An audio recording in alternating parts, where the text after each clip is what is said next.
May I approach, Your Honor? Yes. Thank you.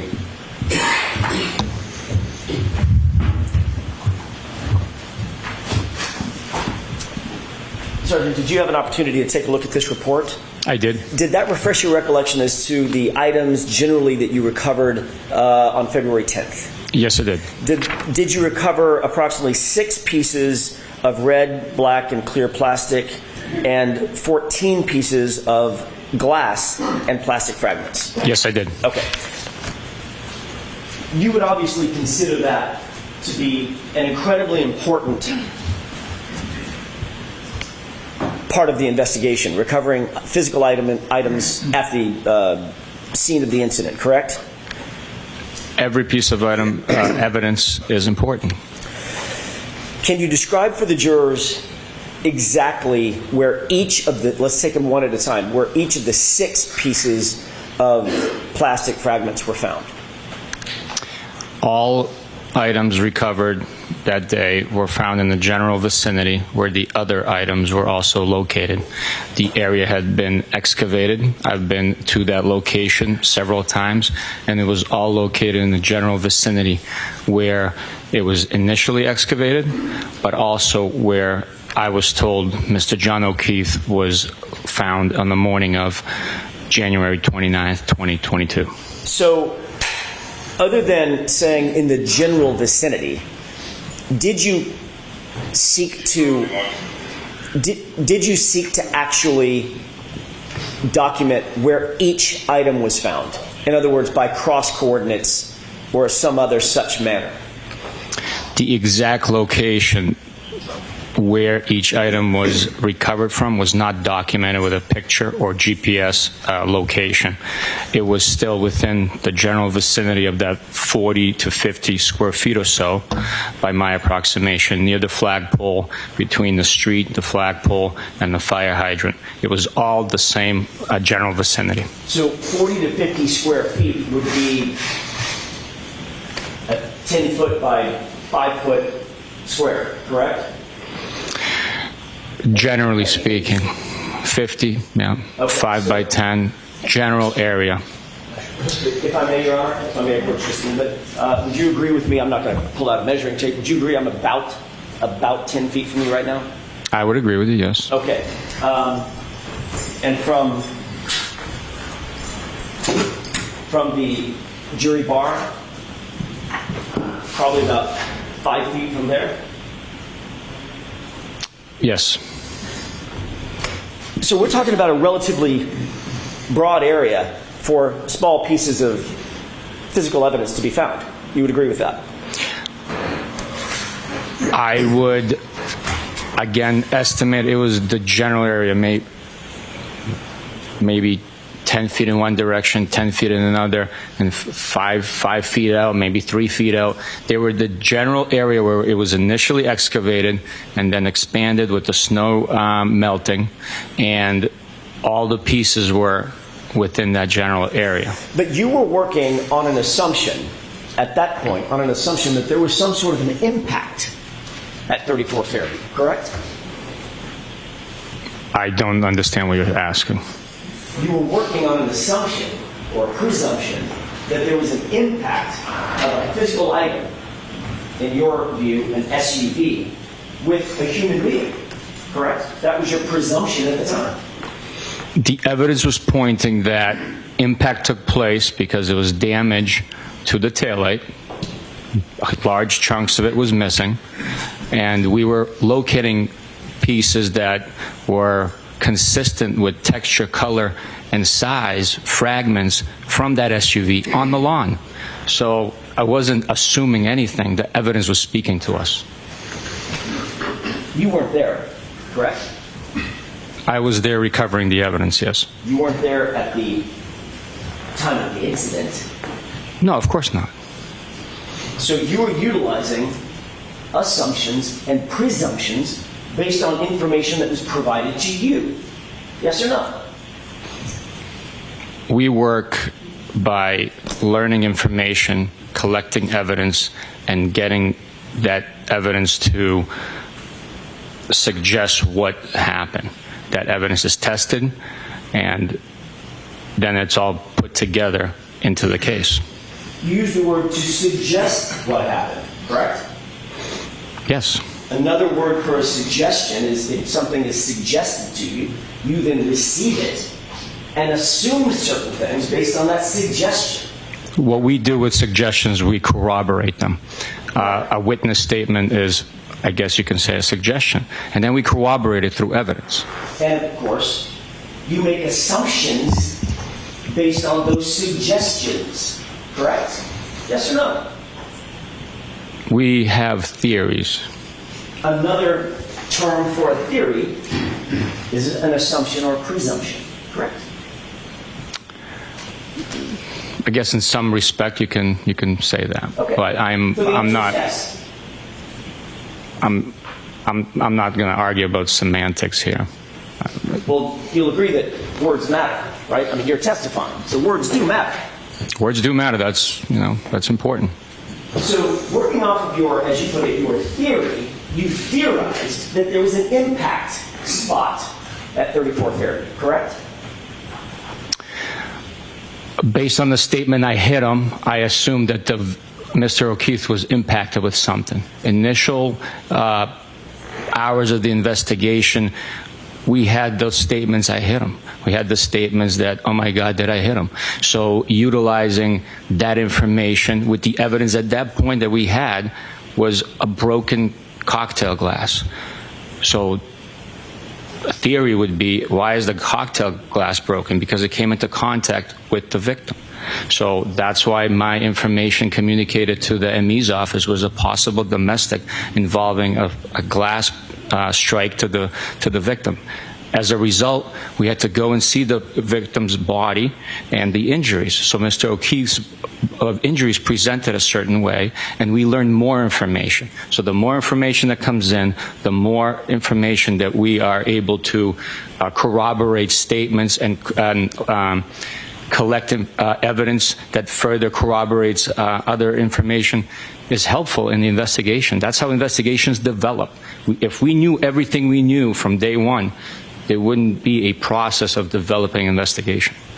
So the answer to my question, Sergeant, is you were working off of a theory, correct? Yes or no? We were working off a report of an injured male party, and then we developed the information, collected the evidence, and developed the investigation. Do you know what the word theory means? I'm sorry, English is like a third language for me, so if you can bring up the Webster's Dictionary, I can read it out. You want me to pull up the Webster's Dictionary? You want to take a break real quick and pull up the Webster's Dictionary to define a word that you used in an answer about 40 seconds ago? We're working off of a theory, quote unquote. You said it, not me. You want me to go get a dictionary so we can figure out for the jurors what that word means? Objection. All right, sustained. Let's move along, please. You would agree with me, Sergeant Buchanan, that if your theory was that there was an impact, the site of that impact would be incredibly important, correct? Very important, yes. And on February 10th, you went out to the scene and you indicate that you found 6 pieces of black, clear, and red plastic material and 14 pieces of glass material and some other plastic material as well, correct? Yes. You didn't photograph it? Is that No, right? I did not. You didn't do any plotting of cross coordinates, which would have been easy to do to determine exactly where each piece was found, correct? It would not be easy for me. I don't know how to do that. You've never learned how to plot cross coordinates? I don't have the tools to GPS coordinate an item. You take 2 points that are stable. You know what cross coordinates are? You take 2 points that are stable, like for instance, I don't know, let's pick something, like a flagpole that doesn't move. And you draw a line, pull a string directly over the item that you find. Then you take another stable item that's perpendicular to that, pull that straight, put it down. That's exactly, you measure the distance between the two, that's exactly where that item, where those 2 strings cross, that's exactly where that item's found. That's cross coordinates, isn't it? Objection. Sustained. You ever heard of that? Objection. Sustained. Do you know what cross coordinates are? No. Do you know how to plot cross coordinates? You just demonstrated it to me. Does that sound reasonable and easy? What you explained sounds easy, yes. And you didn't do that. I did not. You also didn't, by the way, you had your cell phone when you went out there on February 10th, correct? I would assume so, yes. Your cell phone has a camera built into it, correct? Yes, it does. You indicated on direct examination you didn't think it was necessary to call out a forensic photographer to photograph and photo document where these items were found. Is that right? That's right. But you could have pulled your cell phone out and taken photographs of them, right? I guess I could have, yes. But you didn't do any coordinates and you didn't take any photos. I did not know. Can you show us a report that memorializes where you supposedly recovered these items? Yes, the report you showed me, number 83, that documents that they were all recovered at 34 Fairview Road. Right. So that's correct. There's a report after the fact that establishes that they were recovered generally at 34 Fairview Road on February 10th. But is there a report that describes exactly where on the property at 34 Fairview or off the property at 34 Fairview these 20 items were found?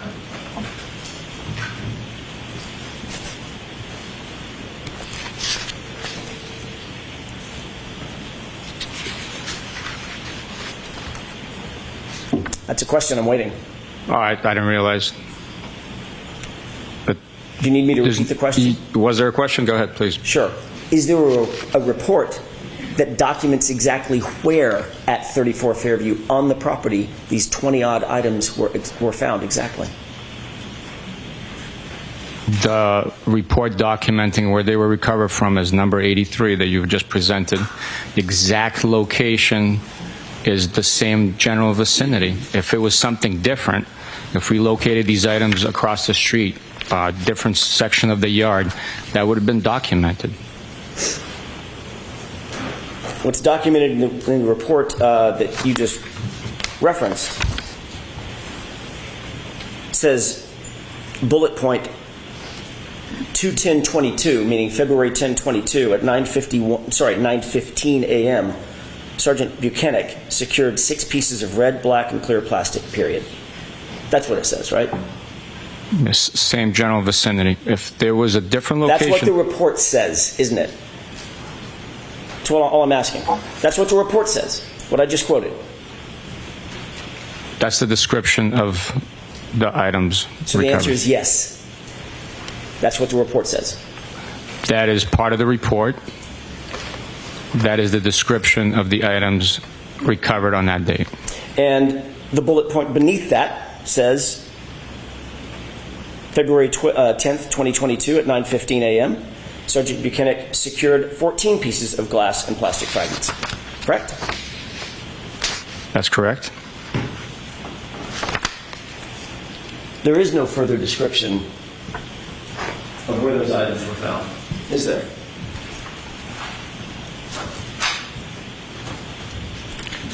There is. Where's the report with the further description of exactly where they were found? It might not be in the report.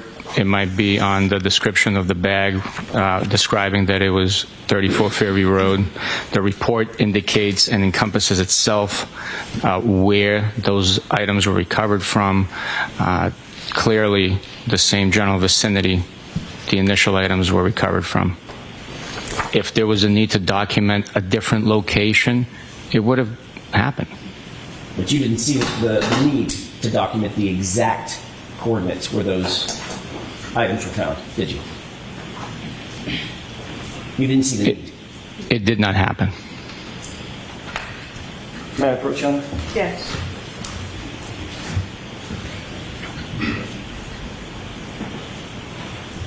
Take a look at that photograph.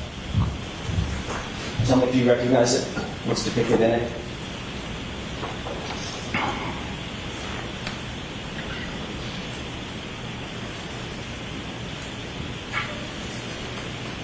Yes, I do. What's depicted in that photograph, just generally? It's the side of evidence bag that items were secured in. It documents the case number, the date, time, who recovered it, and general description of the 6 pieces of red, black, and clear plastic recovered from 34 Fairview Road in Canton. I'd like to have that marked and moved into evidence, John. Okay. Is there any objection? No objection. Exhibit 111.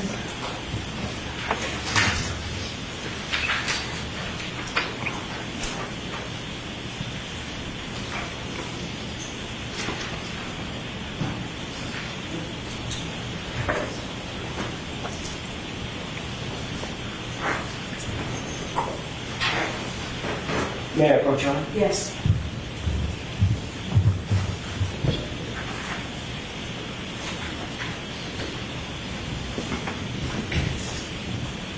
You indicated that the evidence bag would help determine where the exact location was that these items were found, correct?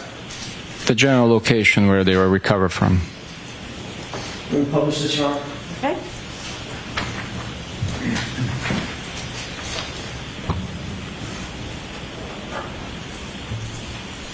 Does this look like the photograph that you were just reviewing? Yes, it does. That's just been marked as evidence? Yes, sir.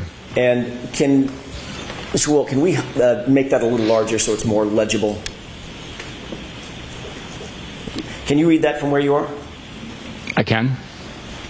Moving past the date, moving on to the date. What date is that? Date collected is 2/10/22. So that's the date that we've been talking about, correct? That is correct. And this indicates collected by, and who's that? That's myself, Sergeant Buchanan. Description of evidence.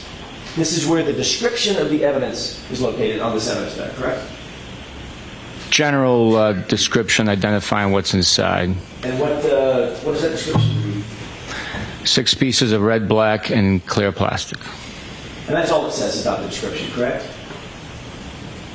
Yes. And it indicates location where collected. And there's several lines that are available to fill in, correct? Correct.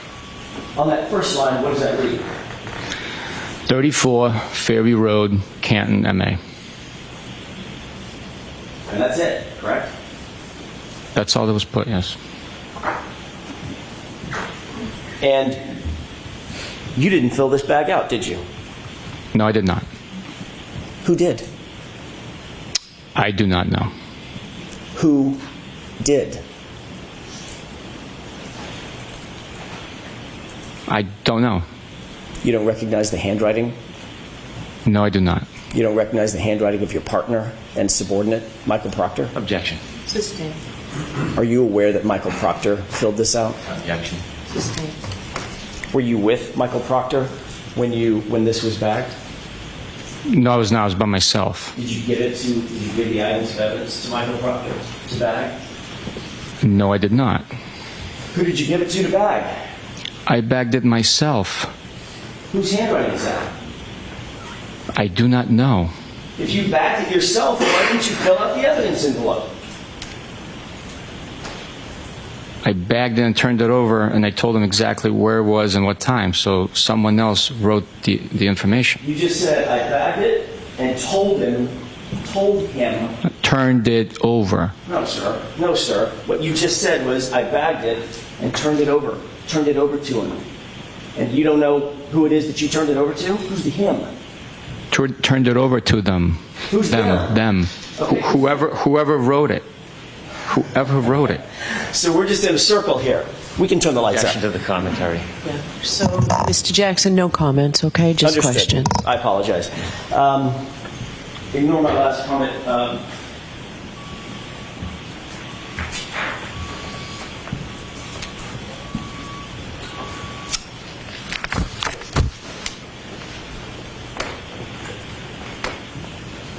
You had items of evidence that you've already described as being incredibly important, correct?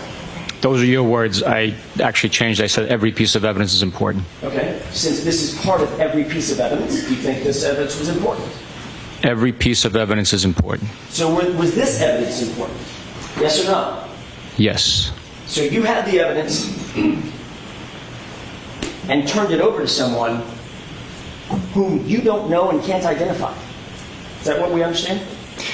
It was a member of the Massachusetts State Police assigned to our office. It wasn't just a random person. I can't specifically identify who it was or who wrote on that bag.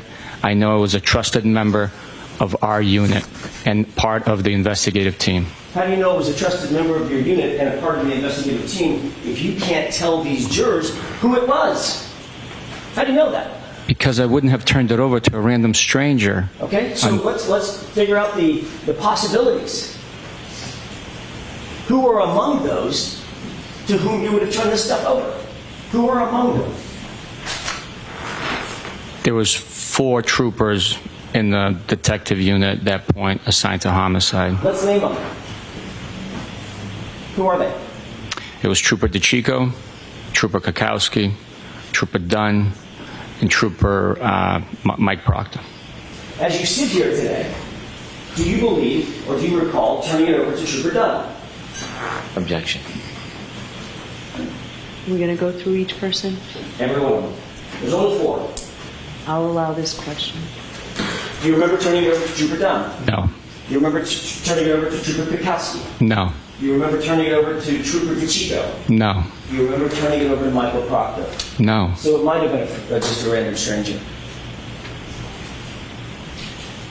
Right? That's a ridiculous suggestion.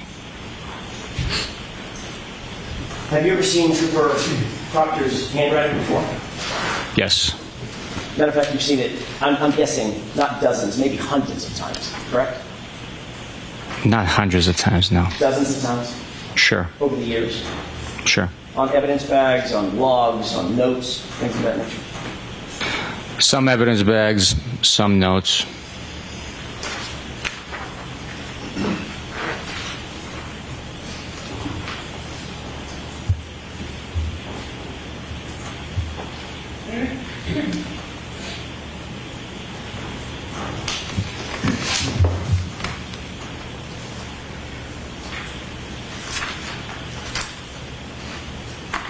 May I approach, Your Honor? Yes.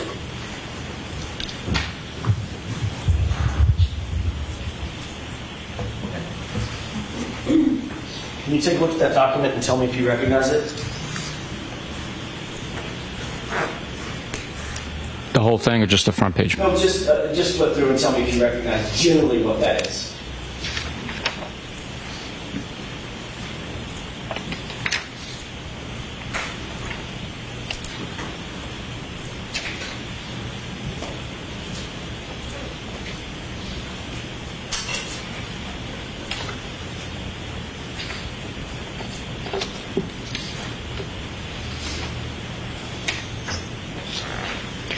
It appears to be a bunch of handwritten notes from possibly witness interviews. Handwritten notes by whom?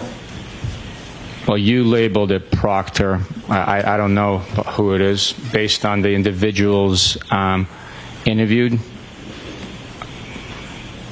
might suggest that these are Michael Proctor's notes. Okay, so you're testifying that I labeled that Proctor? I don't know. Right, so you don't know. Well, you provided the document to me, so. Right, I know. And then you just testified that I labeled that Proctor. How do you know I labeled that Proctor? Well, I got it from you. You didn't see me write that note. Objection. Sustained. Questions, please. Sure. That appears to be Michael Proctor, a series of Michael Proctor's notes, correct? That's what's suggested, yes. Okay. Can you turn to the first tab? There's a purple tab.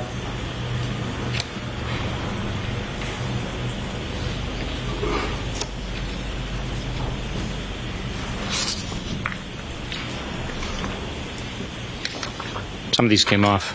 It's fine. It's fine. I'm just interested in the purple tab. Do you see a series of handwritten notes that appear to be from Michael Proctor? Not worried about the content. Sure. If these, Highlight. yes. What's the word that's handwritten? in that highlight. Objection. So why don't we come to sidebar with this document, Sure. please?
May I have just a moment, Your Honor? Yes.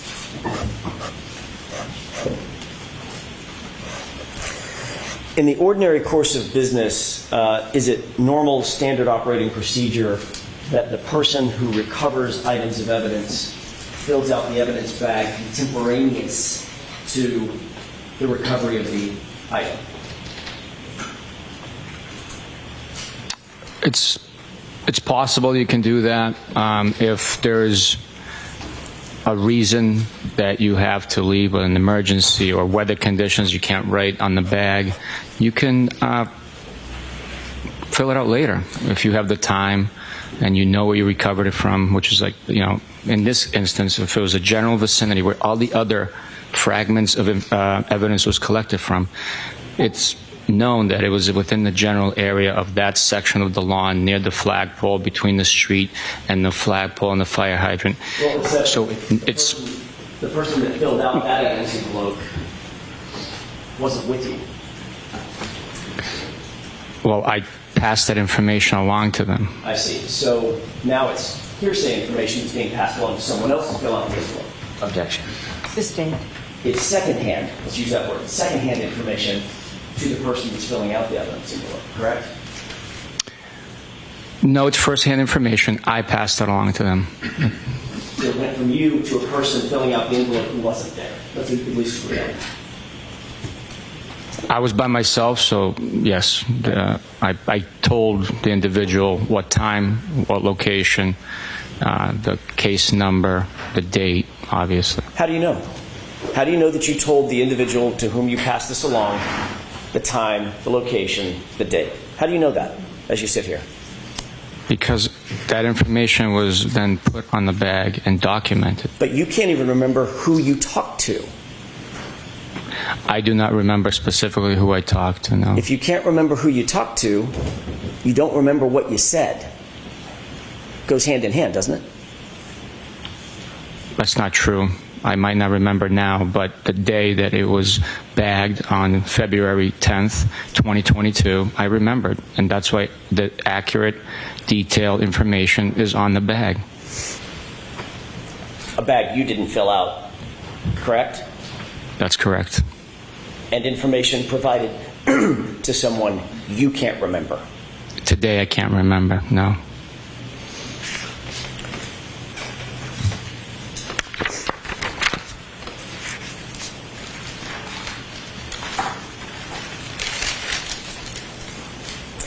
You're aware that that particular bag, that evidence bag, was not booked until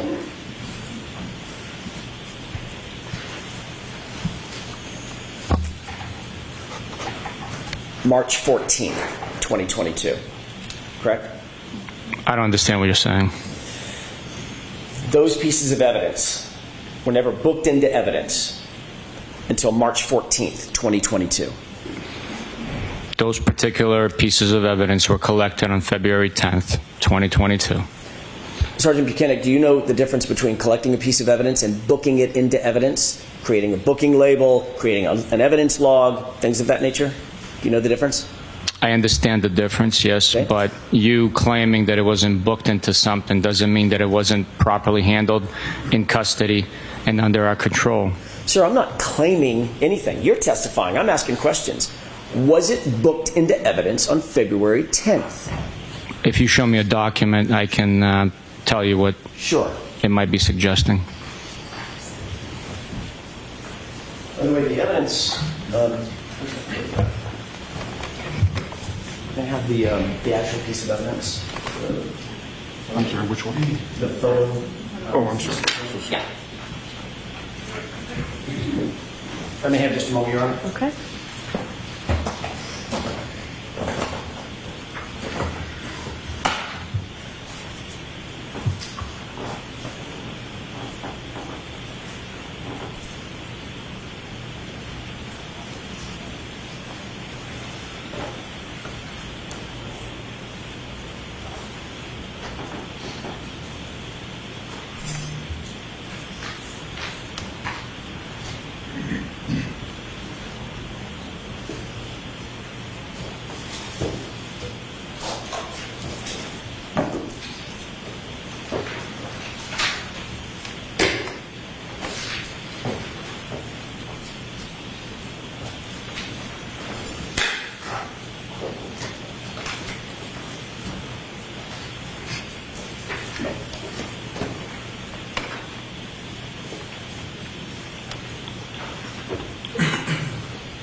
Can we move on and come back to this, Mr. Jackson?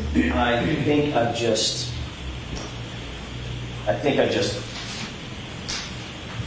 gotten the documents that Okay. the sergeant needs. There are two documents here. Did you show Mr. Brennan? I'm sorry.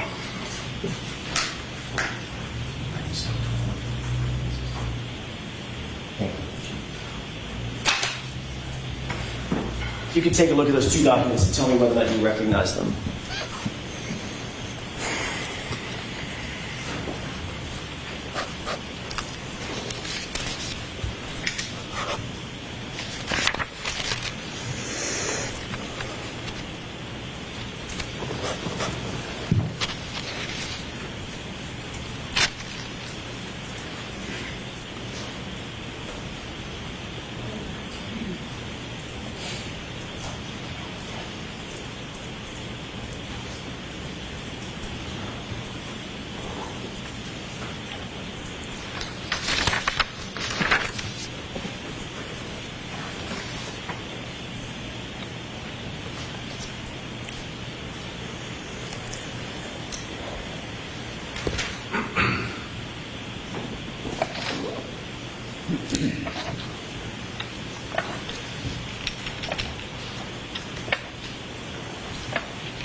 I'm going to leave those up there with you. Does one of those appear to be the log sheet for the crime lab?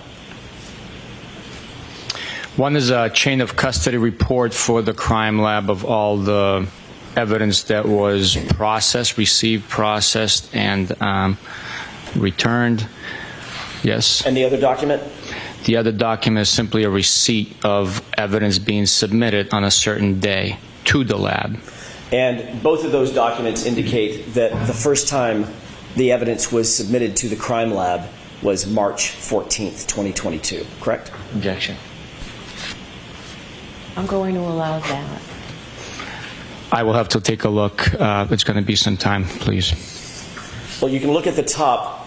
Well, let me ask you, ask it in a question form.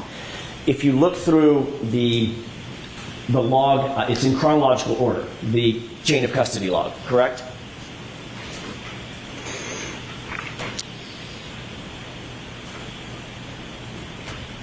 By item, I believe, but I didn't take a deep dive into it. I have to take a look. Right. Do you see any item, especially focusing on item 712 or items 712, do you see any item being booked into the crime lab before March 14th, 2022? All right, I'll take a look. Sure.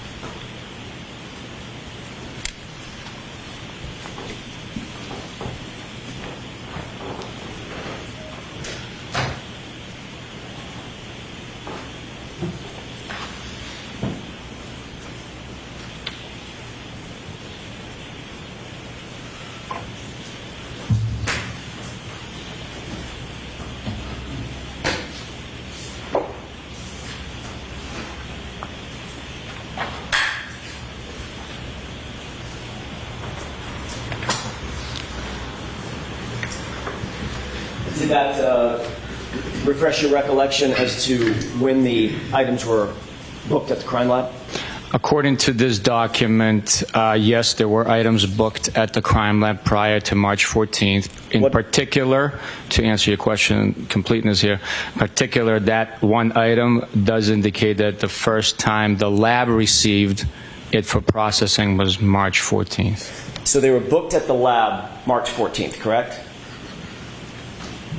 The first time the lab received these items for processing, according to this document, is March 14th. And there's no indication on any document as to where those items were before March 14th. There is. We displayed the bag, me collecting them on February 10th, and they were in our possession at the Norfolk District Attorney's Office. Whose possession? The Norfolk District Attorney's Office. Your possession? Specifically? At one point, they were in my possession, and I turned it over. Right. After you turned it over on February 10th, it was the date that you claimed to have found these items. After February 10th, they were not in your possession anymore, were they?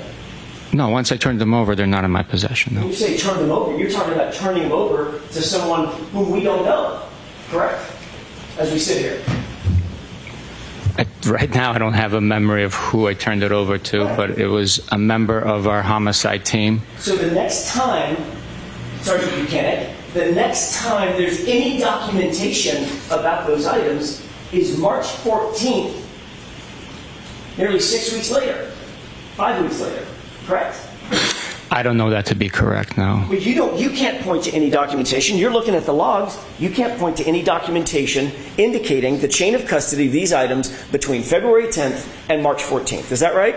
This is simply a log from the lab. Yes or no? Can you point to any documentation? Ask the question. Can you point to any documentation indicating where those items went, whose possession they were in what circumstance, between February 10th and March 14th? Can you point to any document? I know that it was collected on February 10th. Right. It's documented that it was collected. It was at the Norfolk District Attorney's Office before it was logged into the lab for processing. You keep answering the same question that I'm not asking, sir. Objection. Sustained. No comments, Mr. Jackson. Sergeant Buchanan, do you understand my question? I'm asking, can you point to a single document for these jurors as to where those items went and in whose possession they remained, specifically between February 10th, when you lost sight of them, and March 14th, when the crime lab received them? Objection. Sustained. May I approach? Yes. No, I'm sorry, Mr. Just for Brennan. the evidence. Just for the evidence. False start.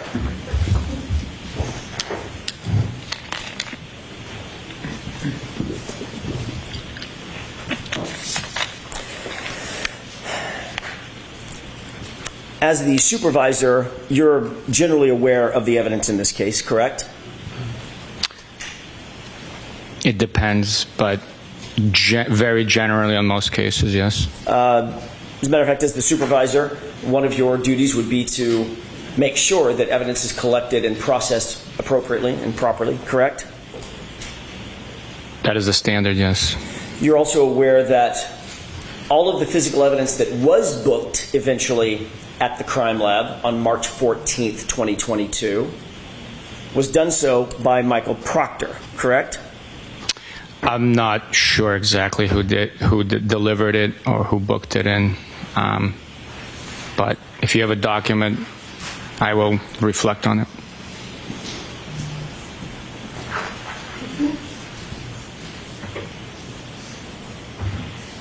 May I approach you on? Yes.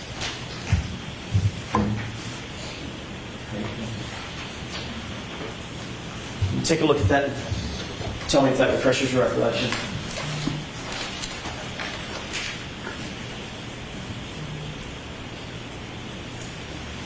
Yes, it does. May I approach? Yes. What is this document you just looked at? It's the receipt of evidence submission to the crime lab. And who submitted, based on that document, who submitted all of that evidence to the crime lab? Michael Proctor.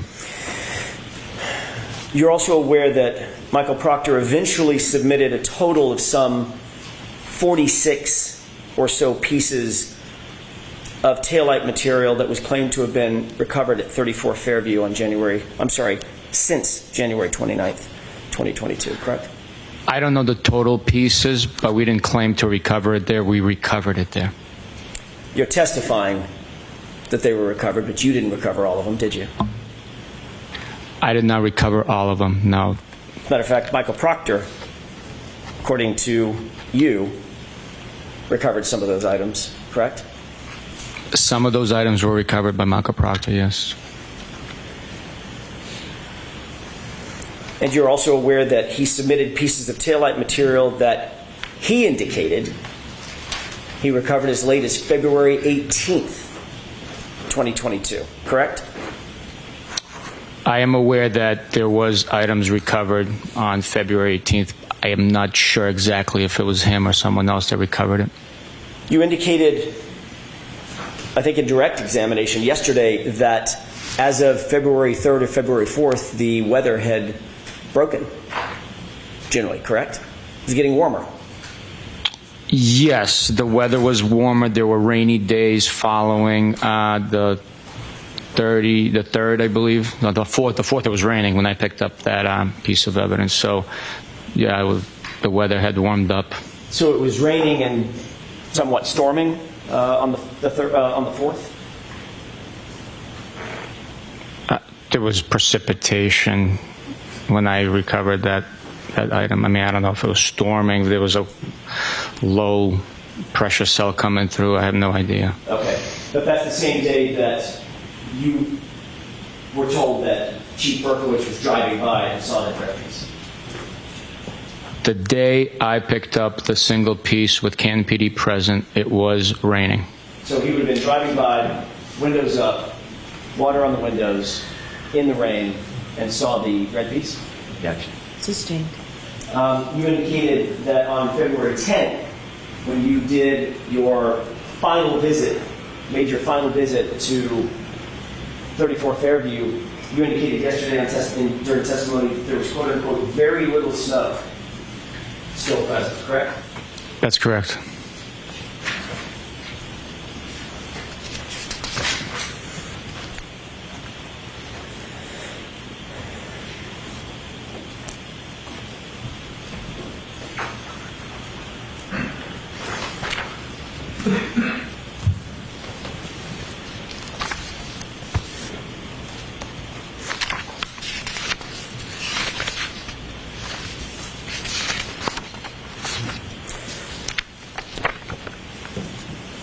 Your Honor, may I approach? Yes.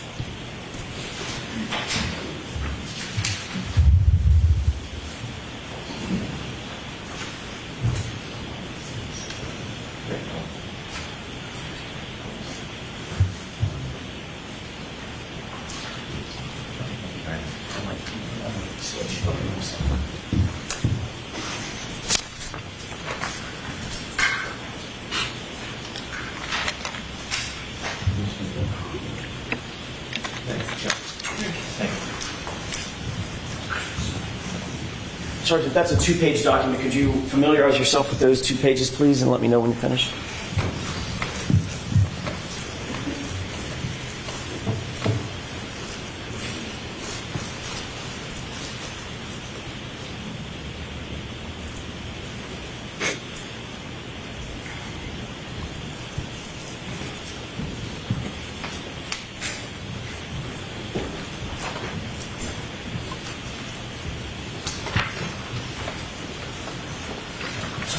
No, you're fine, you're fine.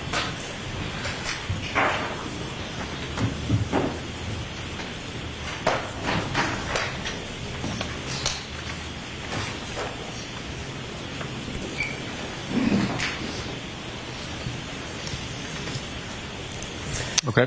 Thank you. Sir, what do those 2 pages purport to reflect?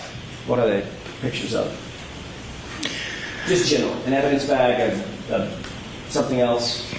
The first one's an evidence bag with Some some, of the date, just so we can cut to the chase, the date of that evidence collection according to that. on the bag, the date is 2/11/22. Okay, and what's the On the sticker, there's another date.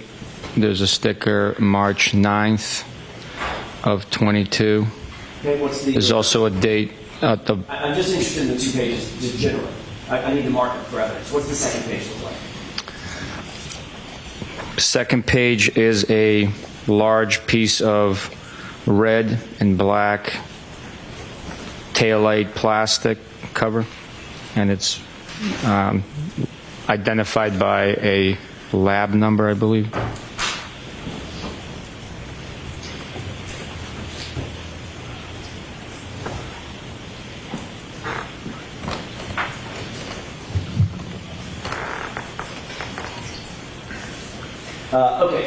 Thank you. I'm sorry about that. So there's 1 page is an evidence bag, the other page purports to be the item that was in the evidence bag, correct? I don't know that, no. Okay. It's just, one's an evidence bag with information on it, and then there's a photograph of a piece recovered. I don't know. I'd like to have these marked and introduced as next in order A and B. Is there any objection from the Commonwealth? I think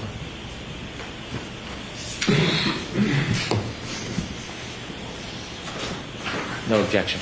Okay.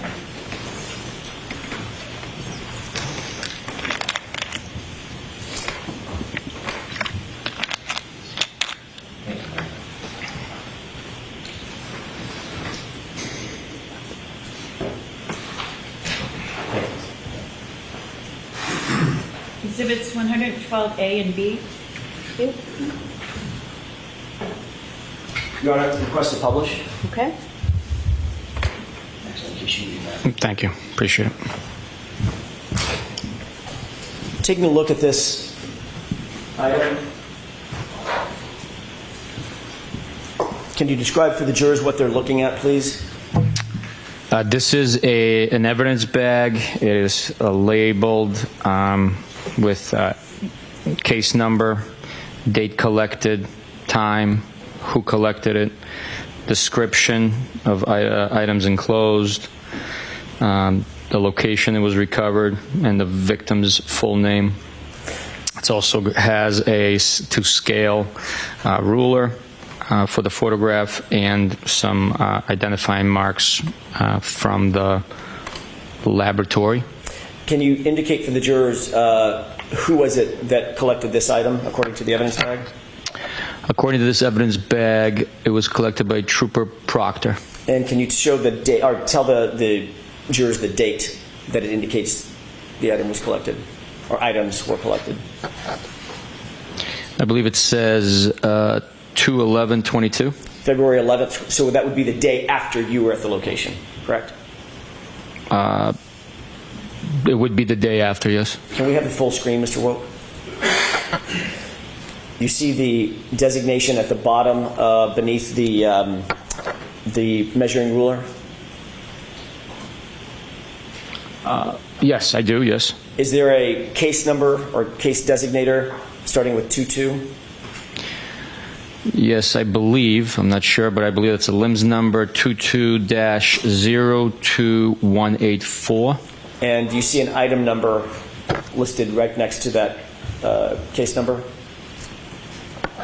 Yes, this indicates it's 7-15. And there's another set of initials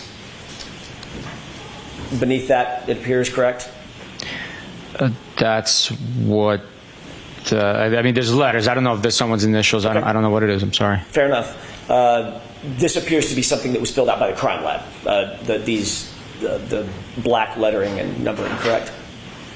I would assume. I don't know for sure, though. Okay, and obviously there's a date down here, 2/17/23, a year later, correct? Yes, And then it says Canton at the bottom. yes. If we could have the full screen, please.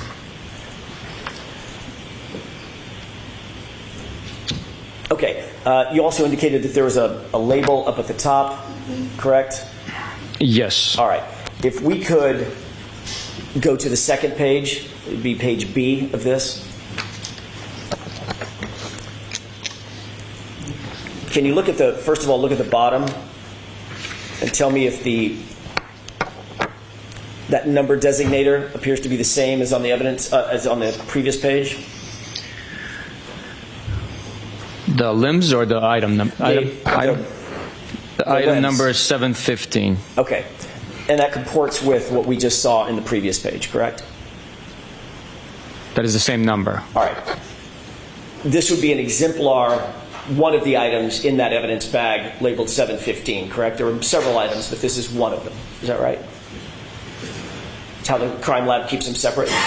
I believe so. I don't know their procedures. I believe so. I know they use alphanumeric identifiers. As I can't testify to their procedures, why they do it, how they do it, or the sequence in which, or the choice in numbers or letters. I have no idea about any of that. We can have the lights up with the court's permission. We can leave this up. If you could leave that up, Mr. Wolf. All right. You can still see that on the screen, correct? Yes, sir. Okay.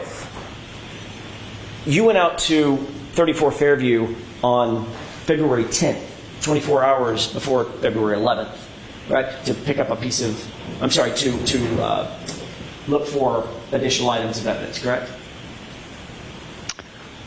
I collected, I believe, 20 pieces in total, 6 and 14, the day prior, yes. You see the size of this, according to the ruler. General. Yes. How big is that? The widest part, that thin.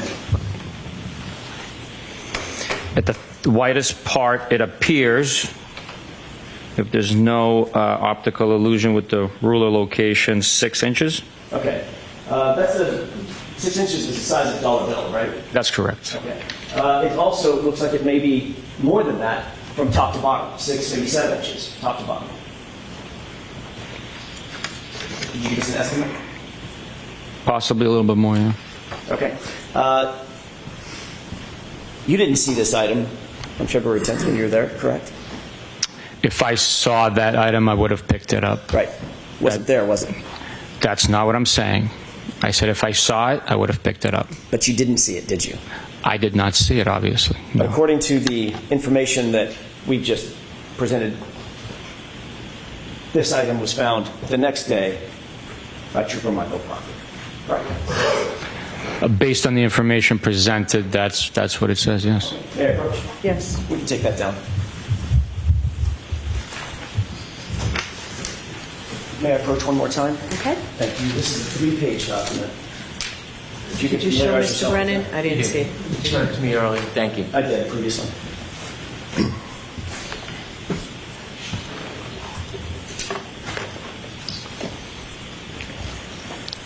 Are you familiar with that document? When I say familiar, that's a bad question. Let me ask it a different way.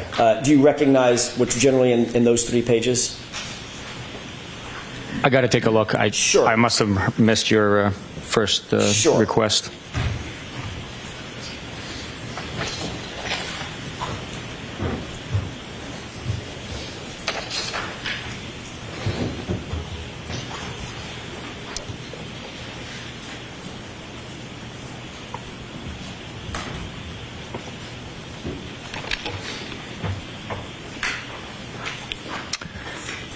Sergeant, can you describe generally, just very generally, so I can either mark it or not mark it, do you recognize what's depicted on the first page, the second page, and the third page?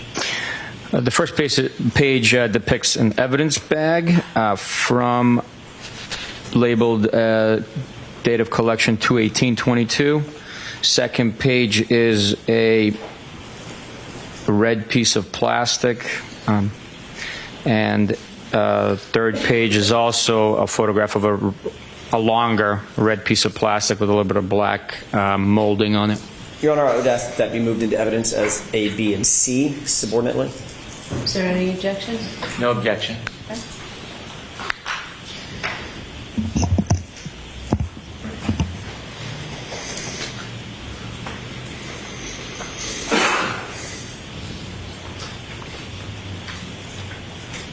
Exhibits 113A, B, and C. Move to publish, Your Honor. Okay. Sergeant, same couple of questions, if we could. Do you see a date of collection on this evidence envelope? Yes, this photograph indicates 2/18/22. And collected by whom? Trooper Proctor. Full view, Mr. Wolk. Thank you, sir. And then if we could highlight the lower portion that appears to be by the ruler. Do you see the same, I think you called it a lens number?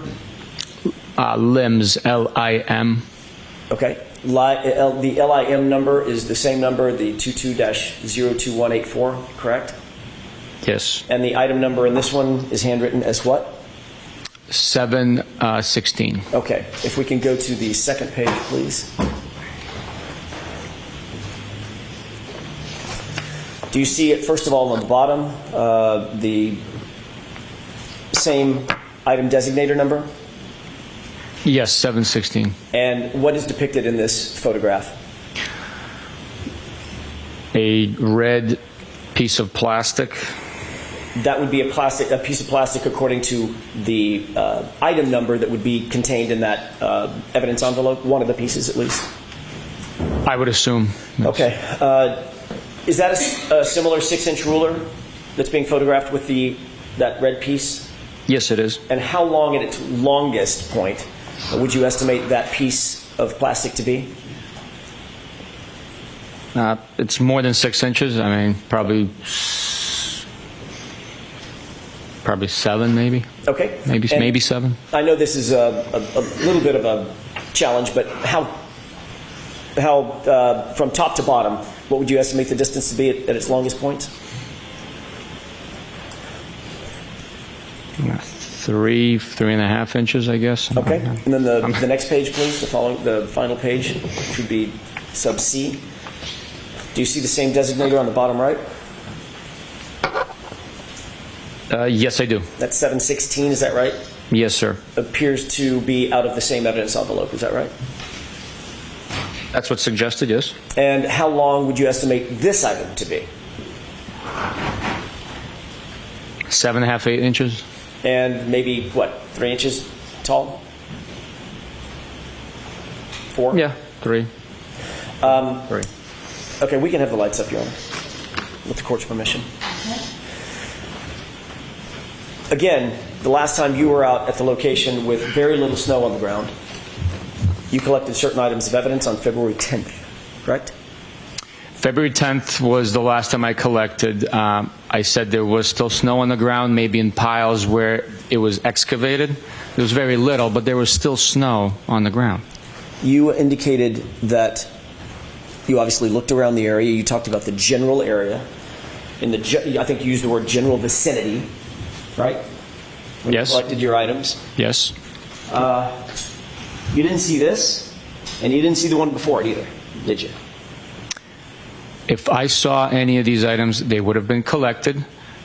We did not excavate anything. We simply allowed the thawing and natural recession of the snow to reveal additional items. When you were there on the 3rd, February 3rd, there was still some snow on the ground that you did excavate, correct? Yes, there was a lot of snow on the ground. Yes, By February 4th, that snow was dissipating some, correct? it was, yes. You were excavating through that as well, correct? On the 4th? On the 4th? No, we did not excavate on the 4th. You didn't. The item revealed itself, and I collected it. That was it. Okay, fair enough. Then on the 10th, you didn't need to do any more excavating because there was, quote unquote, in your words, very little snow. Very little. Right. Those were my words. Compared to the first day, there was very little snow on the ground. And in fact, you did not see any of the items that were collected or claimed to have been collected at 34 Fairview by Michael Proctor on February 11th, the day after you were there, correct? Did not see that item? Did not see that item, no. And did not see any of the items that you've seen that were claimed to have been collected by Michael Proctor on February 18th, a week later, correct?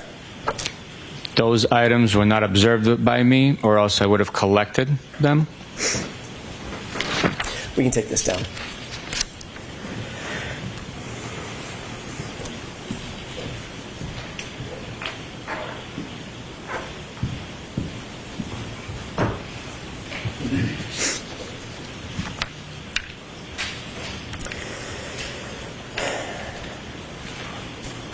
I want to change gears for a second, Sergeant, if it's okay with you, and switch to the Waterfall Bar and Grill.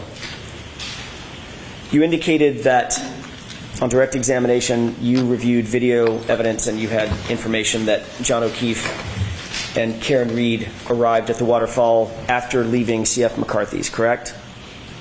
That is correct. I'd like to ask you about who your investigation revealed was there at the Waterfall when they arrived. What about Brian Higgins? Yes, the investigation revealed Brian Higgins was at the Waterfall at their arrival. And you learned that John O'Keefe and Karen Reed arrived at the Waterfall together, not separately, correct? That is correct. About what time did, according to your investigation, Mr. O'Keefe and Ms. Reed arrive at the Waterfall? I believe it was 11:03, but I could be wrong. I could be wrong. When they walked in, you've reviewed the video, correct? Yes, we played it yesterday, yes. When they walked in, Brian Higgins was already situated in the Waterfall, standing or sitting at a sort of a high top bar table, correct? Brian Higgins was present. I don't know his exact location. The video would depict it. You did learn that Brian Higgins, on January 29th, January 28th, going into January 29th, 2022, had what could be generally referred to as a romantic interest in Miss Reed. Objection. Sustained. Did you receive certain text messages from Brian Higgins during the course of your investigation? I received extraction of his text messages. I did not receive any text messages. Did you actually receive an extraction from his phone, or was it simply text messages that he supplied to you on his own? It was extraction of text messages on a CD and also printed out the same document. Did you perform that extraction, or was that extraction performed at your request by Massachusetts State Police from his phone? It was not performed by me. and it was not performed at my request. Okay. So in fact, when you met with Brian Higgins, he simply provided you something that he said had been extracted from his phone. Correct? Objection. Sustained. Did he provide you something? Yes. Did Brian Higgins indicate that he had taken those off of his phone? Objection. Sustained. What was your understanding about what the items were, the pages of text messages that you received? What was your understanding about where they came from? From his device and his communications with the defendant and Mr. John O'Keefe. But you did not have a forensic extraction performed, correct? That's correct. And Brian Higgins never gave you his phone to perform a forensic extraction, correct? That's correct. So the items that you received were directly from him and him alone. Is that right? He handed me the items. I don't know who else was involved. You said him alone. He handed me the items. That's what I mean. You reviewed those text messages back and forth, correct? It's been some time, but yes, I had. And those purported to be, I think you already said, those purported to be two strings, I'm going to call them strings of texts. Some string text messages between Brian Higgins and John O'Keefe, correct? Yes. And some string text messages between Brian Higgins and Karen Reed, correct? Yes. Would you describe the text messages between Brian Higgins and Karen Reed that he presented to you as flirtatious in nature? I'll hold it.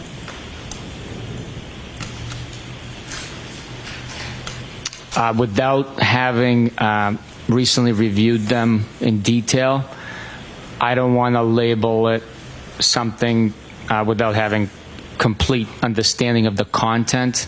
I'm not comfortable putting a label on something. Well, how would you describe them? I mean, were these business texts? No, these were, friendly communications. I don't want to put a label on it. They were communication between acquaintances or people that know each other. There was text message communication. As far as flirtatious, I would have to take a look at the content of it for certain terms that would support that label. Well, do you remember a text message exchange about a kiss that was shared? Objection. Sustained. Do you remember any text message between the two of them that suggested a romantic interest, that either one of them may have had based on the text messages? Objection. Sustained. May we approach your Honor? Yes.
to wait here, so we'll take our morning break now. We'll take a half an hour break. Court, all rise, please. Jury exiting, just fold your notebooks and leave them in here, please. Just step right up. Thank you.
unmuted.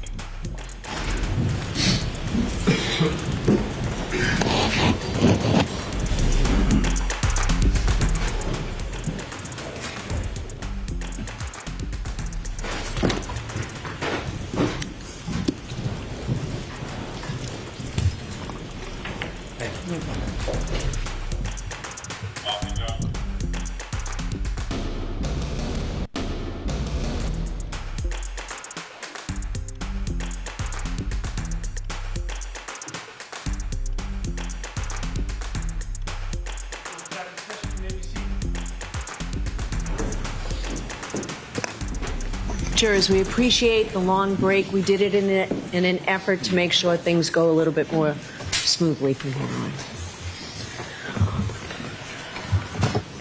All right, Mr. Jackson, whenever you're ready. Thank you, Your Honor. May I approach? Please.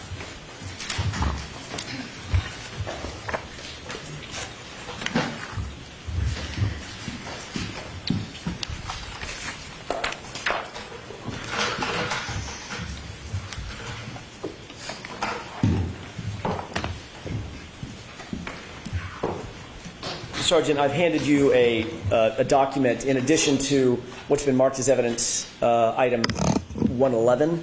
There's a document that's heavily redacted. Do you recognize, or do you see that document? I do. Do you see a word on that document? Yes, I do. Does that appear to be a redacted form of the document that is the same document or the same page or copy of that page that you saw this morning from those notes? Yes, it is. Okay. I'd like to have that marked as next in order, the redacted document, with the court's permission. Okay. And with the court's permission, Hold on. sure. Exhibit 114. Thank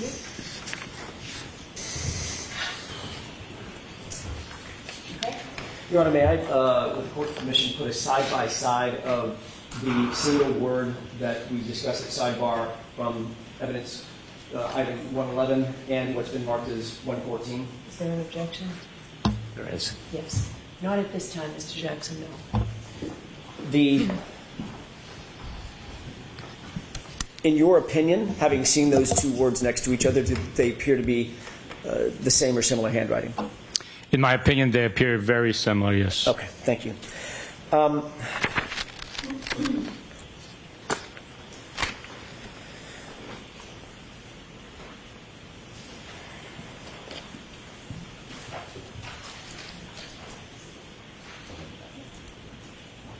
May I inquire with counsel for just a second? Sure.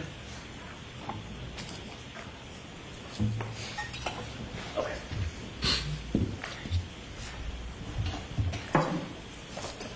Thank you. May I approach one more time, Your Honor? Yes.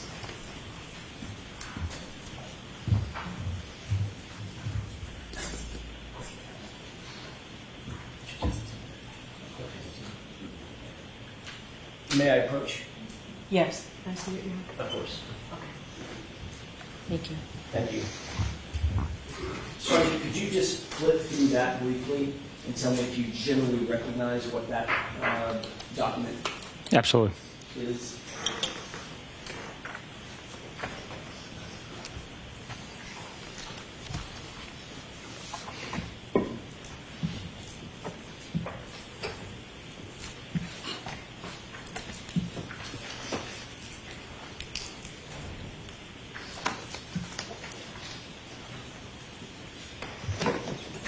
I do. Thank you, Sergeant. What is that document generally? Generally, it appears to be screen captures of a text message conversation. Is that the document that you earlier referred to as having received from Brian Higgins?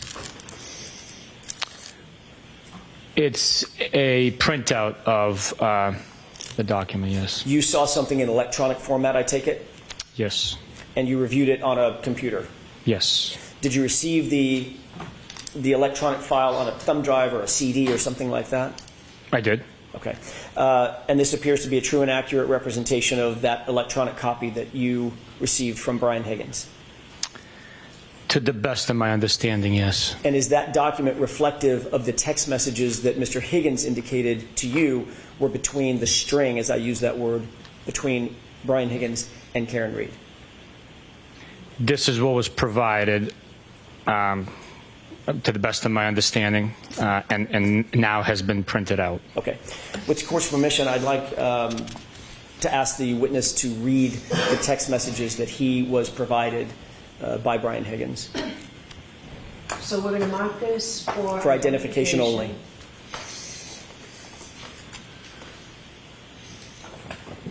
The EE for identification.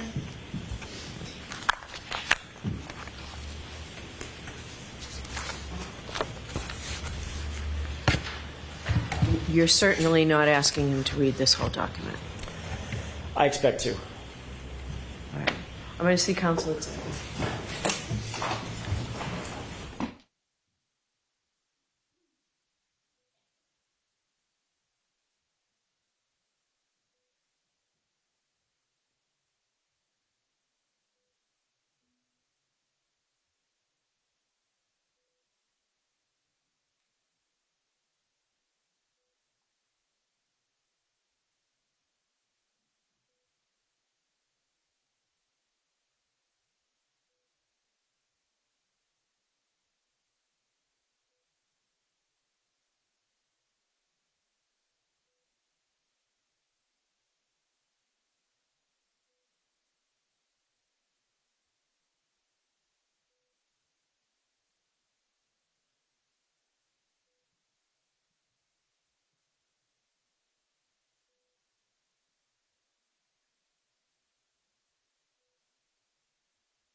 Right, so jurors, we're really trying to be expeditious as we can be. So there was a big stack that of messages here that are going to be marked as the next exhibit. 115? I have two instructions for you folks. First is, as I've told you before you consider any electronic communication in your deliberations, you must first find that it is more likely true than not that the person who authored or sent or created or transmitted the communication was in fact here, the defendant, or Brian Higgins. If you do not find that it is more likely true than not that Ms. Reed was the person who authored or created or transmitted the electronic communication, or Brian Higgins was the person who authored or created or transmitted the communication, then you may not consider that electronic communication at all in deciding your case. Now, if you do, if it gets past that and you do find that that burden has been met, these messages are not being offered to show the truth of the statement. They're simply to show that this information was in fact provided to the Mass State Police for their investigation. Those are the instructions. All right, with that, Mr. Jackson, go right ahead. Thank you, Your Honor. I appreciate that. Yes, I'm going to let the witness have that pack. Oh, he's got one. Oh, you know what, Chrissy? I'll take one back. The one for ID will now be the exhibit, and I'll take the other one. Of course.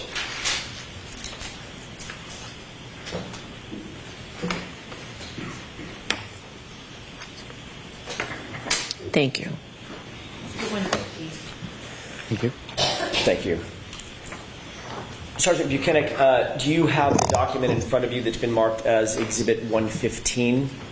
I do. If you could, starting at the beginning, do those purport to be text messages between Brian Higgins and Karen Reed? Yes, they are. Does that printout accurately reflect what you received in electronic form from Brian Higgins during your interview? Yes. Okay. If you could start at the beginning and read the text string indicating the date of the text, if it's dated, who it's from, who it's to, and the content. Yes, sir. The text messages begin Wednesday, January 12th at 8:27 p.m. Incoming text message to Brian Higgins' phone from Karen Reed. Hey, Brian, it's the weed whacker.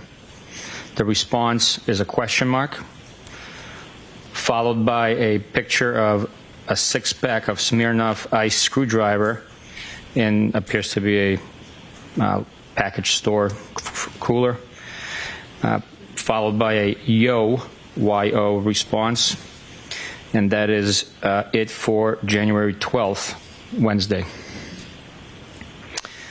Do you want me to continue? Sure. Yes. May I have just a moment, Your Honor? Okay. Going back to the Smirnoff container, that was from whom and to whom? For the picture of the Smirnoff. It appears it was from Brian Higgins to Karen Reed. Okay. If you could make sure to delineate from whom and to whom each text is Every time? Okay, thank you. Okay. Yes, and go ahead and proceed. Thursday, January 13th, 9:24 a.m. From Karen Reed to Brian Higgins. Did you try those Smirnoff? There is a ha-ha acknowledgement response to that text message by Brian Higgins. The next page, it's the same bubble, but continue on the next page. I will repeat. Did you try those Smirnoff screwdrivers? Question mark. I stopped at the Hilly for one last night. A Bitmoji showing teeth. That is sent from Karen Reed to Brian Higgins. If you could, and I hate to ask this of you, but if you could tell us who it's from before the content, for instance, from Karen Reed to Brian Higgins, content. That would just be a little easier, I think, Okay. in flow. The last one was from Karen Reed. She stated, did you try those Smirnoff? And that she stopped by at the Hilly last night for one. From Brian Higgins to Karen Reed, haha, followed by same person. How did you get my digits? Question mark, question mark, question mark, question mark, question mark. Karen Reed to Brian Higgins, the Melissa and Leto show. Brian Higgins to Karen Reed, ha ha. Brian Higgins to Karen Reed, I thought you creeped John's phone. Brian Higgins to Karen Reed, ha ha. Karen Reed to Brian Higgins, no way, with an emoji, X person holding an X in front of them. I was the last person in Greeter, Canton, who didn't have your pound sign, number sign. I think even Carrie has it. I'm going to see counsel at sidebar for just a minute, please.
We're trying to make this easier for everybody to either read or listen to or look at. So we're just going to take a minute. We think that we have this document here.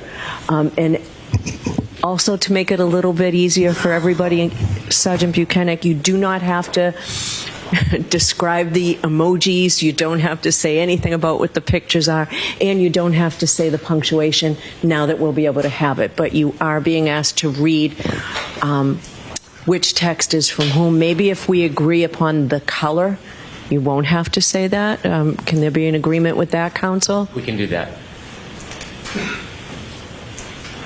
I'll stipulate that the blue bubbles appear to be Mr. Higgins. And the gray. Bubbles appear to be Ms. Reed, the text response. Okay.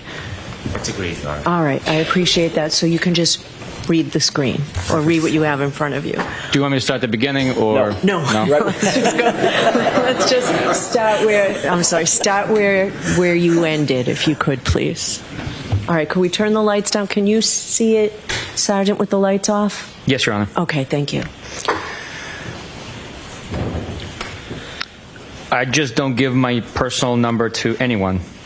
How would Carrie have my number? Melissa had it.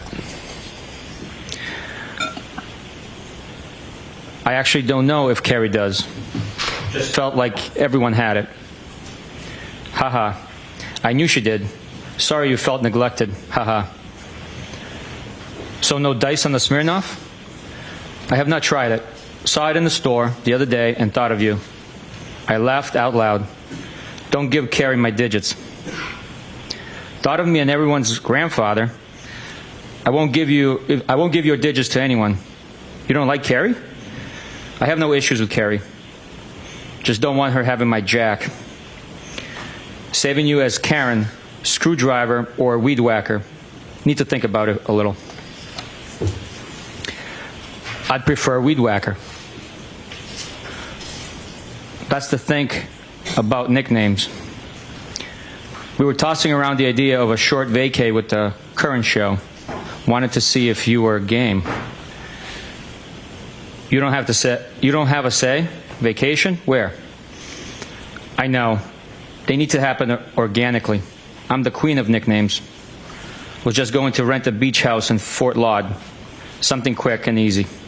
I'm queen of vacays too. Always a good time. I'm going to Nashville next month, 19th through the 21st, for a benefit. One of our guys got shot in the head. You guys should come.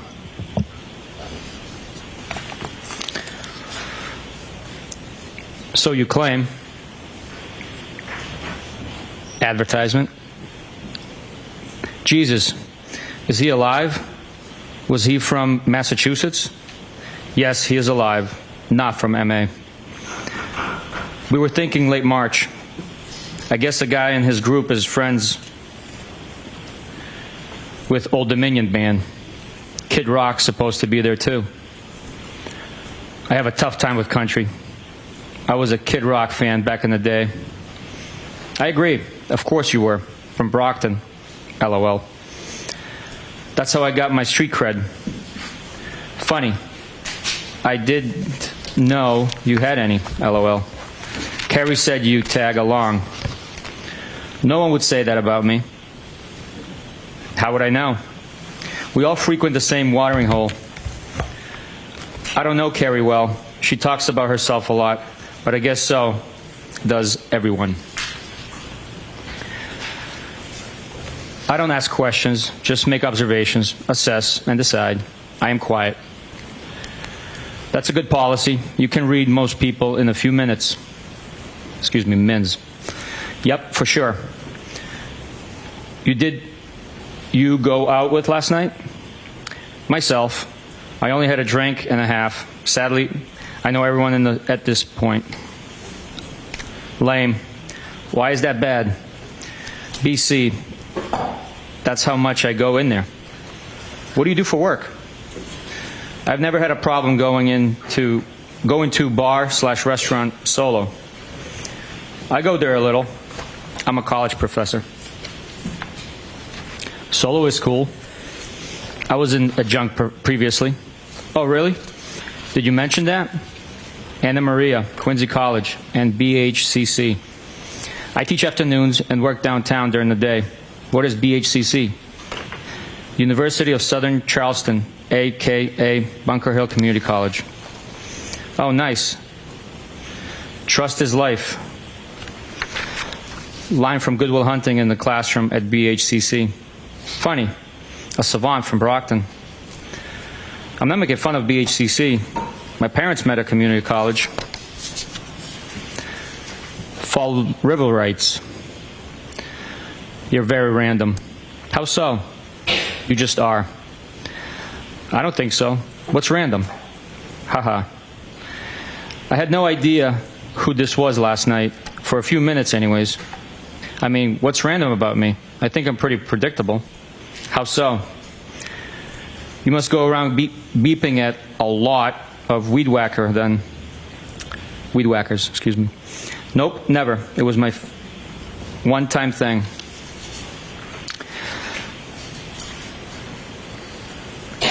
sounds like I'm scattered and all over the place. I learned my lesson. You have your shit together. That was mortifying. I am still really sorry. Not completely, but for the most part, yes. Sure you are. One thing I don't think you was sensitive. When was I sensitive? To the weed whacking incident. I just snapped when I think guys are being creeps. Can't help it. I'm not a creep.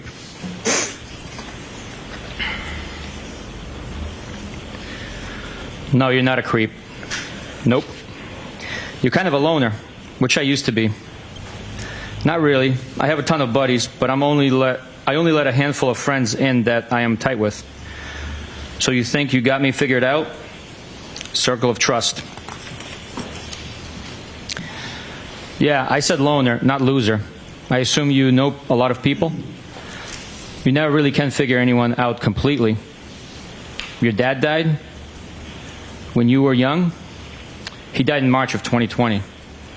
I am so not a loser. You won't figure me out, LOL. No one is a loser. I just didn't mean loner to imply friendless. I'm sorry, that's recent. It wasn't COVID, was it? Cancer. I know you date girls who don't lock the house behind them, and you arrive private and observant. I'm sorry. What kind? Lung, brain, kidney, and pelvis. How do you know all these things? LOL. You're funny. Yikes, wow. That's rough. Jesus. I'm sorry. We chat a lot at the hillside. Don't be sorry, life is hard sometimes. I always figure it out. Who chats? Life is hard, but losing people is the hardest, so I'm sorry. We chat. That all you got? WeChat? Sure, you're from Brockton. Spit it out. You and I chatted about the girl who kept forgetting the door lock. Oh. She has been out of play for like 3 months now.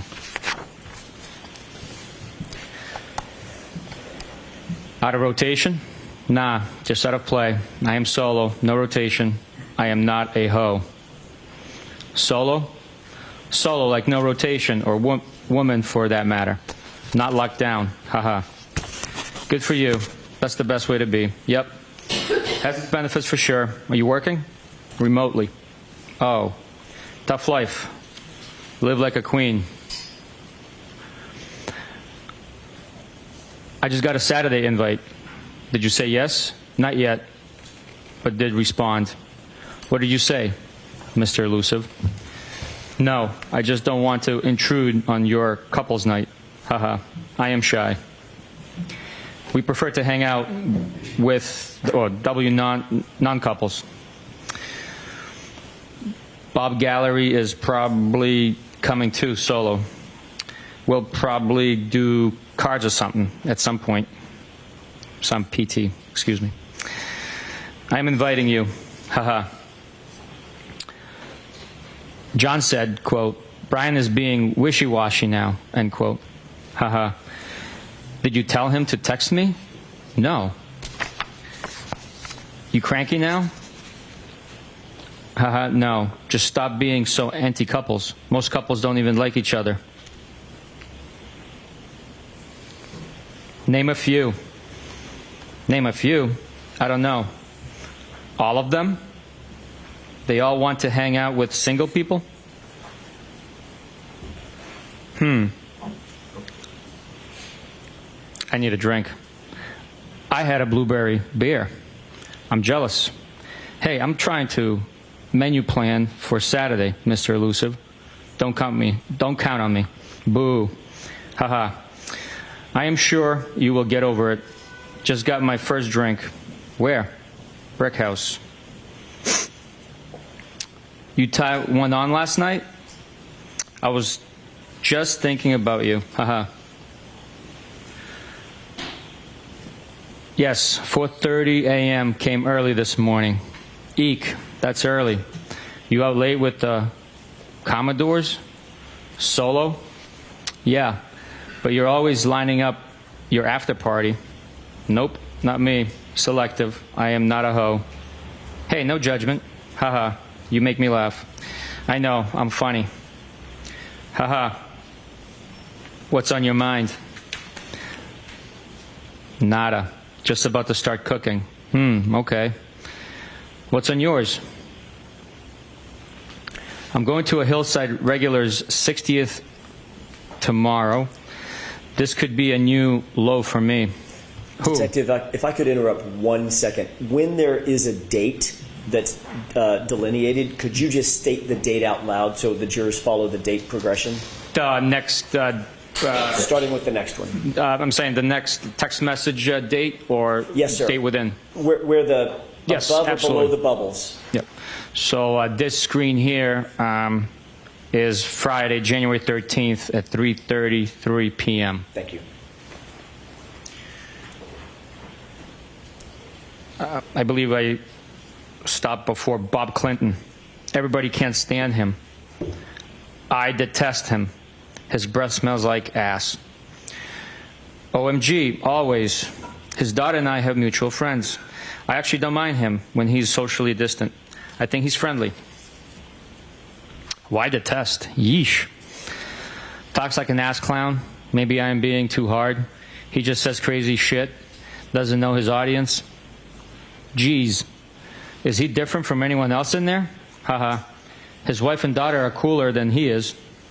I like his wife. Never met the daughter. A nurse? Yes. Her fiancé is a firefighter.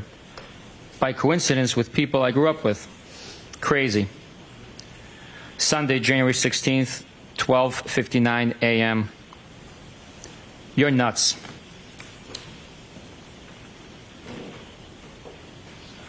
Foul ball. You stink. You suck. And you're double. Trouble. You're hot. Are you serious or messing with me? No, I'm serious. Feeling is mutual. Is that bad? How long have you thought that? Are you okay driving? You don't want to stay here? I am fine. I have an office at the PD. You didn't answer the question. Rather you stay here? I wish. I think you're messing with me. Why do you think that? Because this is so out of left field.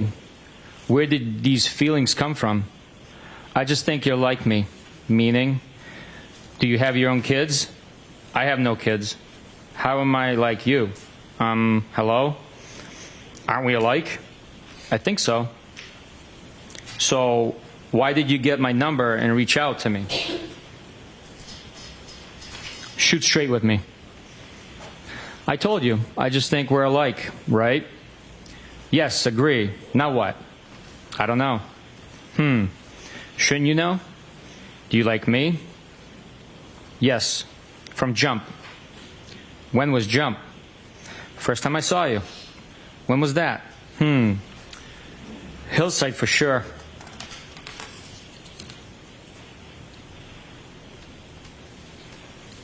When were you interested? I don't know. You're just my type. You think you can handle me? I thought you were happy. How do you know if I'm happy? I just assumed. Are you to handle?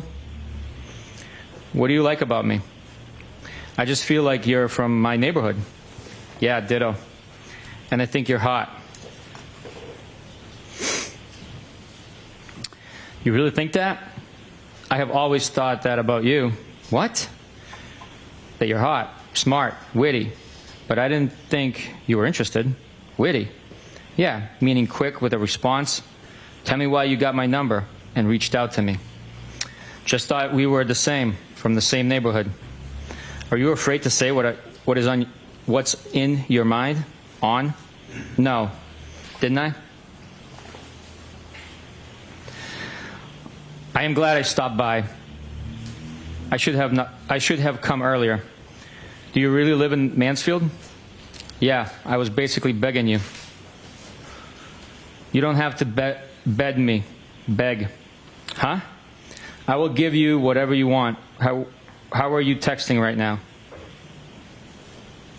Ugh. Leaving me hanging. No.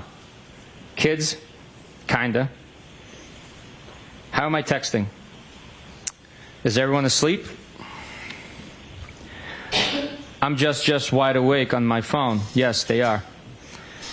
I should have stayed, LOL. So now what? Yes, you should have. That would have been distracting. So no what? Now. Now what? Ball's in your court. What do you want? Loaded question. What do you want? I asked you. Nope. You initiated this. Spit it out. Hey, we're single and we don't have kids. We can do whatever we want. Don't you have a boyfriend? Where are you? Canton. Where? My office at the PD. Why are you going to Mansfield? Where is that? Canton PD. I have a house there from before I reconnected with John. Oh, I feel like you're not really saying what's on your mind. Do you like me? Yes, clearly. Come over to my house. When? When works for you? Whoever. Whenever. When works for you? I asked you first. I think you're messing with me. I'm glad you came over tonight. Me too. Ball's in your court. What do you want, Karen? You look great tonight. I don't know. What do you want? You always do. Yeesh, really? Why? I look great? You're full of it. I think you're hot. I always have thought that. Just have not revealed my thoughts. I'm hot for the hillside. Low comps. Knock it off. You're hot, period. Are you glad you walked me out? Yes. Are you? Def.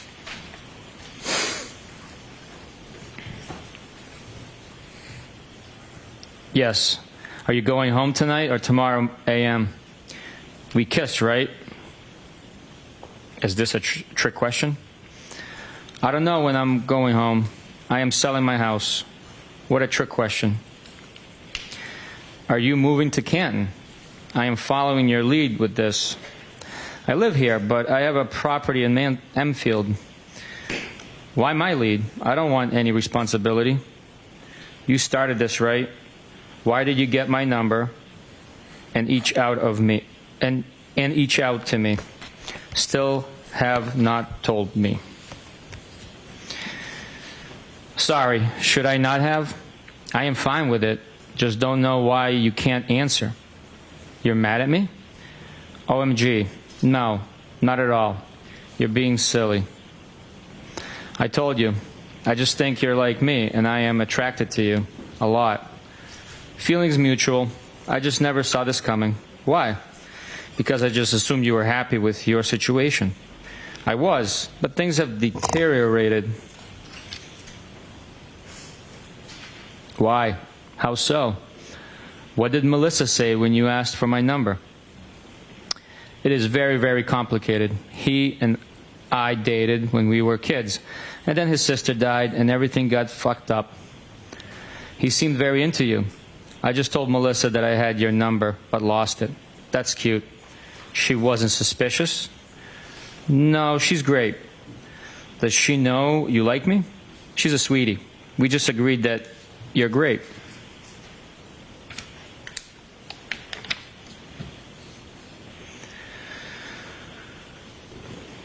What does that mean?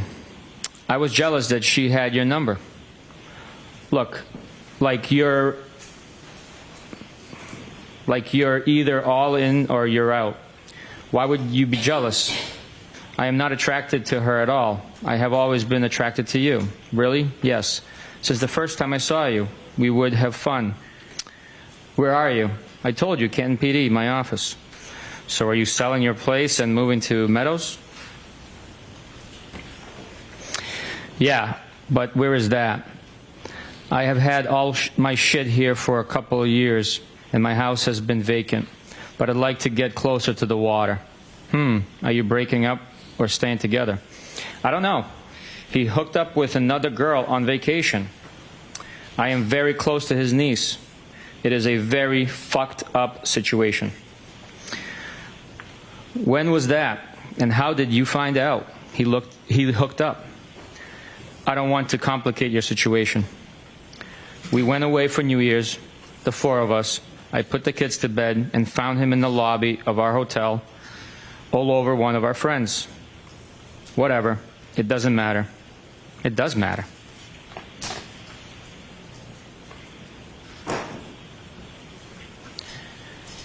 Did they bang? Does that matter? Sorry, I was just asking. I was just trying to figure shit out. It doesn't really matter. Okay, I won't ask again. I don't care. It doesn't matter. Okay, hear you loud and clear, Karen. Oh, okay. Why are you getting your thing all twisted up over simple questions, Dong?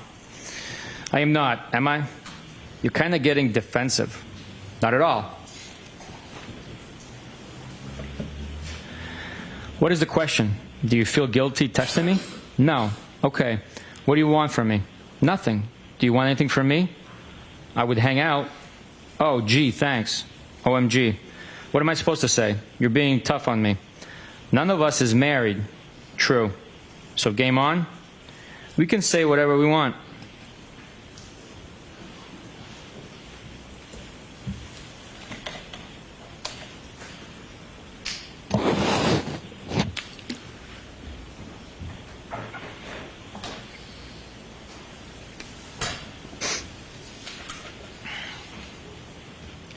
Game on?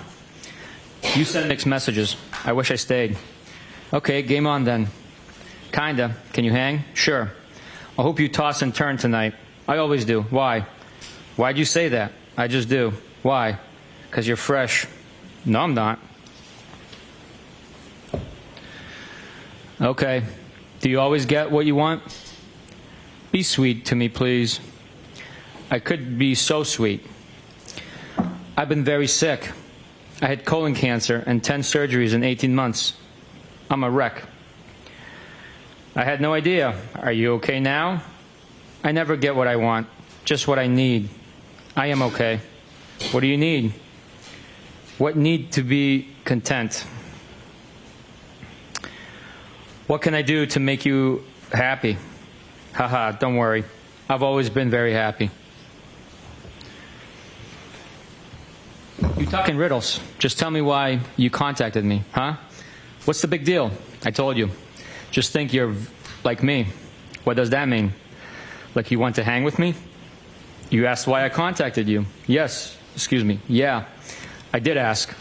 We are attracted to each other, right? Reasonable question. Yes, 100%. Okay. We did kiss earlier. No? I think you initiated that. No? Yep. Do I owe you an apology? OMG. No. Why are you being sensitive? I am not. Kinda. No. Excuse me. Never. What do you want from me? What's on the table? What do you want ideally? The real deal. Sunday, January 16th, 7:37 a.m. Doesn't exist. Haha. Sunday, January 16th, 5:53 p.m. So you like Hennessy XO? Sunday, January 16th, 7:15 p.m. I am hurting so bad. Yeah, me too. The Currens went after it again at noon today. No way. This was about 2 hours before you came over.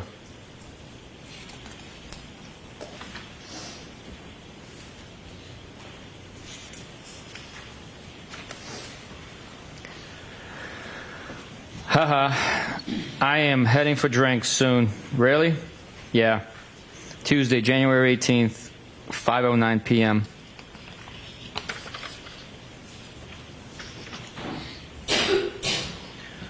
What's on tap? Haha. What does that mean? Usually means, what are you up to? Cute. I just wrapped work. Unpacking some groceries. You? What's on tap? Also unpacking crap from my car. Anything good? Nothing on tap. Shame. You were ghost yesterday. I can't be the cruise director every day. Shame. Julie McCoy. Wish I was at my cave house in front of the fire sipping a drink. Wish I knew how to use my fireplace. From Love Boat. How old is your bad self? Haha, that was my guess. 42 next month. I know the Love Boat. I was more Brady Bunch. Haha, what day? 226. Nice. You're just a tad poke. Pole. Got ya. When is the next party? Pole. Oops. It's all relative. What pole and poke? I'd have a party every weekend if it were up to me. No.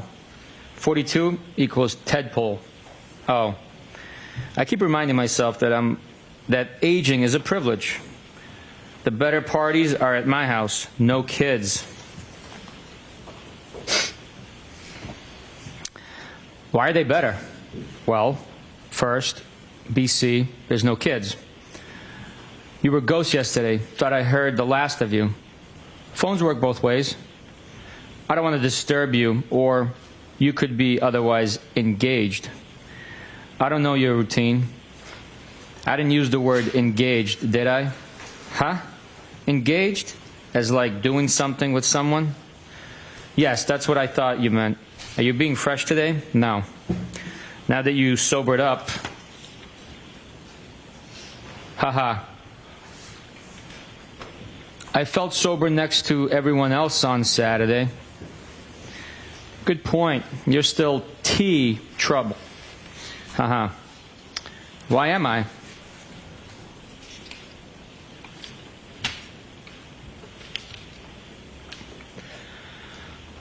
Just playing with you. What is that? Whiskey with a big ice cube. What kind of whiskey? Jameson, right? Cherry in middle. What good does that do? Are you in W Rocks? So good, yeah. Do you have a 4:30 a.m. bell tomorrow? Why do you ask? Trying to figure out how many whiskeys you're going to have? Depends. I don't restrict myself from having fun. How many Hennessy XOs you having?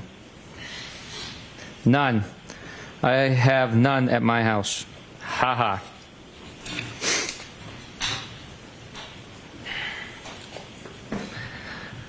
I am not really trouble. Want me to pick you up next time I go to the base? Usually cheaper and tax-free. Just a little based on your conduct. The base? Military base. I go through the Henny fast. I shop there a lot. I can as a veteran. My conduct? I'm not married. I'm the only one who does everything right. What kind of veteran? Where is the base? Dude, chillax. Teasing you. Are you serious? Veteran from Iraq. I can go to any base, but usually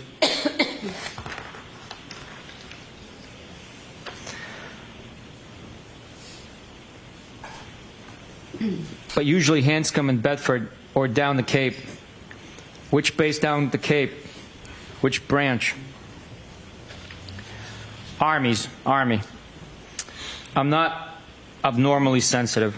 Joint Base Cape Cod. I won't be so hard on you. Oh my God, you're not. You called me trouble. That makes me sound bad. I was just playing with you. You weren't, but that's okay. Stop being sensitive, please. I am not. Okay, so what's up? Did you figure out how many whiskeys? You mean tonight? Yes. Not sure. I am flexible and adaptable. Why are you so curious? Are you drinking? I haven't had a drink yet. Just want to see what you're up. Looking for an influencer. My day was long. Influenced? How? Are you in Canton or Mansfield tonight?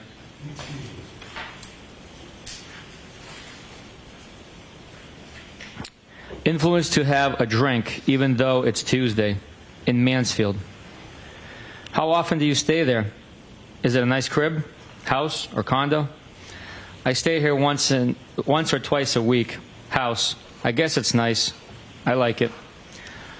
How long have you owned it? How many beds? Rooms? 2017 or 18? 5 bedrooms. What? Why so big? I don't know. It's an old colonial. It has a lot of bedrooms. More than you clearly need. Are you moving to Canton? I know, seriously. Some rooms I only go into dust. Not anytime soon. I'm there for most of the time, but sometimes it's a lot. A lot, why?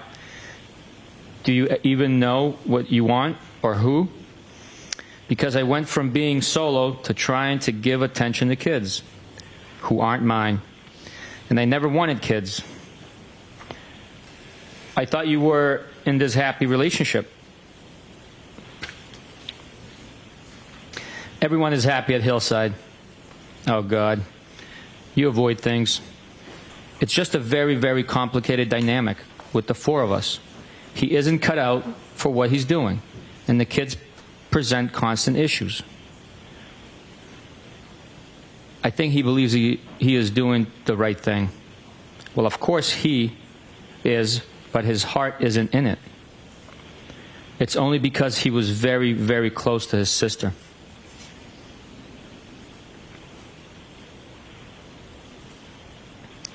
I know how you feel, kinda. I was married, and when I met her, she had a 2.5-year-old.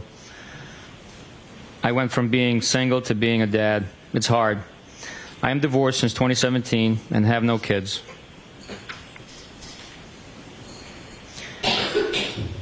I try very hard, but they are very spoiled, and they're not my family.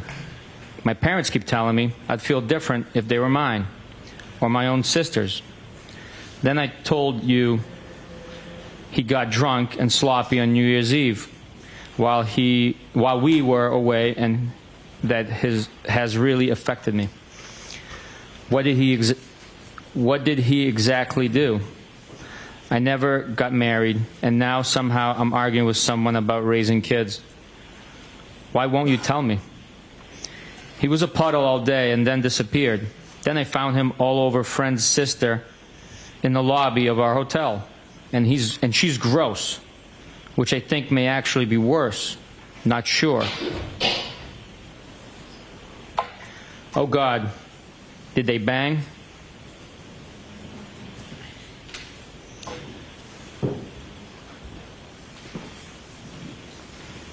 So I was the kids celebrating New Year's without him, which shouldn't be my role. No, I doubt it. He was a mess. Was it the first time with her, or do you think there were others? I don't really think there were others. I'm with him all the time. He never seems to want to go anywhere without me. But honestly, the issues with the kids bother me more than him actually cheating. They're constant, and it feels like lose-lose. You clearly have a lot of feelings swirling inside of you. Yeah, it's very complicated. Sorry for the rant. You can vent, babe.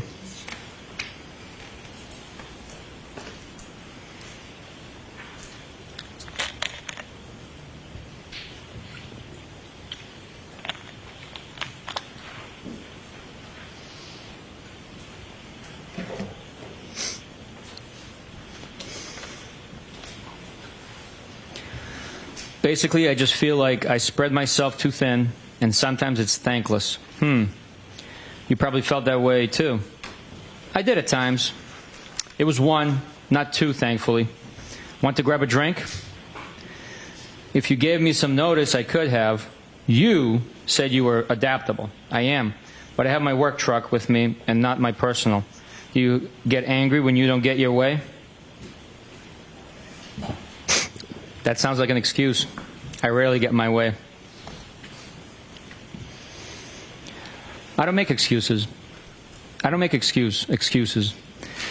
If I don't want to deal with someone, I tell them. Then I am a ghost. Why do you even want to hang with me? Don't we already hang out? I don't make excuses. Work truck, personal truck. What does that? That doesn't sound like a massive problem. I end up drinking with you at least once a week, I'd say. I can't use my work truck for transportation to go drink. You think so? What makes you so sure? Probably would be fun. I think I see you about once a week at a bar. No? Not lately, but yes. Okay. So you asked why I want to hang out. I'm just saying that I already hang out with you. Yeah, but we have never one-on-one.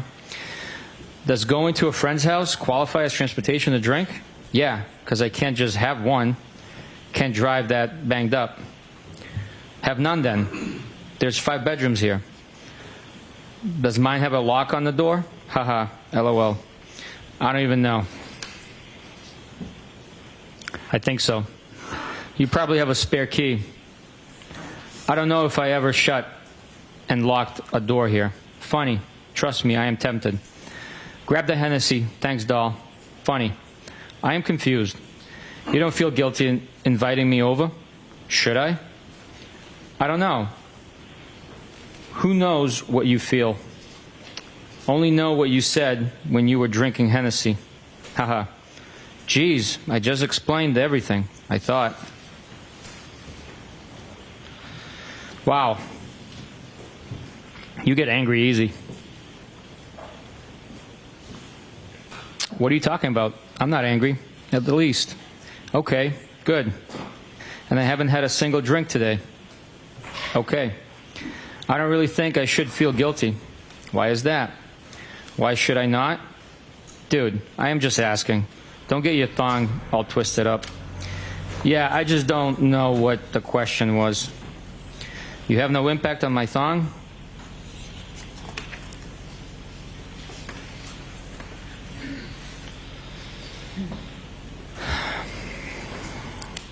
I think I try my best to do the right by people, and sometimes people suck. And I'm not married, nor do I have kids. I agree. But you kind of have a live-in boyfriend. You act like you act like I ask dumb questions. Yeah, kind of. But it's been a long time, and there's ups and downs, so at some point you have to think more rationally. Do you plan on leaving him? I'm sorry. I don't think they're dumb. It's just hard back and forth on text to understand the question.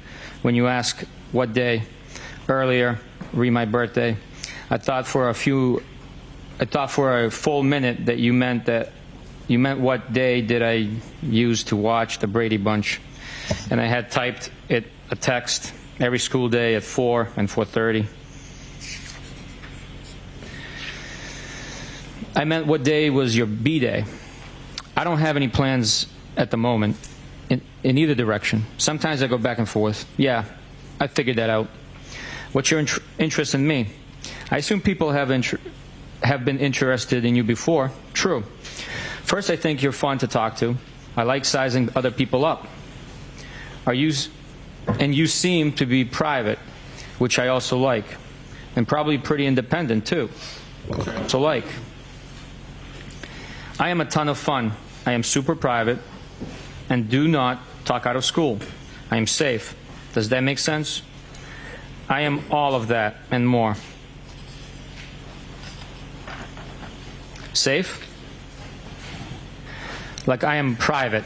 Don't talk out of school with what I do or who I hang with. Do I aggravate you? Haha, no. According to John, you may occasionally talk out of school. He said that about me? But that's none of my business. With respect to what exactly? None of my biz. So then why invite me to your house party? Now I am aggravated. Tonight's house party or last week? OMG, why? Last week. Like, why would he talked shut about me. Because we all like you. Everyone does. Geesh. You just said he talked shit about me. He wasn't talking shit at all. He always says how much he likes you. Just mentioned Brian does all right for himself. He has not said one negative thing about you ever. I just didn't think you were that private, that's all. I am about a lot of things. Don't be so sensitive. I am good. Oh, geez. Are your panties in a twist now? Stop.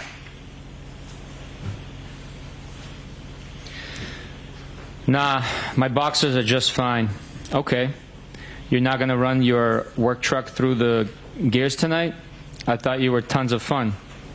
No, I am not. As much as I would like to. Moving on to the next call. Huh? Will you stop? You sensitive again? I can't really follow your thought process. You keep kind of insulting me a little. I am still confused why you want to hang with me. It's also out of left field. No, I am not. Are you single?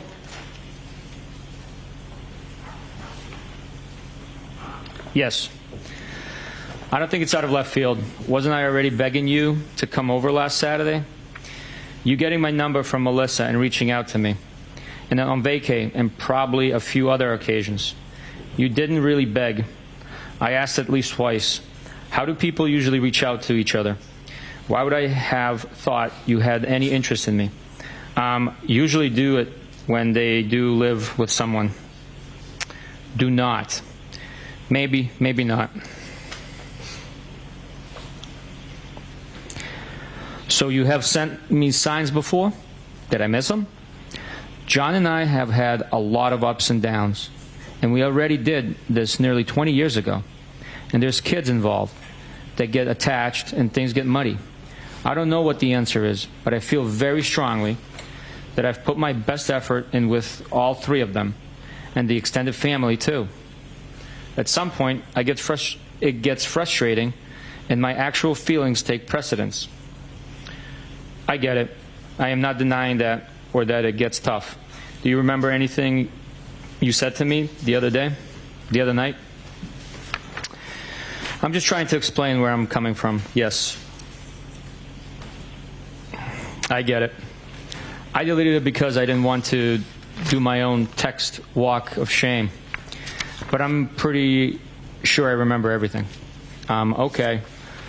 So don't you think it would complicate and confuse your situation if we hang out? Fair question. Probably. Do you only do things with that simplify your life? Nope. I complicate my life on the regular. Yeah, so does everyone else. Just so you know, I thought you were extremely hot off the rip. Amazing personality. I could go on and on, but I do not.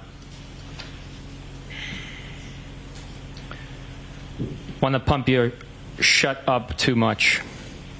Thanks for saying that, but low comps at Hillside. You know how to ruin something nice. I frequent other places. John has showed me about 5 times the Ring video of me walking you out on Saturday. And my voice and my accent are killing me softly. What? Yeah, he has cameras everywhere. You cops. Jesus. He like, Christ, are you guys hooking up? OMG, great.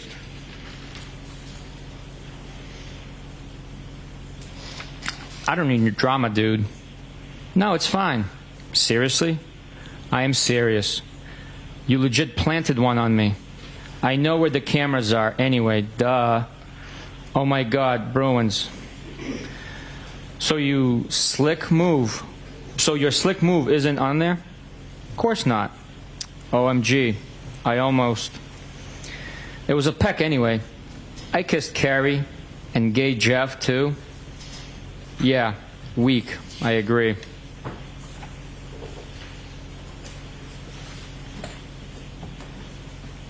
LOL, funny. So now he is jealous of me? No. I told you, he likes you a lot, which makes this worse. You said or did something at the bar last week, and he goes, I like Brian more and more. I think he is a good dude, too.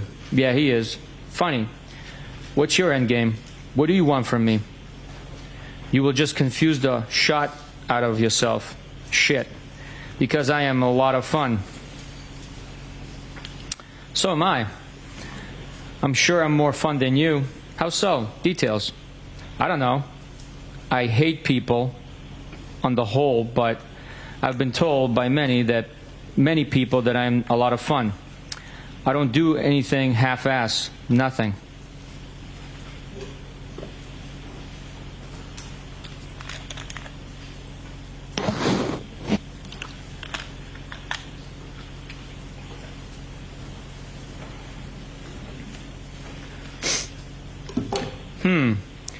So what do you want from me? I don't know. I just like you, so I reached out. You have zero idea? Nope. Oh, God.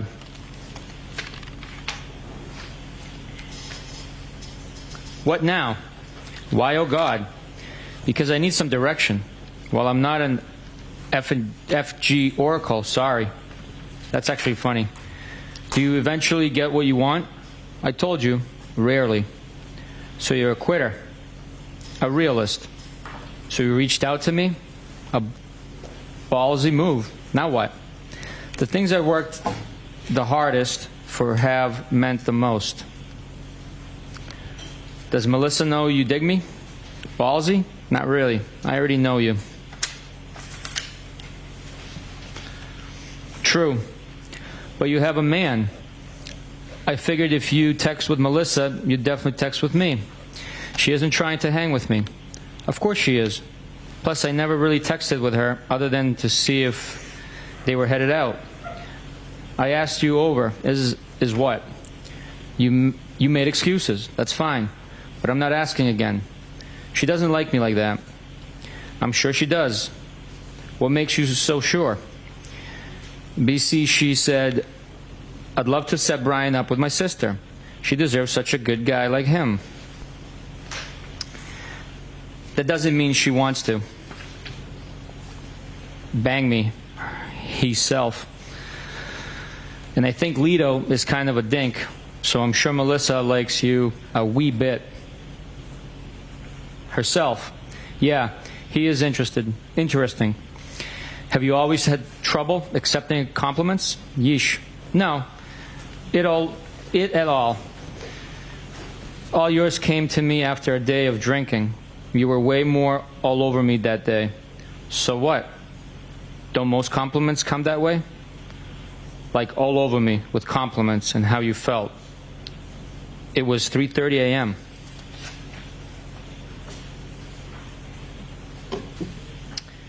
It was fun. I've complimented you today, too. And kicked my nuts in. Oh my God, how? If I had more notice, I would have grabbed a drink somewhere. So I am all set with. That's fine, but I am not asking again. Well, it was 7 p.m., and I'm super cool. So right now, asking again. Excuse me. So right now, asking again. Coming to your house would have been bad for the both of us. For starters, you wouldn't have wanted me to leave. Now equals not.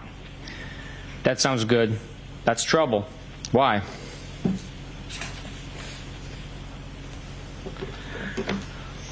Because you would have made me stay, locked me in your room. No, I wouldn't have. Haha, you wish. I don't share a bed with anyone ever. I have my own room in Canton. What? Yeah, I think sharing a bed is archaic. Is that the one you wanted me, TK, stay in? You sit like to be spooned? You don't? Not for more than a minute or two. Weird. You would rather sleep alone?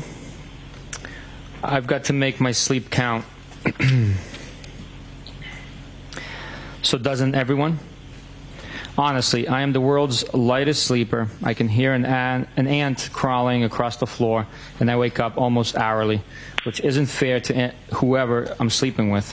Okay, bet Melissa isn't like that. Haha. Lori wouldn't like that. I know for a fact Melissa isn't like that. She told me she can't even fall asleep unless they're spooning. Lito rolled his eyes and pointed a gun at his head. You've probably got to go to work on your truck. Talk soon. Whatever.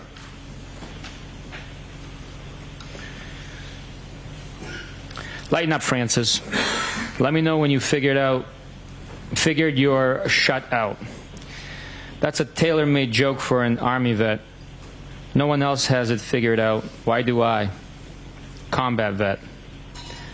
I didn't say non-combat. I told Sat, I think you're hot, and since told you how cool I think you are. Maybe you're actually a jerk. What do you want me to say/do? I'm pretty sure you're seeing people too. I am not a jerk. Don't change the narrative to suit yourself. Own your words.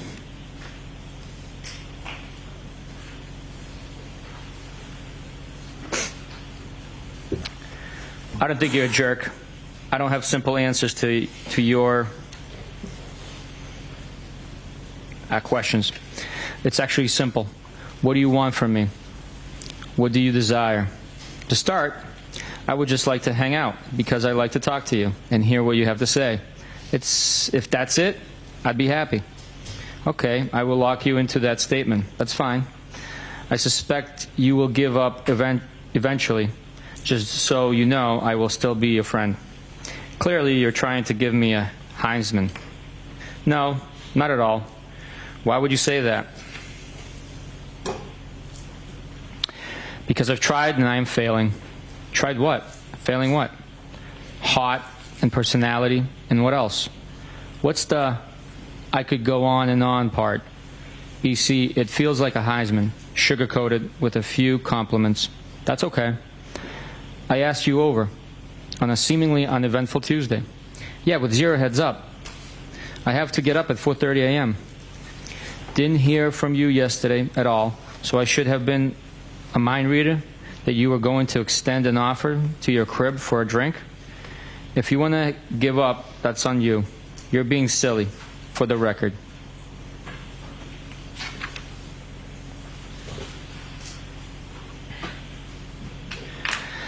No, I'm busting your chops. It's okay. No, you're sensitive. Nice try. You don't think if I came over for a drink, we would have got carried away? You said you were adaptable and tons of fun. I took that as an invite for an invite. Oh, okay. I'm 42. I know what happens when you invite someone for a drink. You're the master of avoidance. So you think I would just give it to you? Give yo to you? Give it up. I've been a lot in my life. I have a little bit of a carpe diem mindset. Been through.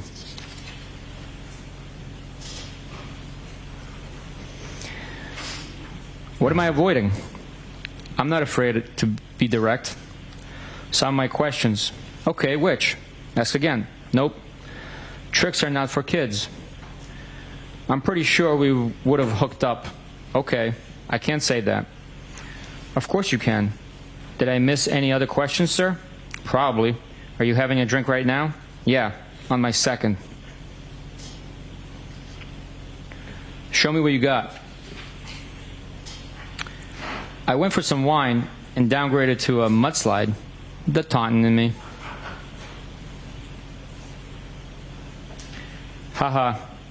I had to make another one because you got me all worked up. I could have made it for you, weirdo.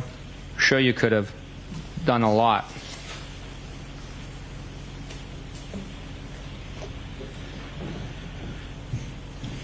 And you got yourself worked up, buddy? Yep, I am. What a crime? Excuse me. That a crime? Are you annoyed? Kinda. Why? Because you this offer on me last minute of through. I could have made 3 round tips by now. Excuse me, I apologize. You could have made 3-round trips by now. Oh, I bet. Crickets. 4-round trips. Bite me. Geez, that's fresh.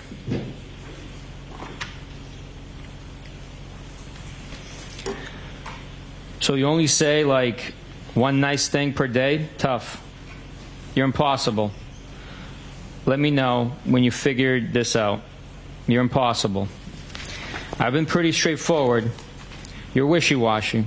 What do you want from me? Doesn't matter. Okay then. Wednesday, January 19th, 10:08 a.m. Sup? Sup?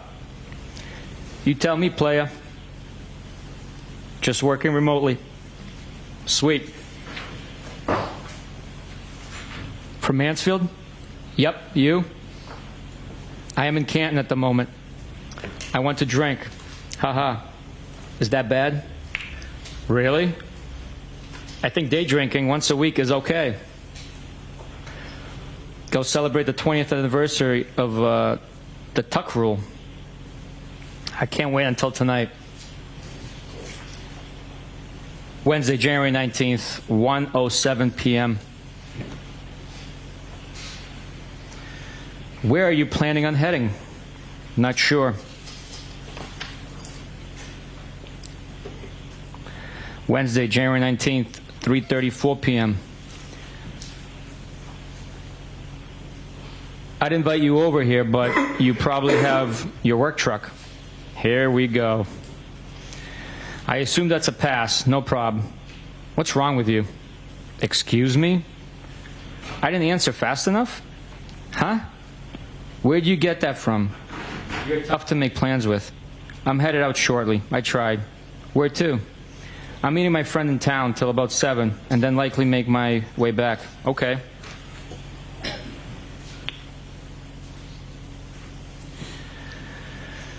Where are you headed back to, Shady? I assume that means Shady. I'm meeting my gal pal, who's from Canton, back to Mansfield. Do I know her? Name? I don't think so. Julia Mellon. Lives on Sherman. I'm not trying to be difficult. I just don't want any drama for either of us. I don't either. Okay. Trust me, I am tempted. I don't think it's a big deal. What? You coming over to my place? Or are you coming over to mine?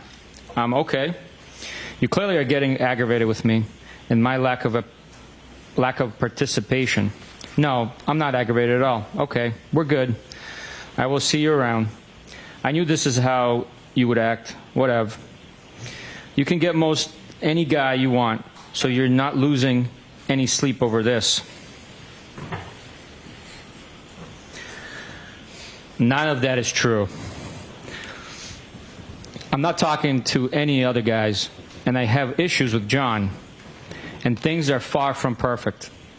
You just happen to know about him because we all hang out at the same bar. I'm sure you talk to other girls. That's what single people do. I'm not married, and neither are you. Neither is John. Was that your attempt at a lecture or deductive reasoning? What do you want from me? That's just how I feel. Excuse me. That's just how I think/feel. You don't need to approve. I've already answered that last question a couple of times, I think. I'm not judging you. Never have. Never will. You shouldn't. I don't know what your private life is about, nor is it my business.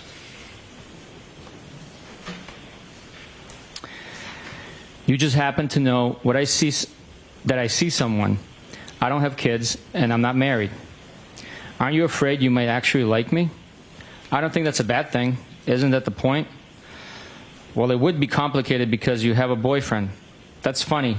You said we are all a lot alike. Because we are. Yeah, life never stays the same. Things always change. Okay. Why are we alike, according to you? Because we go with our gut and how we feel? Isn't that kind of what you told me?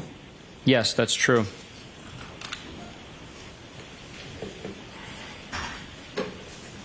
Have a good night. You're clearly irritated.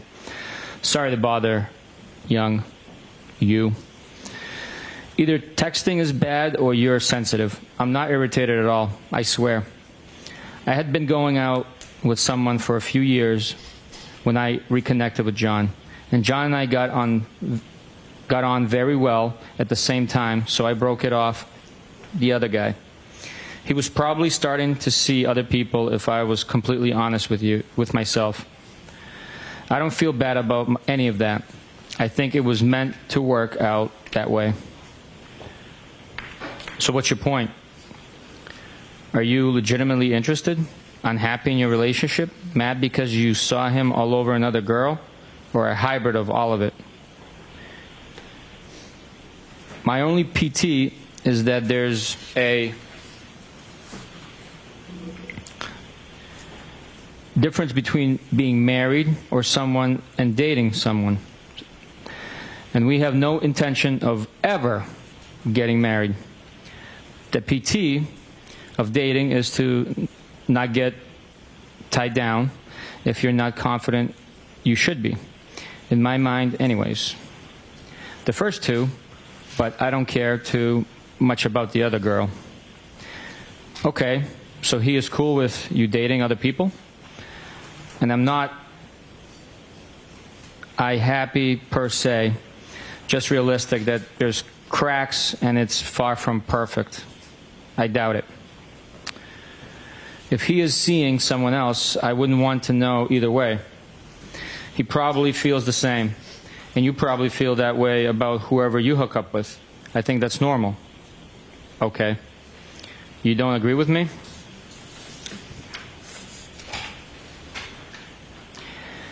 You make some valid points. No shit, Sherlock. Come on, I'm funny. Sit on that and spin. See? Now you have to go below the belt. Love it there. Do you wear belts? Only once in a while. Okay. When I go into the office. Okay. Rando. Haha.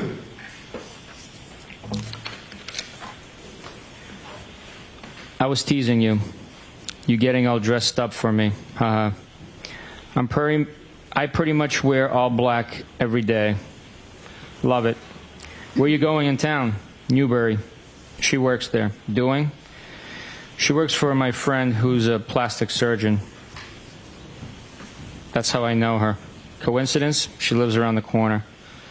So funny. Around the corner from your second home? Haha.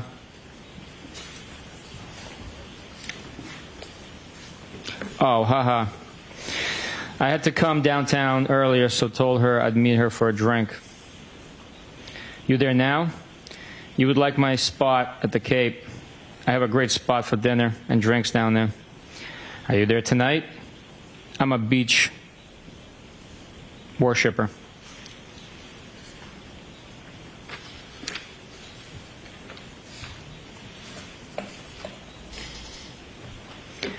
Where's that?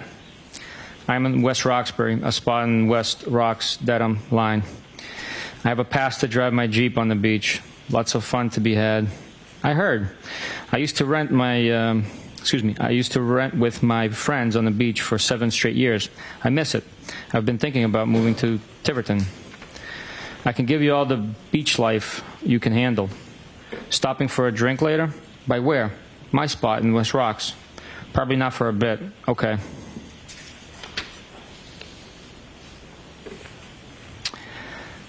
At a bar? I wasn't suggesting anytime soon. I know you're with your friend. I meant my house. Probably after 8. Okay. If you don't want to, that's fine. No pressure. I will. A drink? What do you drink? Are you out now?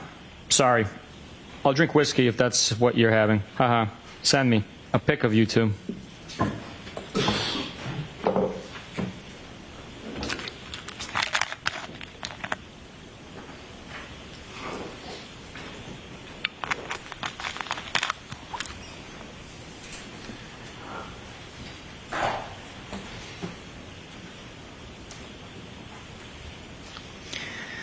Haha, I figured. My shot is tight. Shit. Sure you can handle this. Please. Bite me. Stop saying fresh things. Why? Excuse me, I'm sorry, Detective. There may have been a page that is missing in that document, or it's not comporting with the... Oh, you're right. I did accidentally turn the page. No problem. I apologize. I think starting at, I usually drink whatever the person with me is having. Yep. I usually drink whatever the person with me is having. Oh, okay. I don't take selfies either. I don't really even know how. Whatever. I wanted to see your smile. Ugh, I hate having my photo taken. Weak. Sorry. I am a very particular person. What's that mean? Okay, never mind. Go enjoy your friend. Go clean your house, will ya? My shit is spotless. Haha, I figured. My shot is tight. Shit. Sure you can handle this. Please, bite me. Stop saying fresh things. Why? Are those statements tempting? Nope. Oh, which statements? Perhaps you should drive directly to Mansfield. You said, bite me, like 3 times. Okay. 8:30ish is too late? For what? Drink. No, why? Are we not meeting up? You can stop over for a drink. Balls in your court. Are you going to give me the address? Yeah. We don't have to meet up if you don't want to. But I'm leaving town now. I am up for a drink. Okay. Should I drive around...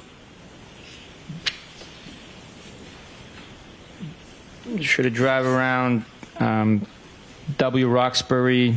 I assume it says yelling your name, question mark. It's cut off. Are you going to give me the address? Yeah. We don't have to meet up if you don't want to, but I'm leaving town now. All right, it repeats itself. I apologize. So, okay, should I drive around W. Roxbury yelling your name? Haha, no. Where are you now? Newbury. Do you really want to come over? Only if you want me to. Can you take charge? I thought we already settled this. Haha.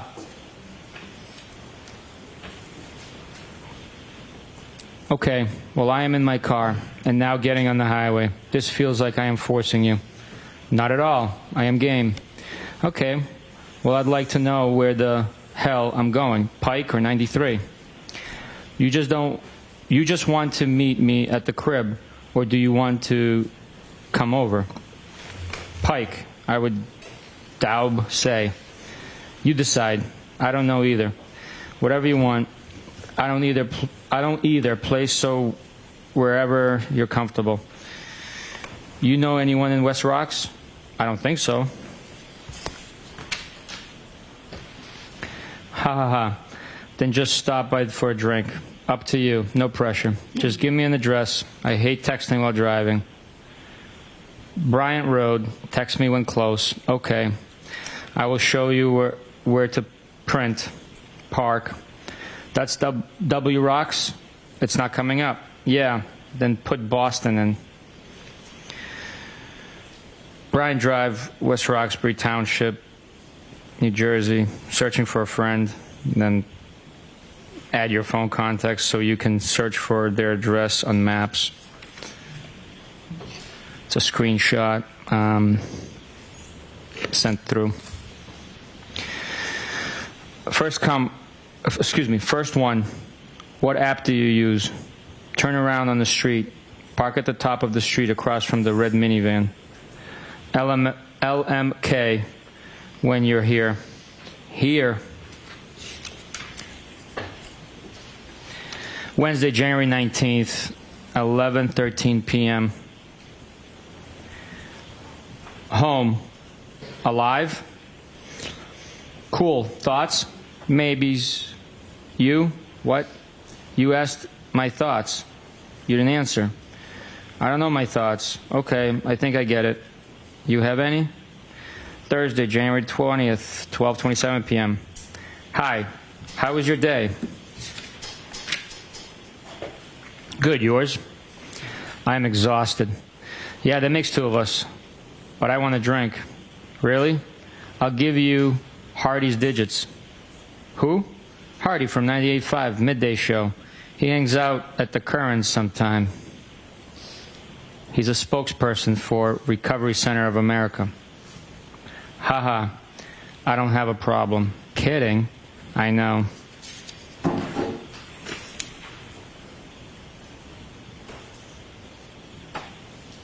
Good riddance. Haha, stranger, stranger. Hey, I was at Hilly all weekend. Have not heard from you. Haha, I apologize. Sunday, January 23rd, 9:40 p.m. Phone works. Thought you were all set. With talking? No. You sure? Friday, 11:32 p.m. Well. Saturday, 11:54 a.m. John died. All right. Lights, please.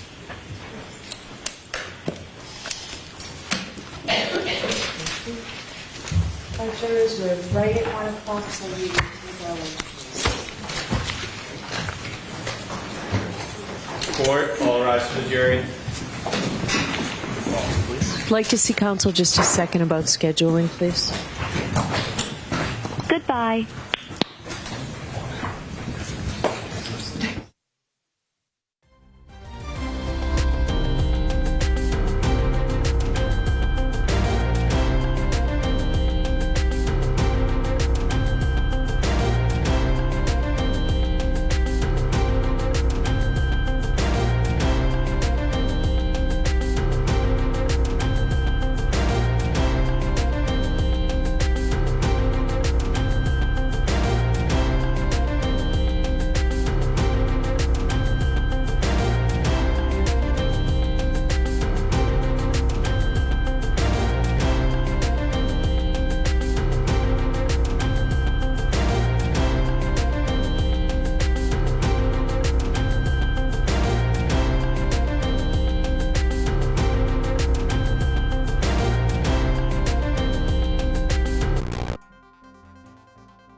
Now on WBZ TV and streaming on CBS News Boston. WBZ News starts now with a next weather alert.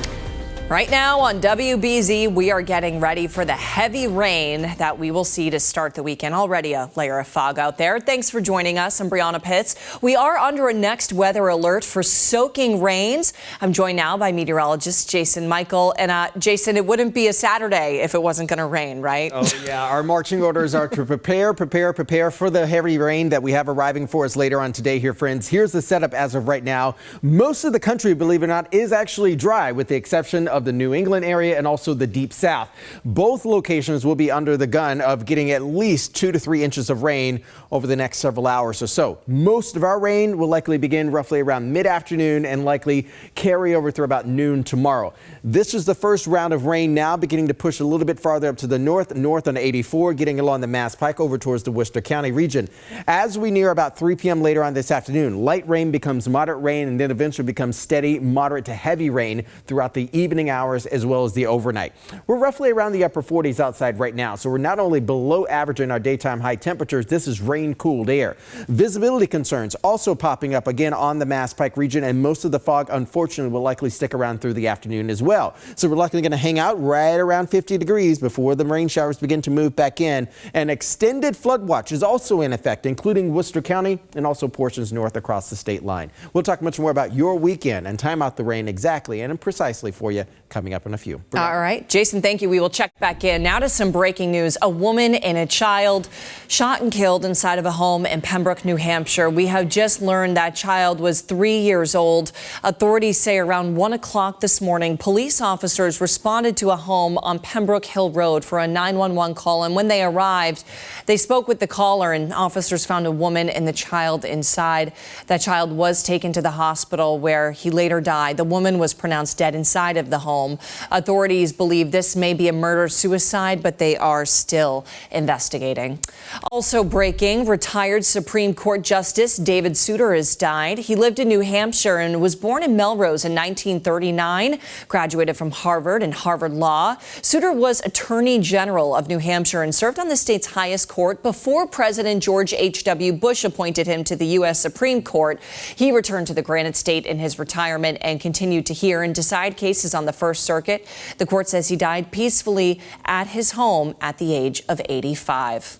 Well, the Tufts University student detained by ICE agents is asking a federal judge to set her free. WBZ's Anna Meitler has been monitoring this hearing and joins us with what we have learned so far. So what is the latest, Anna? So, Brianna, this hearing has been going on for a couple of hours now. It's happening at a courthouse in Vermont, but Rumesa Ozturk has been testifying virtually from an ICE detention center in Louisiana, and she's been making her case to the judge about why she should be released. So Ozturk was arrested by ICE agents in Somerville in March after the Trump administration revoked her student visa. Ozturk is accused by the Trump administration of supporting Hamas, but her legal team says that she co-authored a campus newspaper article critical of the war in Gaza. Today, Ozturk told a federal judge that she is having numerous asthma attacks that are more severe in intensity from the stress and from living with 23 other women in an area meant for 14 people, as well as exposure to cleaning supplies and rodents. Ozturk even had to leave during the hearing because she was having an asthma attack. Supporters of Ozturk gathered outside of that Vermont courthouse this morning, rallying for her freedom and for freedom of speech. Vermonters are showing up.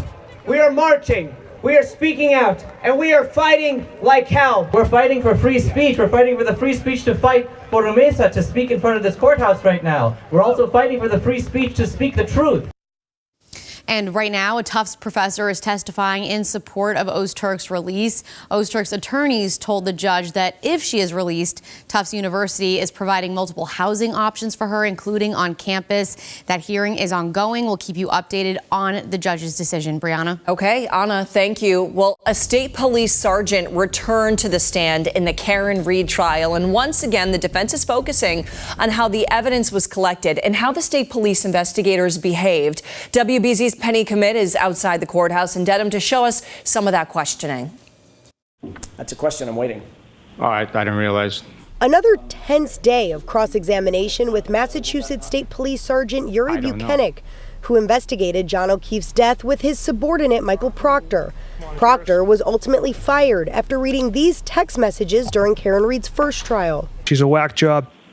See you. And who submitted all of that evidence to the crime lab? Michael Proctor. This morning, the defense zeroed in on their theory that Proctor manipulated evidence to frame Karen Reed, pointing to several pieces of taillight that Proctor submitted into evidence hours after John O'Keefe's body was found on the front lawn.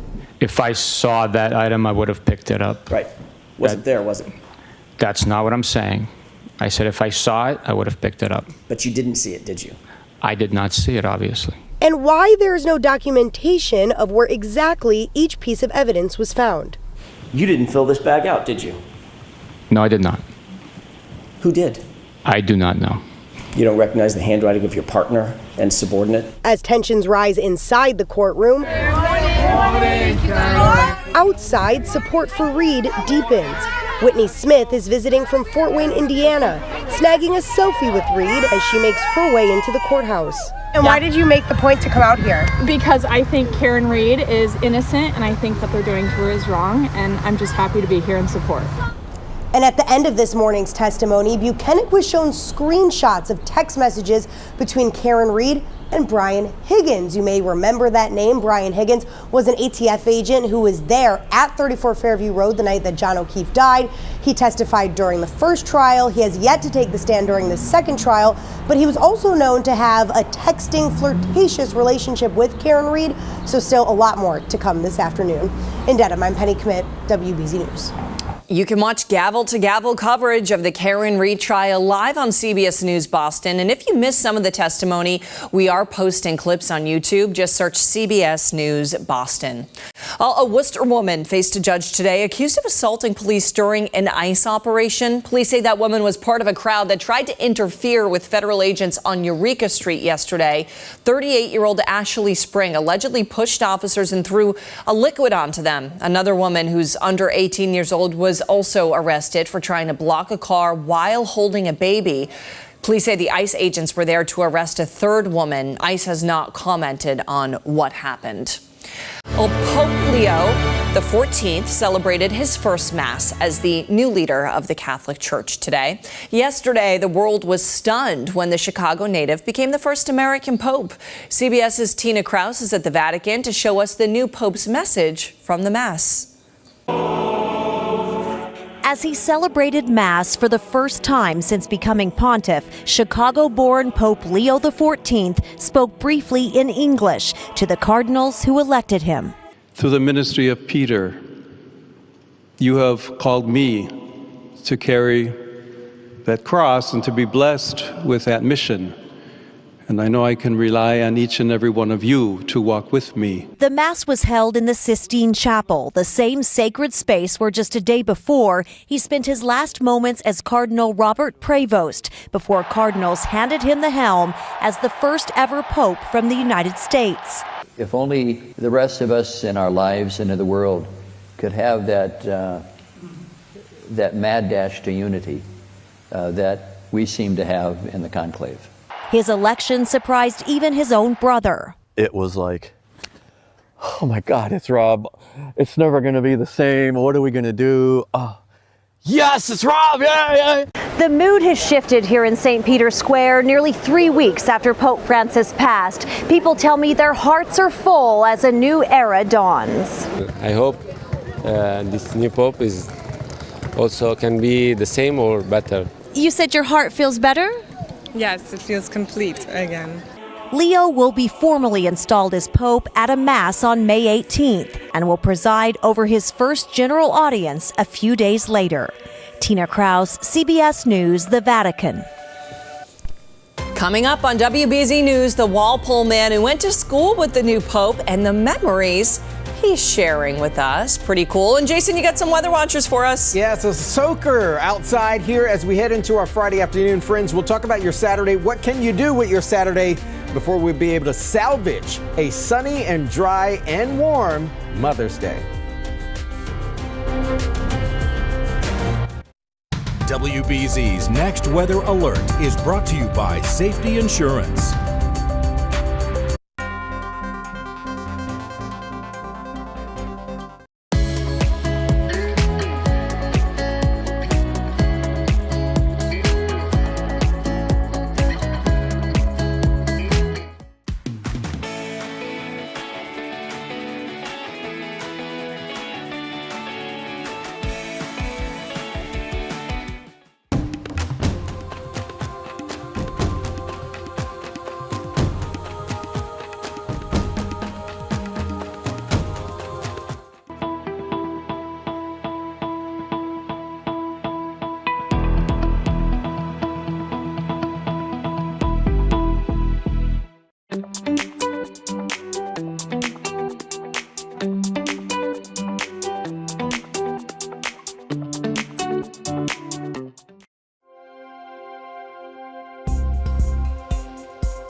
You're watching WBZ News.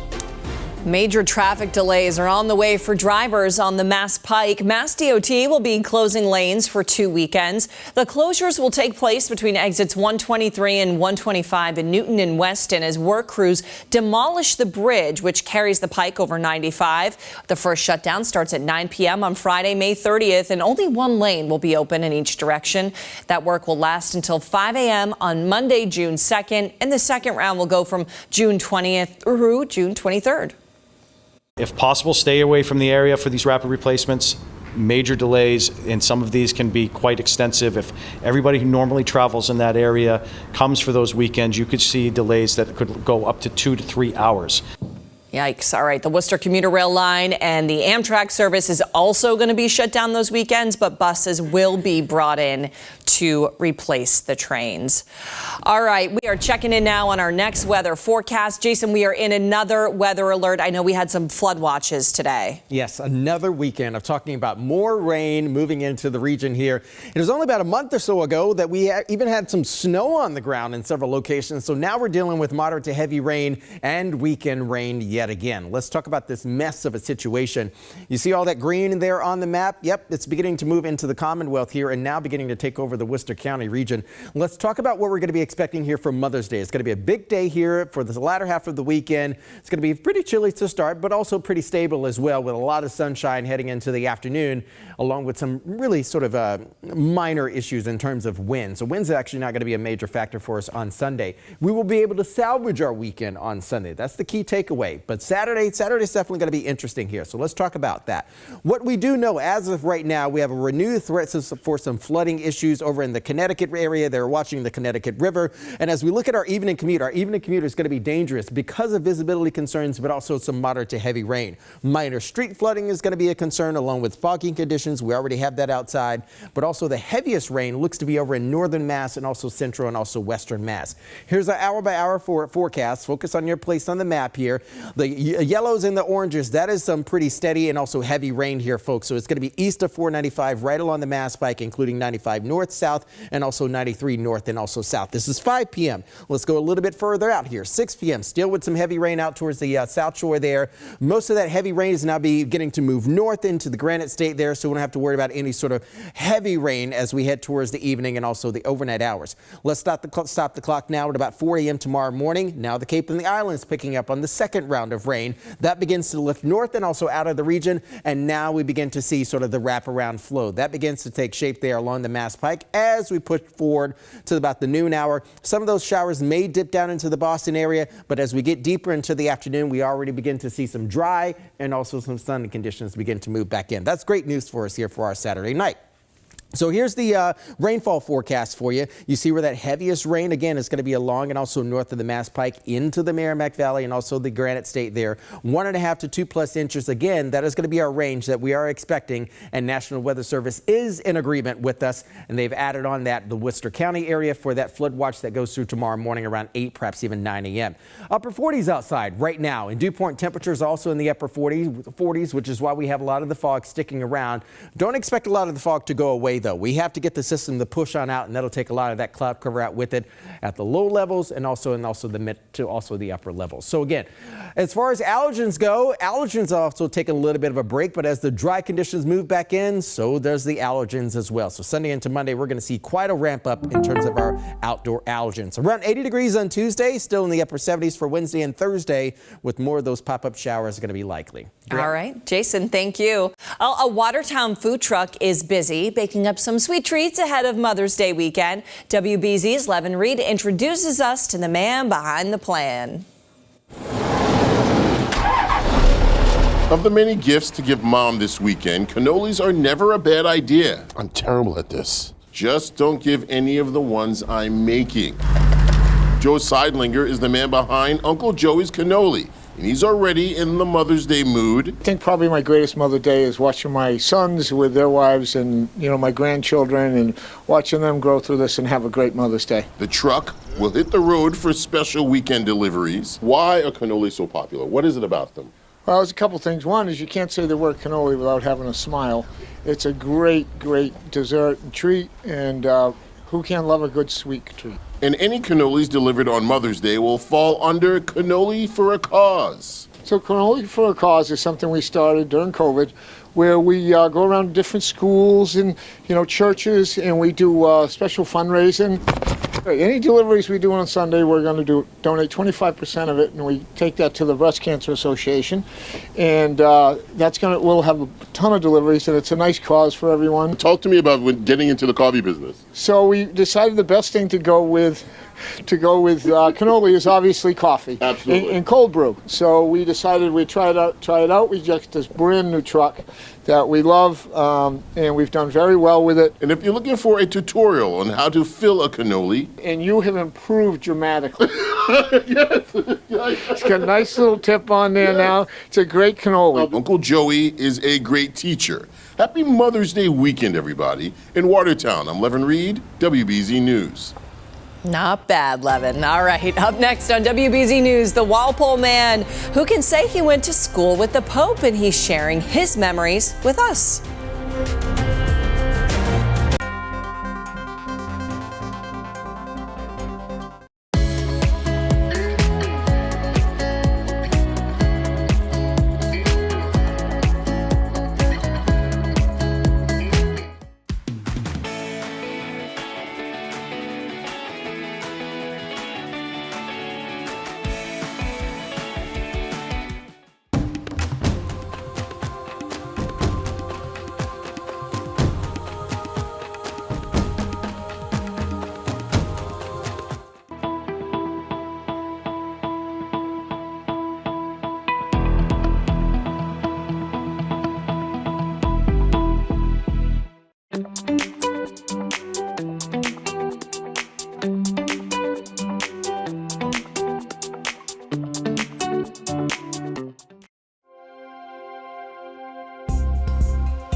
Well, people who know Pope Leo XIV from his early days remember a friendly young man who had a calling. WBZ's Lisa Hughes talked with a man in Walpole who went to school with the Pope and says even as a teenager, he was a superstar. So there's Bob there. Bob Prevost is everywhere in this 1973 yearbook and now on screens around the world. When I saw the picture, I thought, is that Bob Prevost? And saw the picture, and yes, it was. Bob Schick was a freshman at St. Augustine's Seminary High School in Holland, Michigan, when Bob Prevost was a senior at the boarding school. So you had a lot of freshman kids there who were really scared to be away from home. And Bob was one of the guys, one of the seniors who took people under his wing. With just 100 students and only 13 in Prevost's graduating class, Schick says it was a brotherhood and Prevost was a natural leader. I mean, he was the valedictorian. He was the student body president. He was in charge of speech and debate, editor-in-chief of the yearbook that I'm holding. He was also in the Spirit Club. And there he is. He wasn't the biggest guy. Kind of where you'd expect him to be, holding everybody else up. And the head of the speech and debate team, a teenager with gravitas, but still friendly and fun. Bob Prevost is the captain of the championship bowling team. In case your viewers wanted to know, is he the kind of guy who would sing along to accordion music?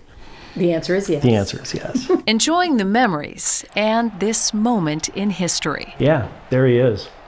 And when he walked out, to meet the crowd at first, and you just saw him kind of get overwhelmed in the moment just for a second, I was just so happy for him. I was just so proud for him. A man from his past about to shape the church's future, he hopes, in the spirit of Jesus. Compassion and love of the poor and his stance on migrants. All of those things I think are really important to being a leader of such a huge group of people. And boy, now he's just got an incredible opportunity.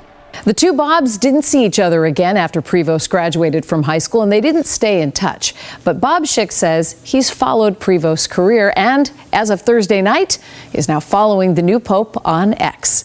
Lisa Hughes, WBZ News. You're watching WBZ. We'll be right back.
Thanks for joining us. The news continues streaming on CBS News Boston. Have a great afternoon.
Now on WBZ TV and streaming on CBS News Boston. WBZ News starts now with a next weather alert. Right now on WBZ, we are getting ready for the heavy rain that we will see to start the weekend. Already a layer of fog out there. Thanks for joining us. I'm Brianna Pitts. We are under a next weather alert for soaking rains. I'm joined now by meteorologist Jason Michael. And Jason, it wouldn't be a Saturday if it wasn't going to rain, right? Oh, yeah. Our marching orders are to prepare for the heavy rain that we have arriving for us later on today here, friends. Here's the setup as of right now. Most of the country, believe it or not, is actually dry, with the exception of the New England area and also the deep south. Both locations will be under the gun of getting at least 2 to 3 inches of rain over the next several hours or so. Most of our rain will likely begin roughly around mid-afternoon and likely carry over through about noon tomorrow. This is the first round of rain now beginning to push a little bit farther up to the north on 84, getting along the Mass Pike over towards the Worcester County region. As we near about 3 p.m. later on this afternoon, light rain becomes moderate rain and then eventually becomes steady, moderate to heavy rain throughout the evening hours as well as the overnight. We're roughly around the upper 40s outside right now, so we're not only below average in our daytime high temperatures, this is rain-cooled air. Visibility concerns also popping up again on the Mass Pike region, and most of the fog, unfortunately, will likely stick around through the afternoon as well. So we're likely going to hang out right around 50 degrees before the rain showers begin to move back in. An extended flood watch is also in effect, including Worcester County and also portions north across the state line. We'll talk much more about your weekend and time out the rain exactly and precisely for you coming up in a few. All right. Jason, thank you. We will check back in. Now to some breaking news. A woman and a child shot and killed inside of a home in Pembroke, New Hampshire. We have just learned that child was 3 years old. Authorities say around 1 o'clock this morning, police officers responded to a home on Pembroke Hill Road for a 911 call. And when they arrived, they spoke with the caller, and officers found a woman and the child inside. That child was taken to the hospital where he later died. The woman was pronounced dead inside of the home. Authorities believe this may be a murder-suicide, but they are still investigating. Also breaking, retired Supreme Court Justice David Souter has died. He lived in New Hampshire and was born in Melrose in 1939, graduated from Harvard and Harvard Law. Souter was Attorney General of New Hampshire and served on the state's highest court before President George H.W. Bush appointed him to the U.S. Supreme Court. He returned to the Granite State in his retirement and continued to hear and decide cases on the First Circuit. The court says he died peacefully at his home at the age of 85. A state police sergeant returned to the stand in the Karen Reed trial, and once again the defense is focusing on how the evidence was collected and how the state police investigators behaved. WBZ's Penny Commit is outside the courthouse in Dedham to show us some of that questioning. That's a question I'm waiting. Oh, I didn't realize. Another tense day of cross-examination with Massachusetts State Police Sergeant Yuri Buchanan, who investigated John O'Keefe's death with his subordinate Michael Proctor. Proctor was ultimately fired after reading these text messages during Karen Reed's first trial. She's a whack job. See you. And who submitted all of that evidence to the crime lab? Michael Proctor. This morning, the defense zeroed in on their theory that Proctor manipulated evidence to frame Karen Reed, pointing to several pieces of taillight that Proctor submitted into evidence hours after John O'Keefe's body was found on the front lawn. If I saw that item, I would have picked it up. Right. Was it there, was it? That's not what I'm saying. I said if I saw it, I would have picked it up. But you didn't see it, did you? I did not see it, obviously. And why there is no documentation of where exactly each piece of evidence was found. You didn't fill this bag out, did you? No, I did not. Who did? I do not know. You don't recognize the handwriting of your partner and subordinate? As tensions rise inside the courtroom, outside, support for Reed deepens. Whitney Smith is visiting from Fort Wayne, Indiana, snagging a selfie with Reed as she makes her way into the courthouse. And why did you make the point to come out here? Because I think Karen Reed is innocent, and I think that they're doing to her is wrong, and I'm just happy to be here in support. And at the end of this morning's testimony, Buchanan was shown screenshots of text messages between Karen Reed and Brian Higgins. You may remember that name. Brian Higgins was an ATF agent who was there at 34 Fairview Road the night that John O'Keefe died. He testified during the first trial. He has yet to take the stand during the second trial, but he was also known to have a texting, flirtatious relationship with Karen Reed, so still a lot more to come this afternoon. In Dedham, I'm Penny Commit, WBZ News. You can watch gavel-to-gavel coverage of the Karen Reed trial live on CBS News Boston. And if you missed some of the testimony, we are posting clips on YouTube. Just search CBS News Boston. A Worcester woman faced a judge today accused of assaulting police during an ICE operation. Police say that woman was part of a crowd that tried to interfere with federal agents on Eureka Street yesterday. 38-year-old Ashley Spring allegedly pushed officers and threw a liquid onto them. Another woman who's under 18 years old was also arrested for trying to block a car while holding a baby. Police say the ICE agents were there to arrest a third woman. ICE has not commented on what happened. Well, Pope Leo XIV celebrated his first Mass as the new leader of the Catholic Church today. Yesterday, the world was stunned when the Chicago native became the first American Pope. CBS's Tina Kraus is at the Vatican to show us the new Pope's message from the Mass. As he celebrated Mass for the first time since becoming pontiff, Chicago-born Pope Leo XIV spoke briefly in English to the cardinals who elected him. Through the ministry of Peter, you have called me to carry that cross and to be blessed with that mission. And I know I can rely on each and every one of you to walk with me. The Mass was held in the Sistine Chapel, the same sacred space where just a day before he spent his last moments as Cardinal Robert Prevost, before cardinals handed him the helm as the first ever pope from the United States. If only the rest of us in our lives and in the world could have that mad dash to unity that we seem to have in the conclave.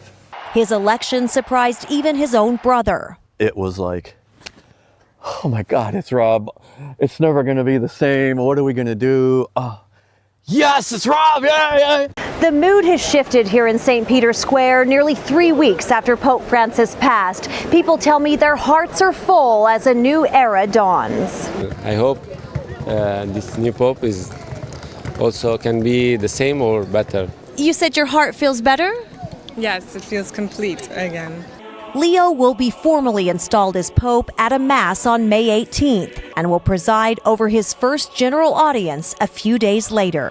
Tina Kraus, CBS News, the Vatican. Coming up on WBZ News, the Walpole man who went to school with the new Pope and the memories he's sharing with us. Pretty cool. And Jason, you got some weather watchers for us. Yeah, it's a soaker outside here as we head into our Friday afternoon. Friends, we'll talk about your Saturday. What can you do with your Saturday before we be able to salvage a sunny and dry and warm Mother's Day? WBZ's Next Weather Alert is brought to you by Safety Insurance.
This Sunday, the Part 2 season finale of Watson airs on WBZ, picking up from where Part 1 left off when some of Watson's team members fall ill after becoming targets of a sinister plot. In Sunday's episode, Watson and his team are faced with an impossible choice. He also comes face to face with an arch nemesis. WBZ's Samantha Cheney spoke with Morris Chestnut and Randall Park to learn more. Okay, so first, big fans of the series. I've been like on edge the whole time. So I want to get into it, introducing Morris Chestnut and Randall Park. Thank you guys so much for speaking with us here in Boston today. Thank you for having Of course. Okay, so we're going to be talking about the hit series Watson. And first, Morris, I want to ask you, this show is really combining an old detective storyline. It starts out with that, but you're really bringing it into the new age, right? New storytelling. Can you just say you as playing Dr. Watson, a character that a lot of people are already feel kind of familiar with? What was your kind of approach when you landed this role, and how did you feel like you wanted to kind of make it new, make it your own? I was really excited. First and foremost, to portray an iconic character, an iconic mythology was just a tremendous opportunity. It was a little nerve wracking, but I was also fortunate that the past generations really focused on Sherlock Holmes, of course, and Watson was somewhat of the sidekick. And there've been some tremendous Sherlock Holmes performances. There've been some tremendous Watson performances, but this being set in Pittsburgh, being a completely new iteration with respect to the mythology, allowed me the freedom to kind of, do some things on my own. And Randall, can you talk? Okay, so you have like this evil character coming out the first episode. It's like, okay, can you talk about how this may have been different for you, and maybe how it kind of stretched you as an actor playing this evil guy? Yeah, I mean, I rarely get asked to play evil. I don't know, something I guess about me just screams kind of amiable and somewhat unassuming. But I think that was all by design in terms of how this Moriarty was conceived by the creator of the show, Craig Sweeney. He wanted this Moriarty to catch people off guard and to lure them in with his kind of everyday, everyman kind of persona, but really deep down, he's extremely diabolical and dangerous, and that was just so fun to play. And I feel like, okay, in the the part 1 of the season finale, you guys come head to head. Watson, I feel like you kind of sense something's off with him, but we don't know this. Is this giving us kind of it's leading us into part 2? Is this kind of a little sneak peek? What can people expect? So here's the thing. So Moriarty has been lurking around for quite some time, tormenting us psychologically, emotionally. But Watson doesn't know that that's James Moriarty. When we see him in part 1, he figures some things out in part 2, and so then once he knows, we have to figure out, what can he do to. There's a huge confrontation between the two of us, and we'll see what happens. Okay, so no spoilers. You guys don't want to give me anything. Okay. And can you talk a little bit about just characters evolving when you first, took on these roles to now watching them through all of the episodes of this first season? What was it like for you guys? Did it change at all from what you originally thought it would be like? Either one can answer. Yeah, not so much with Moriarty as far as the heart of the character. I mean, just in the lore and the tradition of Sherlock Holmes, Moriarty is the supervillain. So that's always remained the same. But I do feel like throughout the season, he's kind of peeling away like layers, and you get to see more. With each appearance, a little bit more of that heart of darkness, and it really comes to a head in this final episode.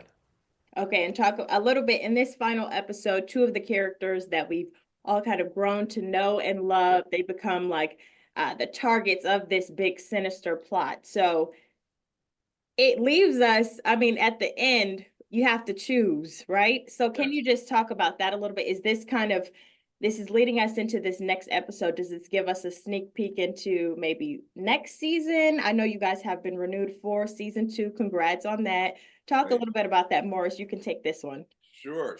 So, yes, at the end of part 1 of the season finale, we were left with both of the two twin doctors are very ill, and we only have enough medicine to save one of them, and we really can't decide which one. So Watson has to flip a coin that was given to him by Sherlock, which was the only way. So in part 2, the audience will get to see which one lives and which one doesn't.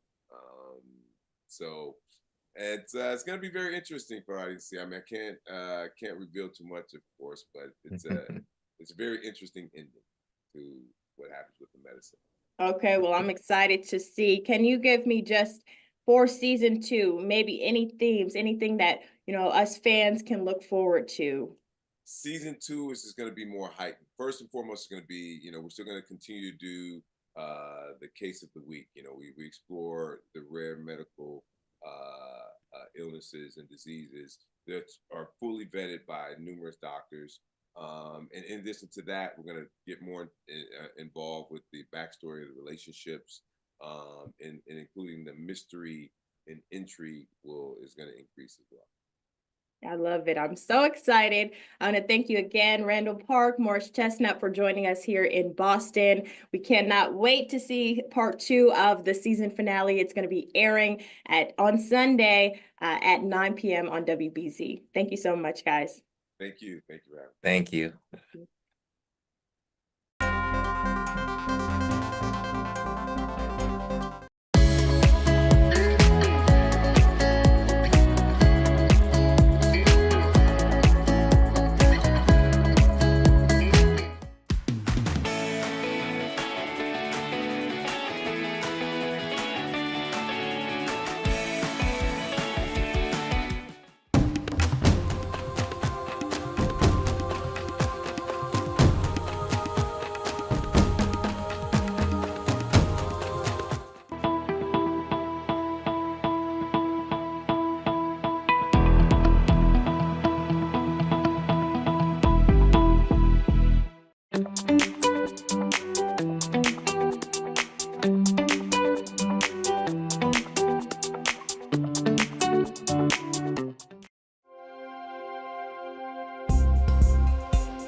Well, people who know Pope Leo XIV from his early days remember a friendly young man who had a calling. WBZ's Lisa Hughes talked with a man in Walpole who went to school with the Pope and says even as a teenager, he was a superstar. So there's Bob there. Bob Prevost is everywhere in this 1973 yearbook and now on screens around the world. When I saw the picture, is that Bob Prevost? And saw the picture, and yes, it was. Bob Schick was a freshman at St. Augustine's Seminary High School in Holland, Michigan, when Bob Prevost was a senior at the boarding school. So you had a lot of freshman kids there who were really scared to be away from home. And Bob was one of the guys, one of the seniors who took people under his wing. With just 100 students and only 13 in Prevost's graduating class, Schick says it was a brotherhood, and Prevost was a natural leader. I mean, he was the valedictorian. He was the student body president. He was in charge of speech and debate, editor-in-chief of the yearbook that I'm holding. He was also in the Spirit Club. And there he is. He wasn't the biggest guy, kind of where you'd expect him to be, holding everybody else up. And the head of the speech and debate team, a teenager with gravitas, but still friendly and fun. Bob Prevost is the captain of the championship bowling team. In case your viewers wanted to know, is he the kind of guy who would sing along to accordion music? The answer is yes. The answer is yes. Enjoying the memories and this moment in history. Yeah, there he is.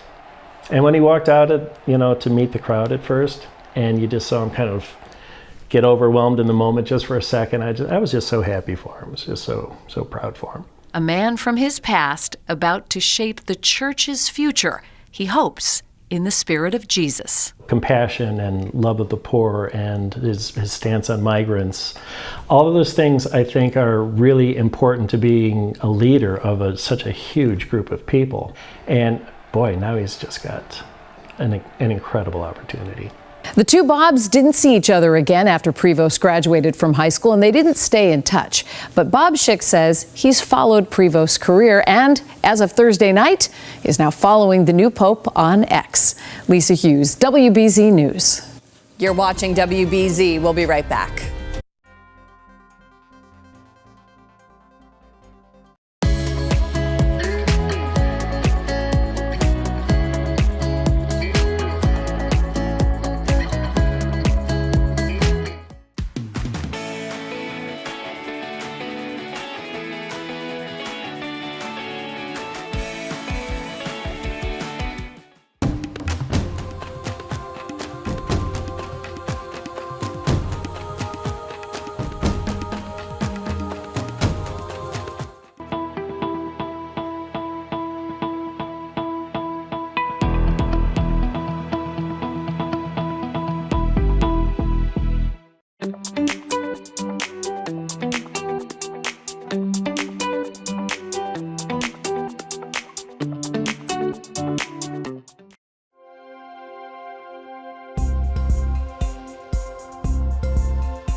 Thanks for joining us. The news continues streaming on CBS News Boston. Have a great afternoon.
Now on WBZ TV and streaming on CBS News Boston. WBZ News starts now with a next weather alert.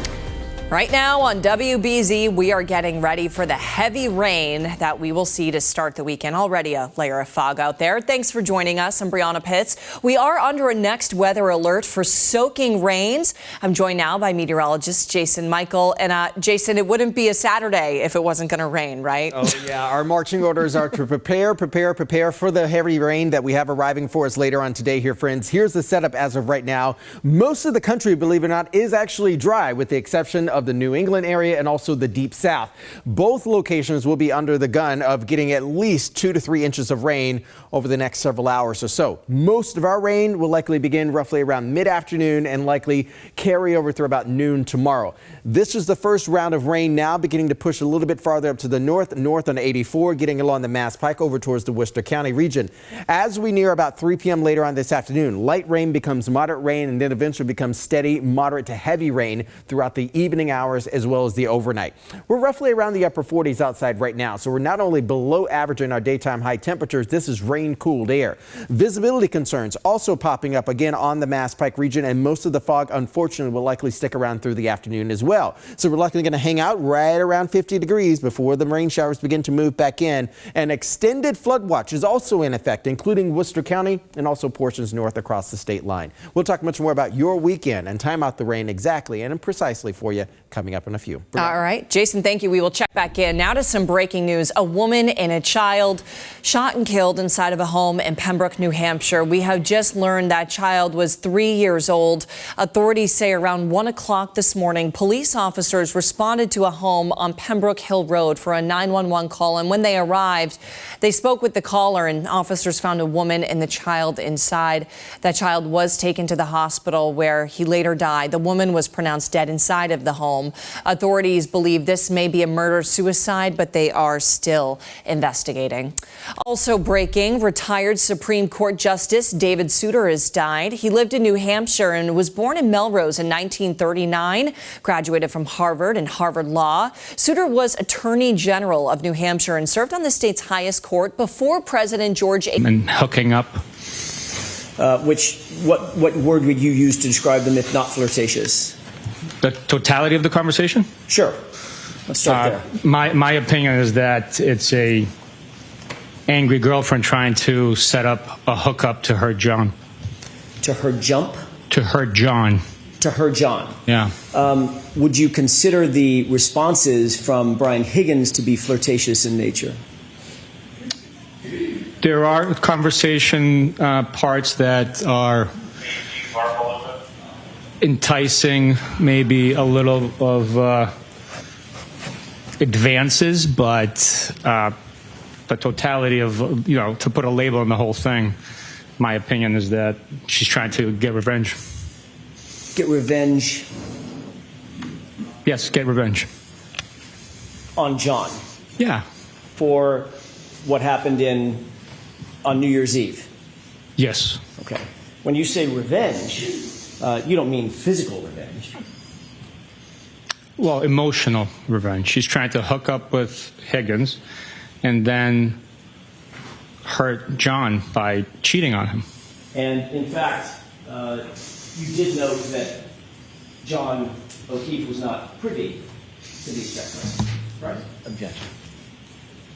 I'll allow that. Do you know that? I do not, Your Honor, no. He's not on these texts, is he? I don't know if their accounts are synced at this point. I don't know if he's seen them. I don't know. He's not. His phone. You know what his phone number is. You guys got his phone, right? We do have his device, yes. Do you have any evidence that his account is somehow, how do you know if that means synced with what Karen Reed's account? Not from his device, no, but he could have seen the text message. Okay, so there's no evidence that he was synced. His account was synced with anything, correct? I'm sorry, can you repeat? There's no evidence. You were facing the other way. I didn't hear. There's no evidence that his account was synced with anything. Not his device that we have, no. And you don't have, as you sit here, you don't have any evidence whatsoever that he saw any of these text messages, correct? We don't have that, but I do not know. Okay. So as you sit here, my question is very simple. Do you have evidence, affirmative evidence, that John O'Keefe ever saw these text messages? I do not have evidence that he saw them, okay. no. So would you agree that the text messages show a romantic interest, for whatever motivation, a romantic interest from Brian Higgins toward Ms. Reed? You have to ask that differently. In your mind, as you read the text messages, did you determine in your head that there was a romantic interest by Brian Higgins toward Karen Reed? In my mind, I saw the text messages for what they were, initiated by Karen Reed, and began a text message conversation with Brian Higgins. And Brian Higgins was responsive to those text messages, correct? They did communicate back and forth. He was responsive to the overtures that Ms. Reed made toward him, correct? Suggestions. Let's get together for a drink, come over to my house, I'll come over to your house, things of that nature. Those went back and forth between the two, correct? Yes, they were back and forth. Yes. And did you determine that there was an interest by Brian Higgins in Karen Reed? I read that he repeatedly asked her what's her plan, what's her goal, what's her interest, what's her intent.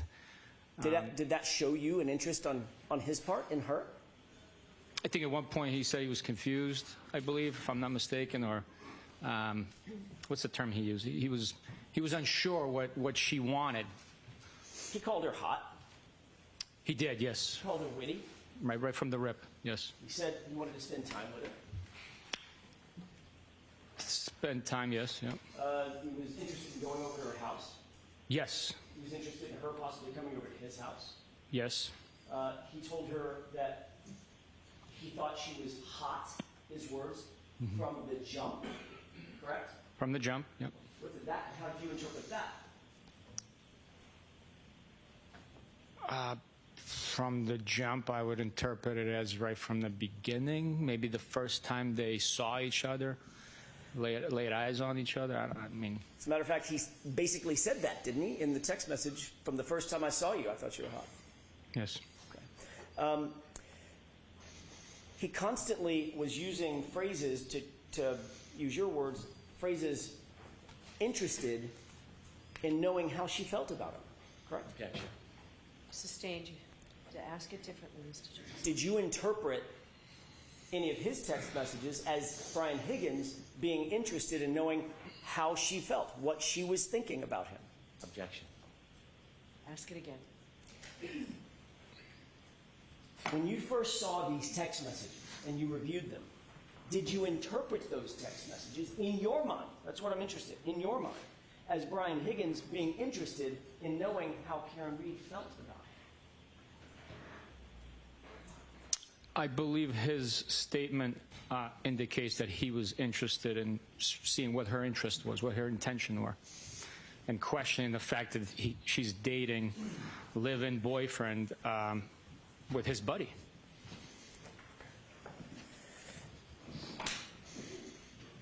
He used the word ghost several times, correct? I do recall reading the word ghost. How did you interpret that word? Objection. I'll allow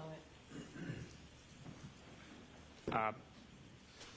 I interpreted ghost in the common slang terminology as to abandon conversation, stop communicating.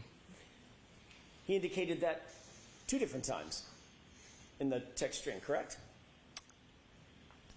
I know I read the text messages, by reading them out loud to a room full of people, I might not have remembered how many times the term ghost came through. Fair I was enough. concentrating more on the reading, not on the comprehension of each word.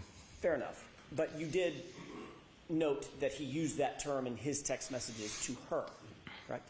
I think I recall at least once that the term ghost was present in the communication. Did you interpret that? I'm looking for what was in your mind. Did you interpret that, the use of that word by Brian Higgins, as showing some level of frustration at her abandonment of the conversation? No, I did not. No. Not at all? No.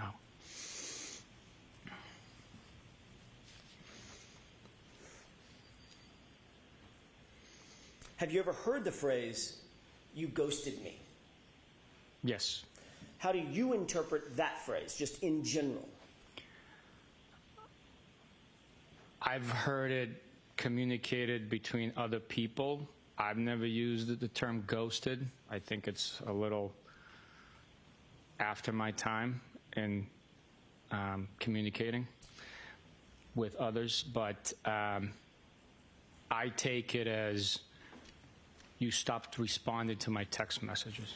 Do you take that, do you interpret that, or did you interpret that as a positive or a negative comment? You ghosted me. I interpret it as a matter of fact, like you stopped talking to me. I never thought about it in a positive or negative connotation. I never gave it any thought. As you sit here now, if you do give it thought, would you put a positive or a negative connotation on the phrase, "you ghosted me"? Objection. Sustained. You're aware that, based on the text messages that we just saw, there was a series of text messages that went back and forth starting in mid-January and basically ending around January 23rd, correct? This chain of text messages began in January 12th and ended January 29th. Right. I'm going to get to the 29th. But the back and forth ended on January 23rd, did it not?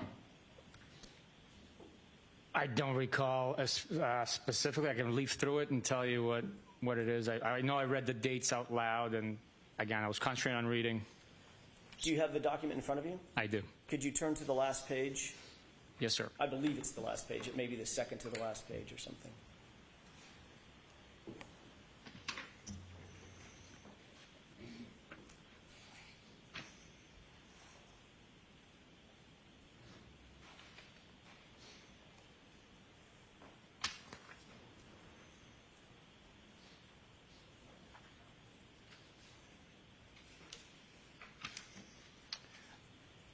Do you see an entry on January 23rd, 2022, a text message from Brian Higgins, "Thought you were all set"?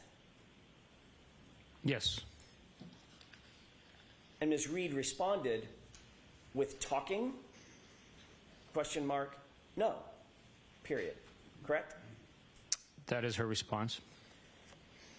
Mr. Higgins then responds, with 4 M's behind the H. Correct? That's correct. And then he responds again. By the way, did Ms. Reed respond to the No, she did not. And then he follows up with, "You sure?" with no punctuation. Correct? That's correct. Did Ms. Reed respond to "you're sure"? She did not. The next text is on January 29th at 11:32 p.m., correct? I'm sorry, January 28th at 11:32 p.m. Is that right? Yes, it is. Is that from Ms. Reed or from Mr. Higgins? At 11:32 p.m. on Friday, January 28th, it is from Mr. Higgins. That's all I ask. And now, can you tell the jurors what that text is? And then the next text immediately after it. Well.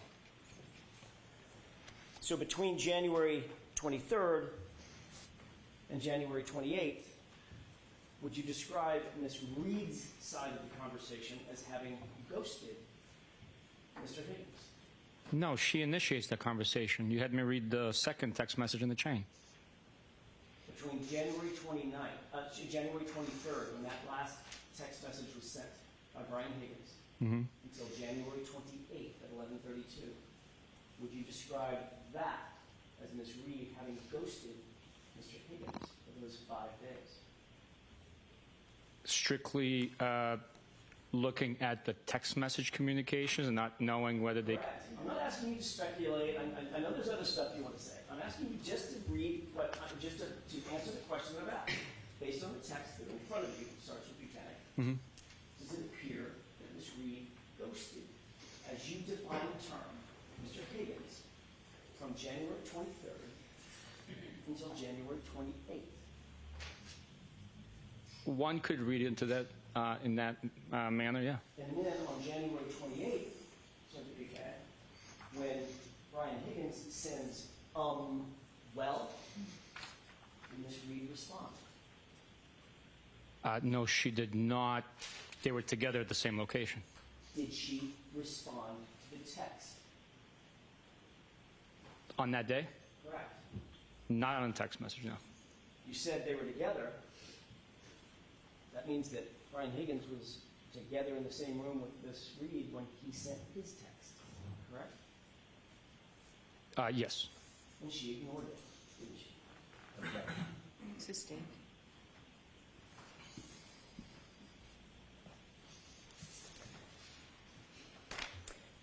You also received from Mr. Higgins certain text messages between him, Mr. Higgins, and John O'Keefe himself, correct? Yes, we did. And one of those text messages, one of the last text messages that they exchanged was, as a matter of fact, the last text message that was exchanged was Brian Higgins at 12:20 a.m. on January 29th, 2022, texting Mr. O'Keefe, "You coming here?" with 3 question marks, correct? I would have to take a look at the document. I don't have a memory of it specifically. I know I reviewed it, but I don't have a memory of the time and content.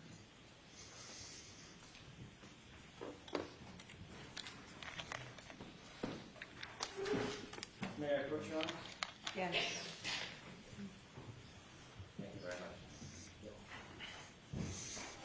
Thank you, sir. No worries.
Based on this extraction, I cannot definitively say that this text message was sent on January 29th because of the file source time and and the JPEG being so small. I can't testify to that, sir. May I approach? Yes.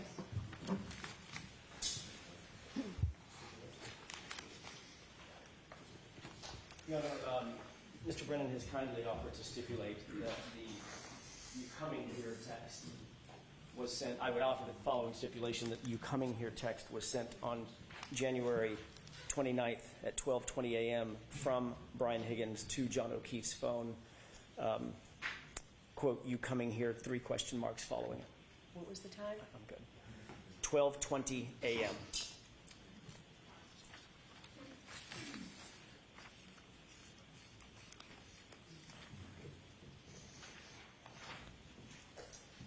May we enter that stipulation with the court's permission? Sure. So, jurors, you've heard that the lawyers agree that that fact is true. Thank you. Thank you, Sergeant. So you were aware of the timeline on or about January 29th when, first of all, Karen Reed had not responded to a text message from January 23rd throughout January 28th and into January 29th. Sorry, throughout January 28th by 11:32 p.m. or so. She just not responded.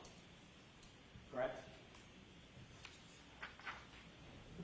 So the text message that she sent to Brian Higgins, the last time she sent a text message was on the 23rd. And he responded with several text messages to which she did not respond on January 23rd. Correct? I believe she sent 2 and he said 3, I believe. So the answer is yes. There was a text message that she sent, I'm sorry, that he sent to which she did not respond. Is that right? On the 23rd. He was the last one to send a text message on the 23rd. That was following multiple text messages back and forth between the two of them, spanning a couple of weeks. Correct? Yes. Then, on January 28th, 2022, Brian Higgins is at the Waterfall Bar and Grill after 11:30 p.m. Correct?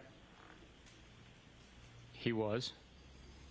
Karen Reed then walks into that same Waterfall Bar and Grill, accompanied by her boyfriend, John O'Keefe. Correct? They did. Brian Higgins then texted Karen Reed, who's standing in the room. Well, correct? Correct. Karen Reed ignored that text. Correct? Objection. Sustained. Karen Reed did not respond to that text. There's no text. Brian Higgins then, a little less than an hour later, texts John directly, "You coming here?" with 3 question marks. Correct?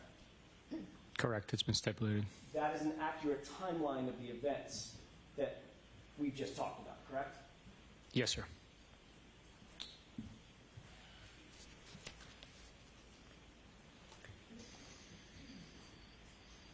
You're also aware of a call. Your investigation revealed a call between Brian Higgins and Brian Albert at 2:22 a.m. on the 29th, correct? Objection. Sustained. Did your investigation reveal a call between between Brian Higgins and Brian Albert at 2:22 a.m.? Objection. Sustained. May we approach, Your Honor? Okay.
Sure.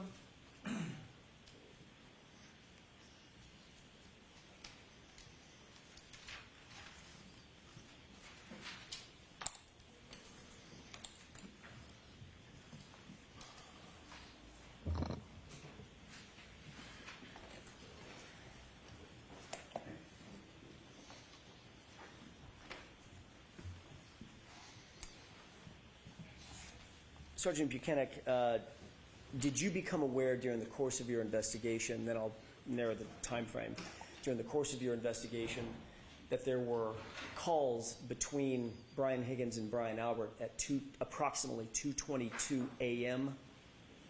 on the 29th? During the course of my investigation, I was not aware of that. If you have a document that I can see, I can tell you if I've ever seen it before. Did you seek to secure Brian Albert's cell phone to determine what calls he did and didn't make on January 29th or January 28th? No, we did not. Okay.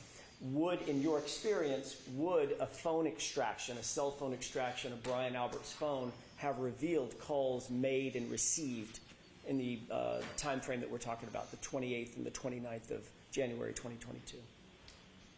If a phone is extracted, the records of phone calls being made and received would show those records. You did receive information from Brian Higgins' phone, specifically the texts that he claimed he pulled off of his phone and gave to you, correct? We received text messages that I read today that Brian Higgins provided from his phone. Did you seek to secure his actual phone for a forensic download or forensic mirror image to get the actual calls made and received or text messages made and received from his phone? No, we did not.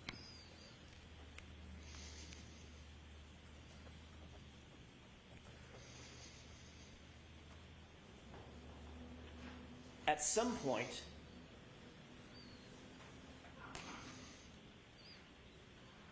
this is just yes or no, at some point, did you become aware of a call between Brian Higgins and Brian Albert at 2:22 a.m. on the morning of the 29th? Just yes or no? No. As you sit here today, this is new information to you. Let me rephrase that. This is unknown information to you. You do not have any information about that? Objection. Sustain. We need a time frame, Mr. Jackson. I realize that, Judge. That's why I'm asking it this way. As you sit here, are you aware of a phone call between Brian Albert and Brian Higgins at 2:22 a.m. on January 29th, 2022? Look, you just shared that with me. I have no memory or record of seeing that it actually took place. I do not know. Okay, so you've never heard that before. That was what I was getting to. You've never heard that before? No. Okay.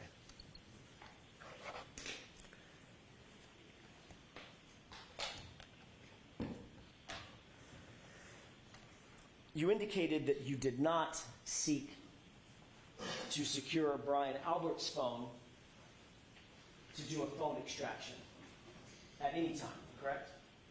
We did not try to get Brian Albert's phone for any reason whatsoever. Did you become aware during the course of your investigation that Brian Albert destroyed his phone? I'd like to be seen. Objection. Jurors, disregard that question. Come over to sidebar, please.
May I inquire? Yes. Thank you. Did you become aware of a call that was made by Brian Higgins at 1:35 a.m. while at Canton Police Department? I am not aware of that, no. So you did nothing in terms of investigating any phone call that Brian Higgins did or didn't make while at Canton PD on the night or the early morning hours of January 29th, 2022? We never sought to get Brian Higgins' phone. He was not looked at as a individual that we would need to get his information for any reason at that point. Even after you received and read all of those text messages between him and Karen Reed? Correct. And even after you became aware of the timeline that we just walked through, starting on January 23rd, going all the way into January 28th and into January 29th, you did nothing to investigate that? We had the information that we had. We did not need to get his phone. And the information that you had came from Brian Higgins himself, not from a forensic extraction, correct? The extraction that Brian Higgins provided was a forensics extraction of his communications with Mr. O'Keefe and Karen Reed. We had Mr. O'Keefe's phone and we had Karen Reed's phone, so we can verify and confirm that those text message communications were accurate, unredacted, not deleted, and were true representation of what their communications consisted of. And that was a representation made by whom? The totality of it. That was a representation made by whom? A person made that representation to you that it was fair and accurate. Who made that representation? It wasn't a person, it was the extractions between the three devices. Well, an extraction that you were handed on a device by someone, correct? No, I said that we had all three devices, and as I told Mr. Higgins in our interview together, I said, Brian, we have those two devices. Meaning if John's you and Karen's. correct. Okay. If there's anything deleted or altered in any way, we will have proof of it. So please make sure that you understand the magnitude of this situation. We're investigating a homicide. It needs to be accurate, and it was. And you trusted that coming from Brian Higgins rather than simply getting an extraction from his phone, correct? Yes. I trusted him, yes, because we trust and verify. And after verifying, the extractions were correct. And following that verification of the text messages, did that raise any suspicion in your mind about any possible motives Brian Higgins may have relative to John O'Keefe?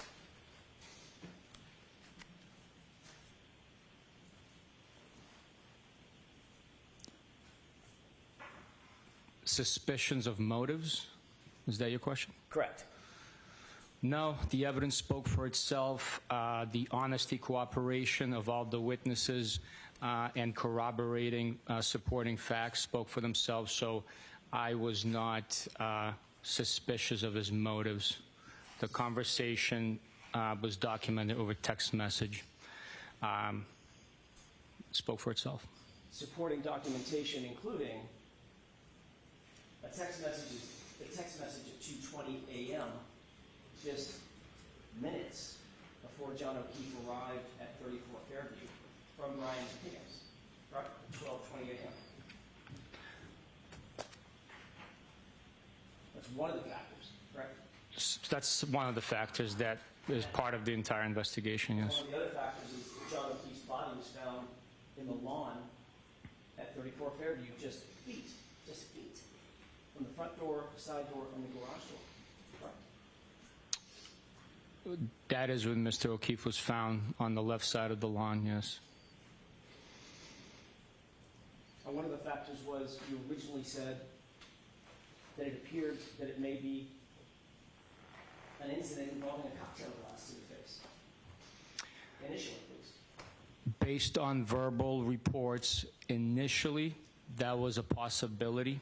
Again, it was before we spoke to before a lot of other things happened, but initially, that's what I'm asking about. Yes, initially, it was a possibility. And when you saw John O'Keefe at the hospital, that big contusion above his right eye, correct? That is not correct. He had a big egg just above his right eye? That is not correct. You did not see that? His eyelids were swollen, not above his eye. And it wasn't a contusion. If two different paramedics said that they saw what they described as an egg above his right eye. Well, let me ask you differently. Did you speak to any of the paramedics?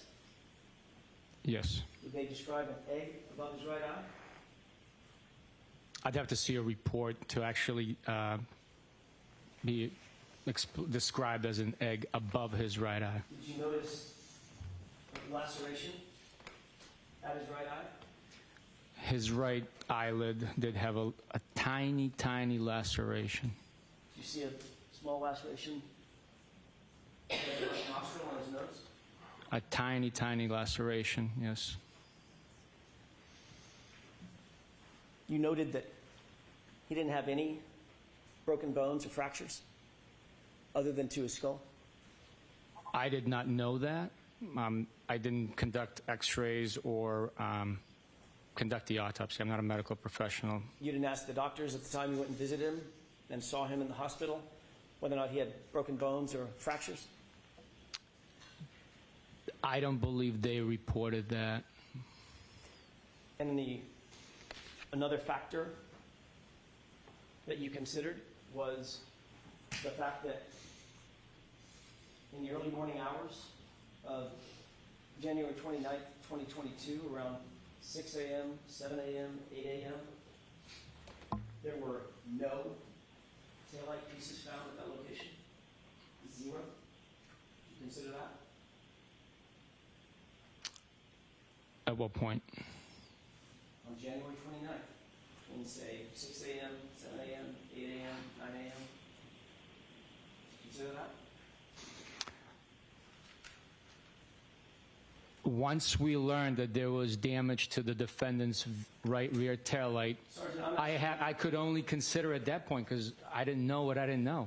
Right. We don't know, we don't know. We work with the evidence that's presented and we develop the investigation. And the evidence that was presented at that time, Sergeant, was a a leaf blower was used to search the area, the exact area that you've described for this jury as being the area around the fire hydrant, the flagpole, where John's body was, and no taillight material was found at all in the first searches. You're aware of that, yes or no? Yes. As a matter of fact, you're also aware that no taillight material was found until after that SUV was in Massachusetts State Police custody and sitting at the Sally Port in Canton. Correct? I believe the first taillight piece was found after it was in our custody. I don't know the exact time. I'd have to see it.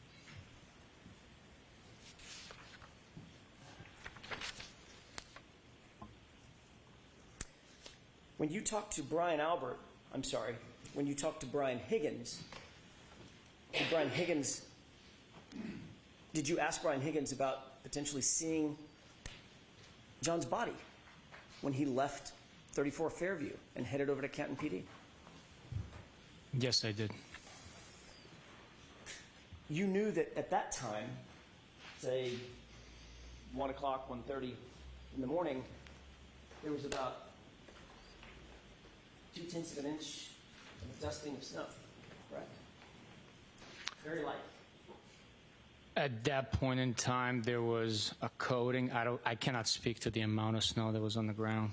But Brian Higgins told you in that interview that he didn't see the body because it was hidden by a snowbank. Objection. Did he say that to you? I don't have a memory of that, Your Honor.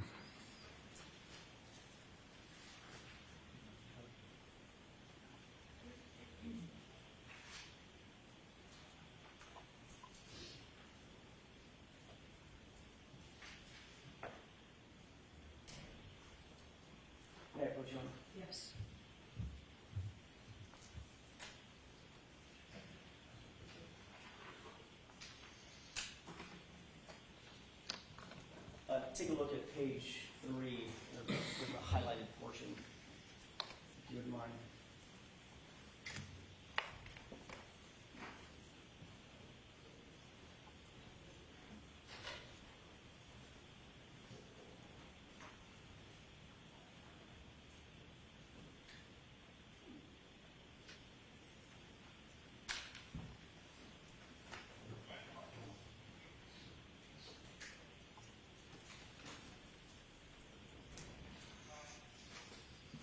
May I approach? Yes.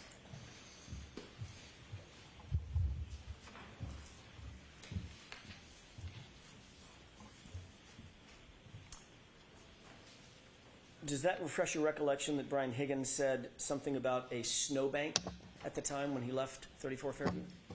He stated the reason he did not pay attention to the grass is he was concerned with his snowplow on his vehicle and was not paying attention to anything over the snowbank, just with the plow in front of him as he operated the vehicle. And of course, you knew at the time, as a detective and an investigator, you knew at the time that with a dusting of snow, there is no snowbank. Right. He mentioned plowing the driveway for the Alberts when he arrived, so there might have been coating and he was just plowing it and then creating a line. I cannot speak to how much snow was actually being plowed with the dusting that was on the ground. So there might have been a small snowbank. Again, he was referencing it. He was not paying attention to anything behind the snowbank. So behind it. Snowbank being in the yard. Actually, he said the lawn. Yeah, he's. Sorry. He talked about the snowbank being in the lawn, not the driveway, correct? That's how he described it. He said he was not paying attention anything past the snowbank being the lawn. And did not pay too much attention to the lawn area behind the snowbank, correct? Right, off to that area, right. Did that raise any suspicions in your mind that Brian Higgins may have been being less than truthful with you? No.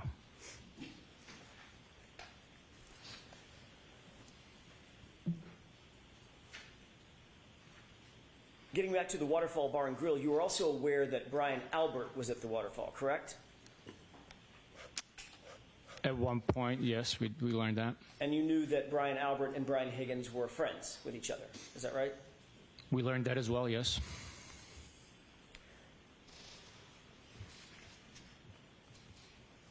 You've already indicated that you did not seek Brian Higgins' phone records. I may have asked you this, and if I did, I apologize. Did you seek Brian Albert's phone records or an extraction from his phone? No, we did not.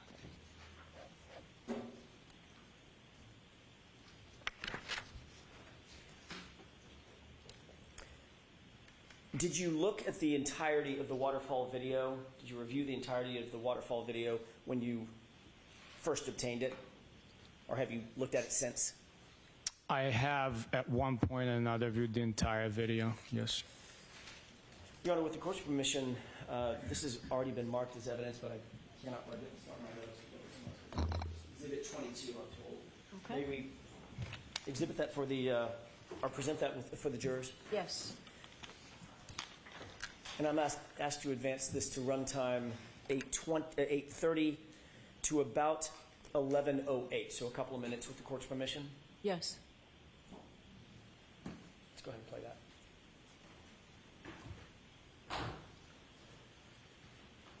Can we pause it briefly, Mr. Wolk?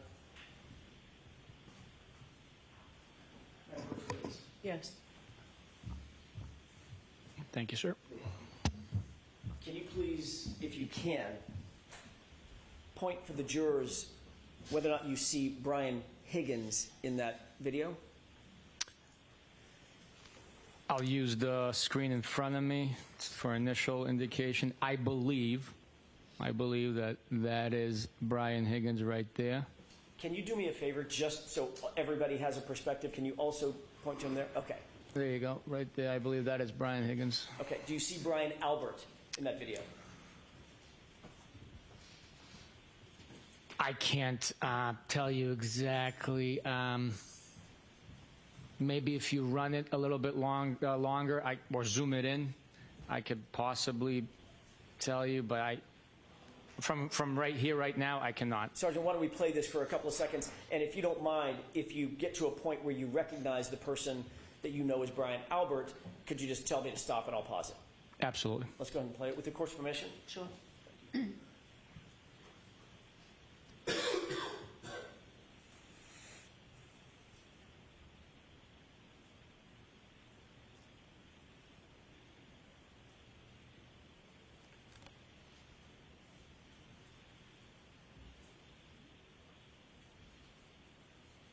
Can you pause it? Stop it.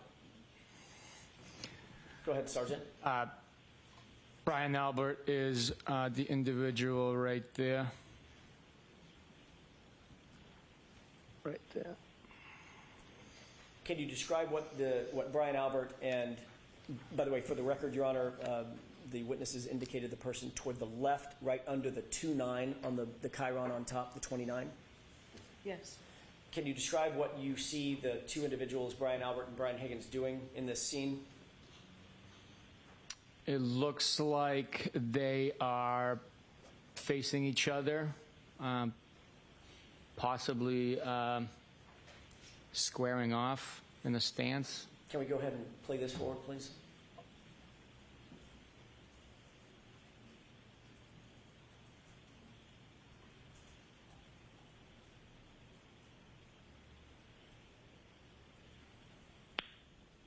Can we pause it? Sergeant, did you see either of the two men or both of them squaring off in what you would consider to be a fighting stance? I guess it could be considered that. I would look more like rough housing. It's a couple of buddies messing around. Not suggesting they were actually fighting, but a fighting stance. Yeah, no, they were not. They were not fighting. No. Go ahead and play it.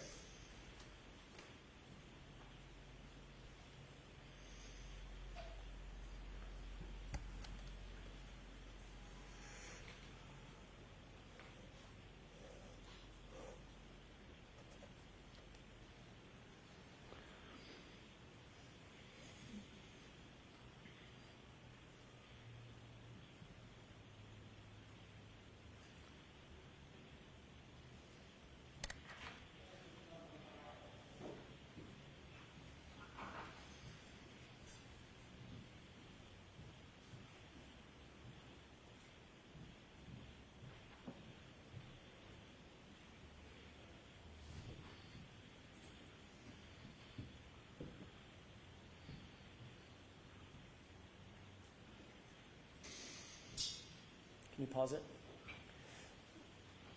Sergeant, do you happen to see in this shot, just for orientation, do you see my client, Ms. Reed? I'm sorry, I was paying attention to the two gentlemen. That's fair. That's kind of an unfair question. Could you, if we play this a few more seconds, could you look around, scan around, and tell me if you see someone that you believe is my client? Yes, I will try. Let's go ahead and play.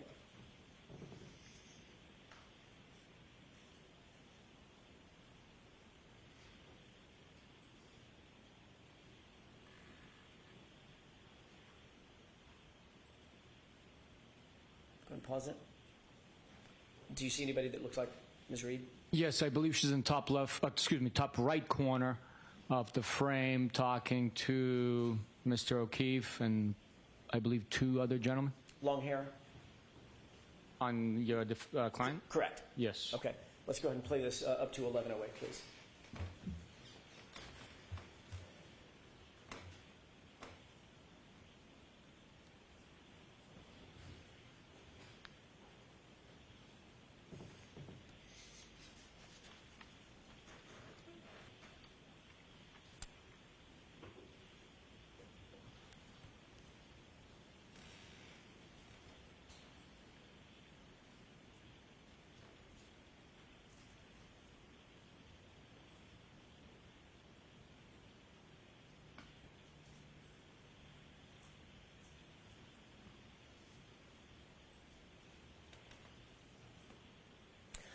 Is that up to 11:08? Okay, thank you. We can take that one down briefly. This is, if we have the lights, thank you. Sergeant, this is at the waterfall just before midnight on January 29th, 2022, correct? What you just saw. That footage is from the waterfall just before midnight on 28th. I'm sorry, my mistake. On the January 28th, 2022. Correct. Going into midnight, January 29th, 2022. Yes, sir. All right. This would be just minutes before everyone headed out of the waterfall and went back toward Fairview, correct? Not everyone. The band didn't go to the Fairview. Well, obviously, I'm not talking about the band or the bartenders. I'm talking about Brian Albert, Brian Higgins, Jen McCabe, Matt McCabe, John O'Keefe, Karen Reed, those folks. Correct? It's before some of those individuals left the bar and headed to 34 Fairview. If we could push to runtime 16:35, 17:22, while you're queuing that up, did you see, after I asked you the initial time about the stance that the two men were taking, Brian Albert and Brian Higgins, did you see them continue to take what could be reasonably described as a fighting stance toward each other, even in jest? They were squaring off and roughhousing, yeah. Okay, what does squaring off mean? Facing an opponent in like wrestling or a martial art, I guess. Hands up? Yes, squaring off, yeah.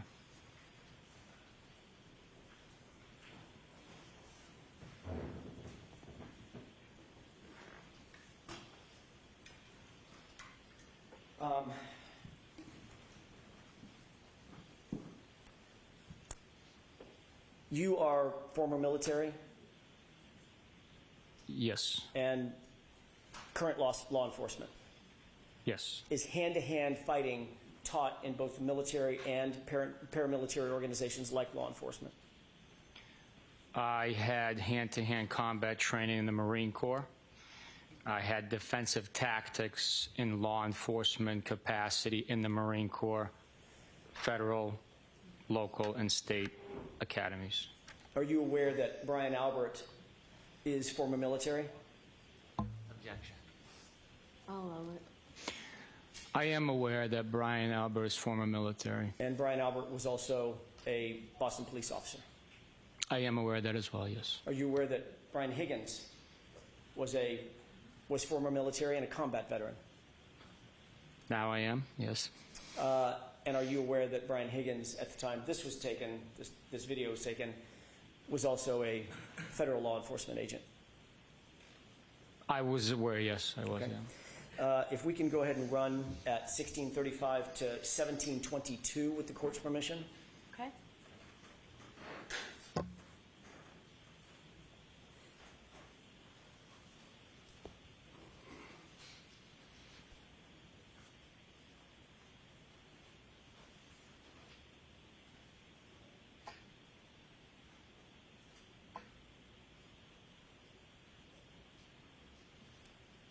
If you can pause it. Can you describe for the jurors what you see Brian Albert and Brian Higgins doing in this footage? Based on my understanding, it looks like he's giving him the Heimlich maneuver, or abdominal thrust, I guess. I don't know what he's doing. Brian Albert's got his hands around Brian Higgins, correct? That's what it looks like from here. I have no idea what he's doing. Could it be described as wrestling or grappling? I guess, yeah. Okay. Let's go ahead and play it.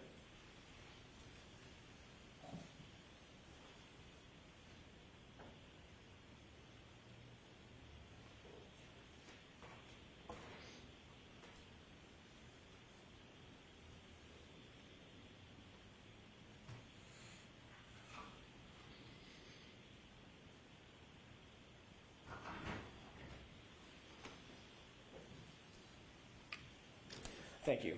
If we could take that down. During the course of reviewing this video, or the entirety of the video, not just the clips that you just reviewed, did you see where John O'Keefe was, generally speaking, relative to Brian Higgins and Brian Albert? throughout the entire time.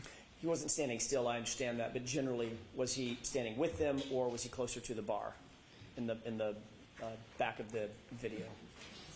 I believe after Mr. O'Keefe arrived and embraced a few people with hugs, I guess if I had to estimate, most of the time he was on the other side of the table, which would be closest to the bar area. And after you saw Mr. O'Keefe walk in and greet everybody with salutations, did you ever see him interacting with Brian Higgins and Brian Albert throughout the evening again? On this video? On this video, I did not know.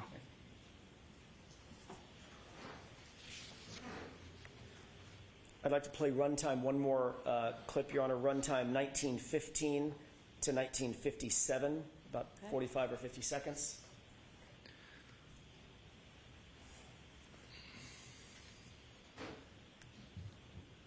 Can you pause it?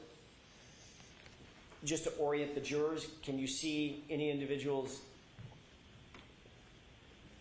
that you earlier described, Brian Higgins, Brian Albert, John O'Keefe, Karen Reed, any of those individuals in this clip as yet? Or do we need to play it a little further? I would need you to play it a little bit further, please. Is it possible, with the court's permission, to zoom in on the upper portion of the video? Okay.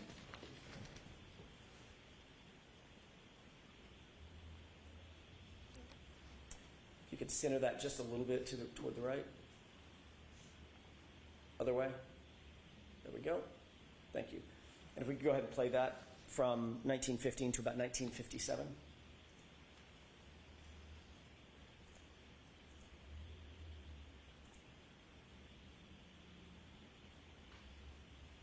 Pause it. Do you recognize the three people center screen now?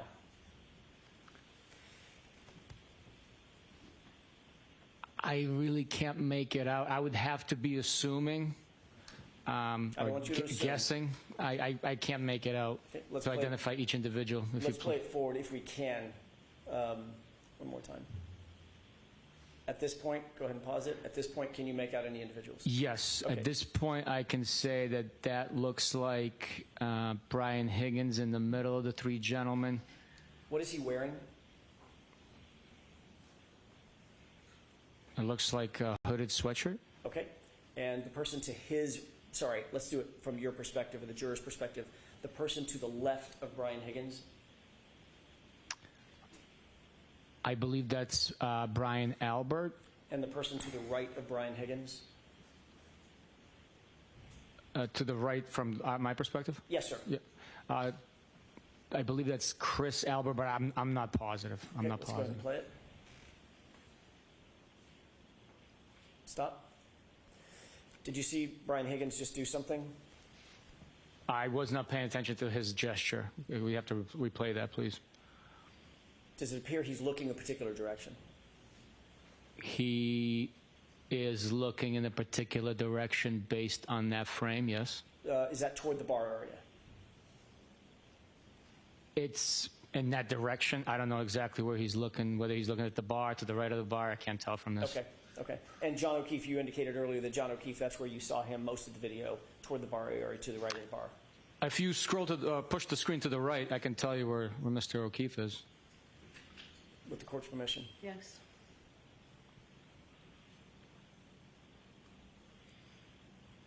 Do you see Mr. O'Keefe in that group of people? I cannot make him out. Could you play the video? Maybe he is behind an individual. Let's go back to, if with the court's permission, I'd like to go back to the full video, and let's play it from here.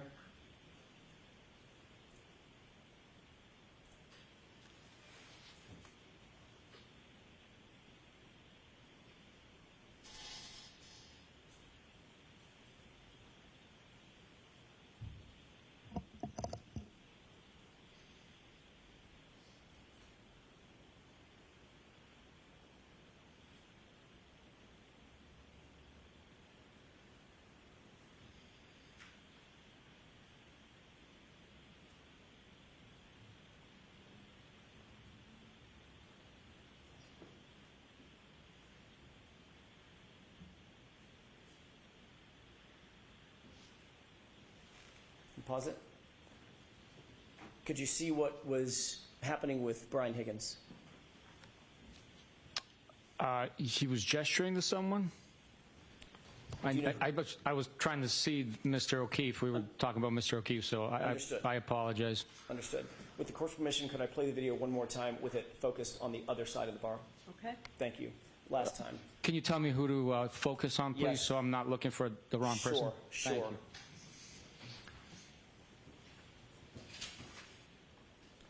Pause it. Do you see John O'Keefe there? Yes, I do. Okay. Can you point to where he is for the jurors, please, on both televisions? Mr. O'Keefe is right there wearing the sweatshirt, multi-tone gray sweatshirt with the hood on it and his hat. And this on the other TV? right Okay. there. He's appears to be at the bar paying the bill. Okay. With this perspective, could we just go ahead and play that, the 30 or 45 seconds one more time? But please focus on Mr. O'Keefe.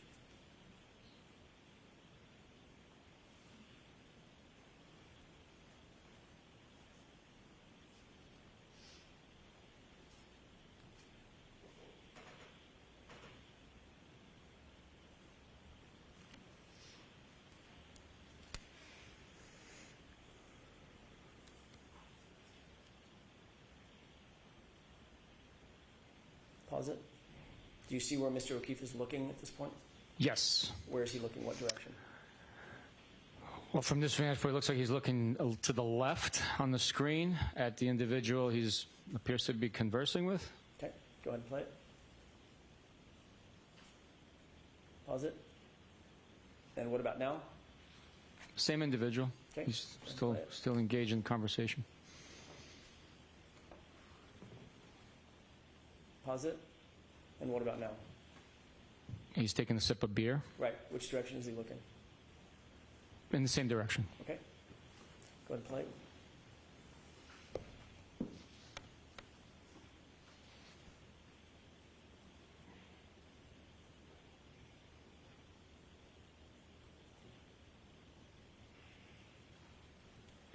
And go ahead and pause it. If we could go back out to the full screen. At this point, does it appear in the video that Brian Higgins, Brian Albert, Chris Albert have all left the bar? There's someone standing across the table from Mr. O'Keefe to his rear. I don't know who that is, so I can't testify to that. The others have left. Given this perspective, now that we've seen both of them zoomed, do you have an opinion as to whether or not it appeared that Mr. Higgins was gesturing toward John O'Keefe just before he left the bar? Given this perspective, he might have been. I don't know who he was gesturing at. Okay. We can have the lights up. We'll take that down.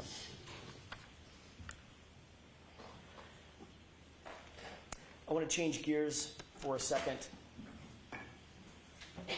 Let me ask one more series of questions, if I could. Sergeant,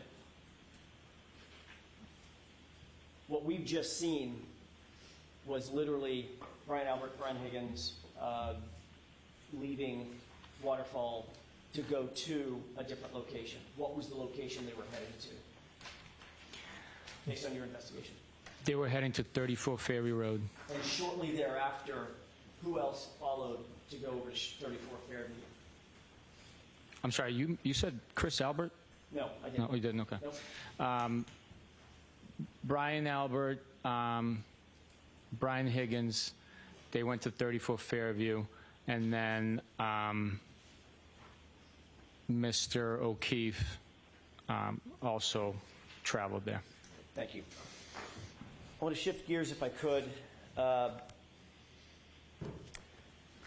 to another video.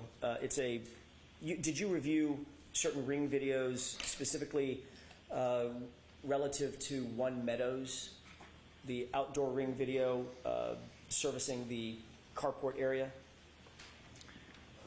Yes, I have reviewed those videos. If we could, Your Honor, just a moment. This has previously been marked as 12A. Okay.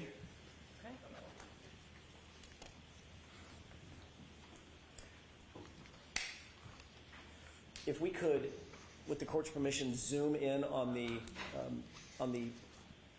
Chevy Traverse in the upper left-hand, the vehicle in the upper left-hand corner of the video? Okay.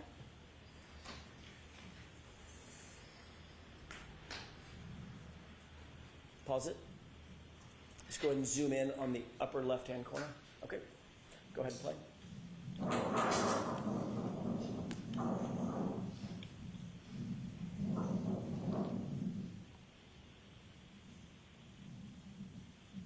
Pause.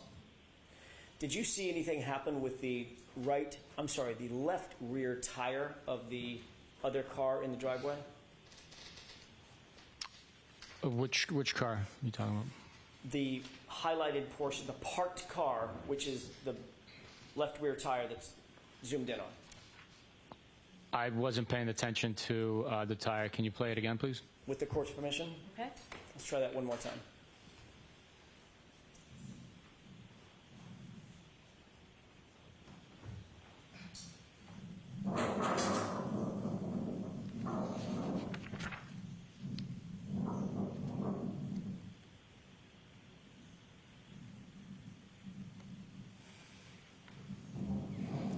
Pause it.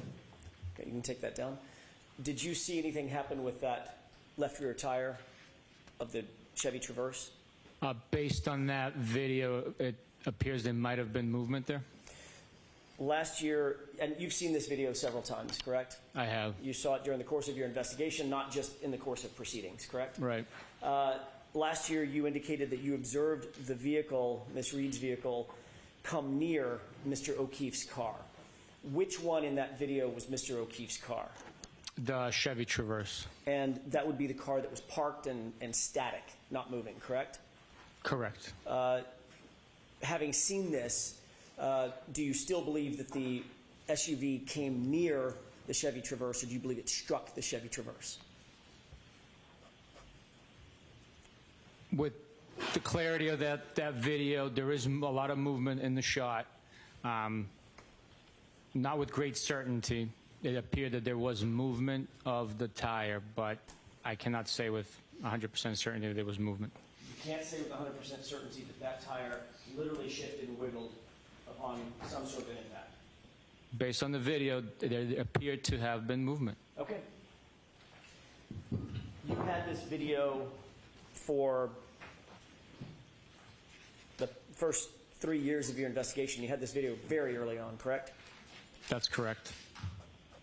And for the first several years of your investigation, did you either deny, well, let me ask it this way, was it your assessment that the SUV did not contact that Chevy Traverse?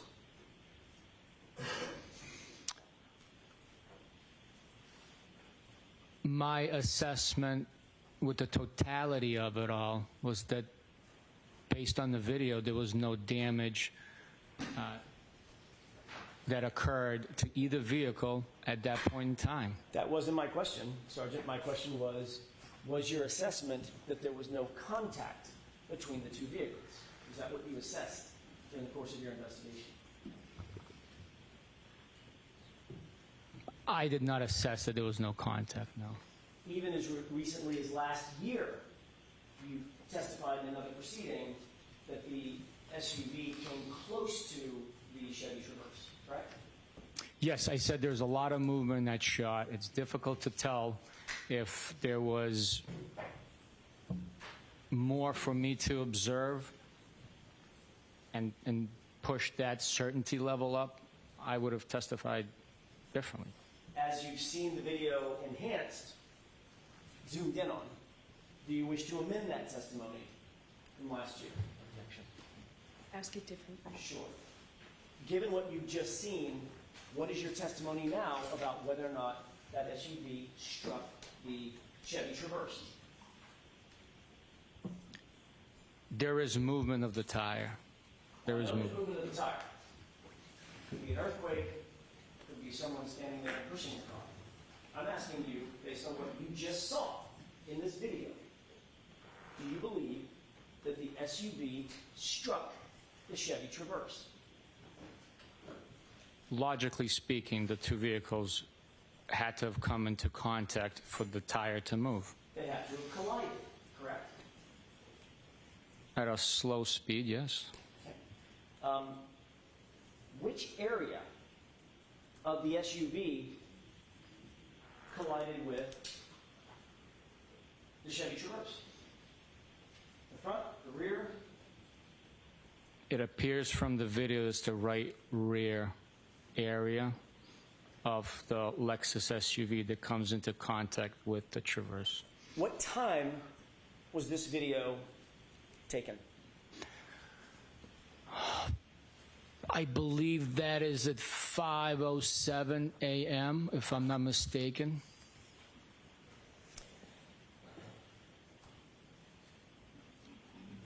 Thank you, Sergeant. I want to change gears again, if I could, and ask you about a dog. You're aware that the Alberts, Nicole Albert, Brian Albert, had a dog that they named Chloe on on January 28th, 29th of 2022, correct? Objection. I'll allow the question. Were you aware of that? At what point in time, sir? January 28th, 29th, that area.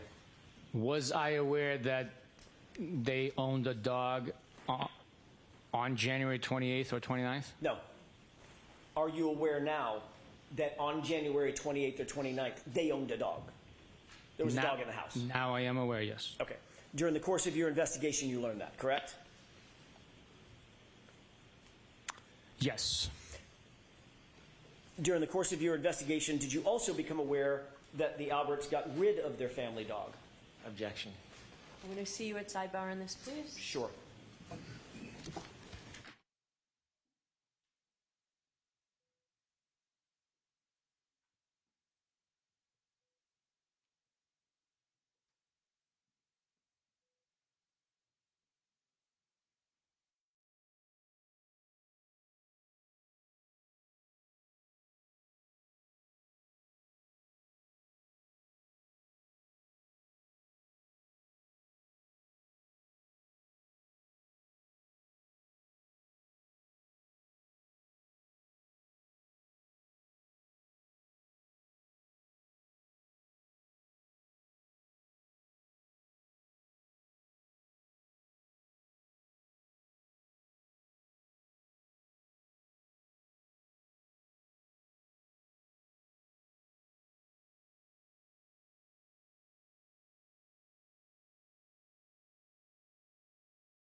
Investigation, did you learn that the Albert family had gotten rid of the dog named Chloe? We learned that they no longer cared for the dog. I don't know if get rid of is accurate. Well, they don't have it anymore, right?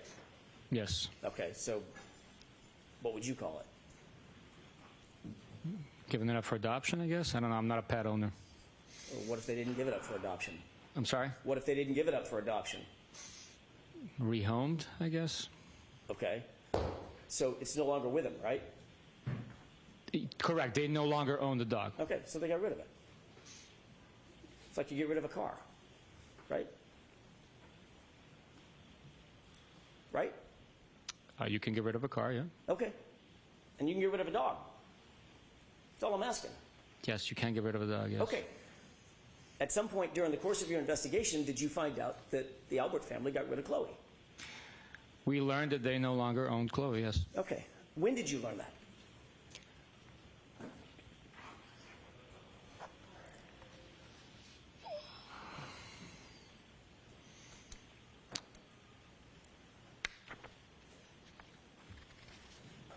I cannot tell you exactly.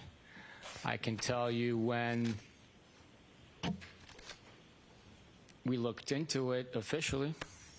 When did you look into it officially? I traveled to the dog's home and assisted with identifying the dog and investigating that animal. Okay.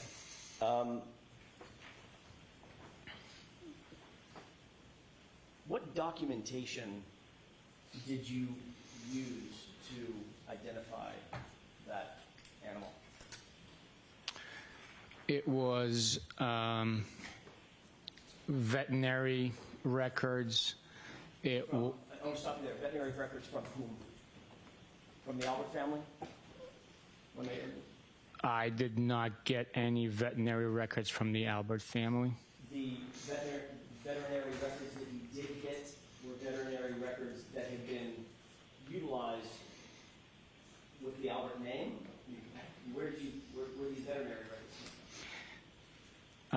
The veterinary records were with the vet that's caring for the dog and also owns the dog now.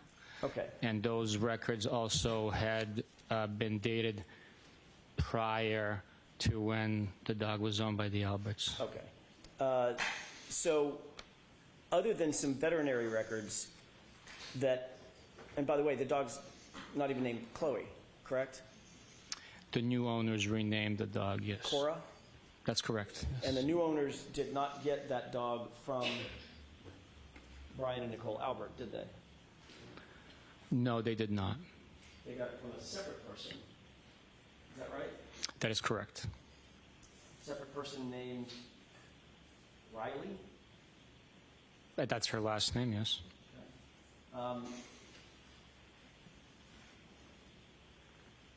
did this person Riley have any records showing purchase of Chloe or adoption of Chloe from the Alberts? No.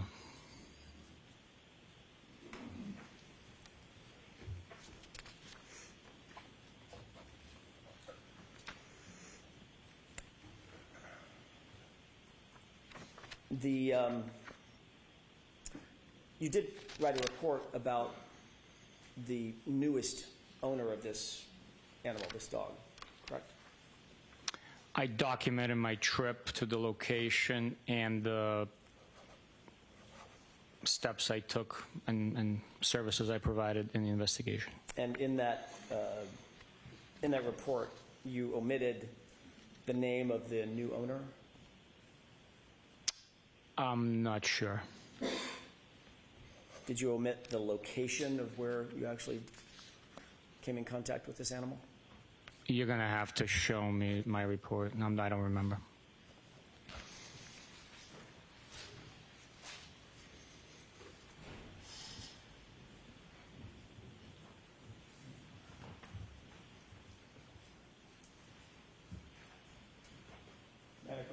Yes.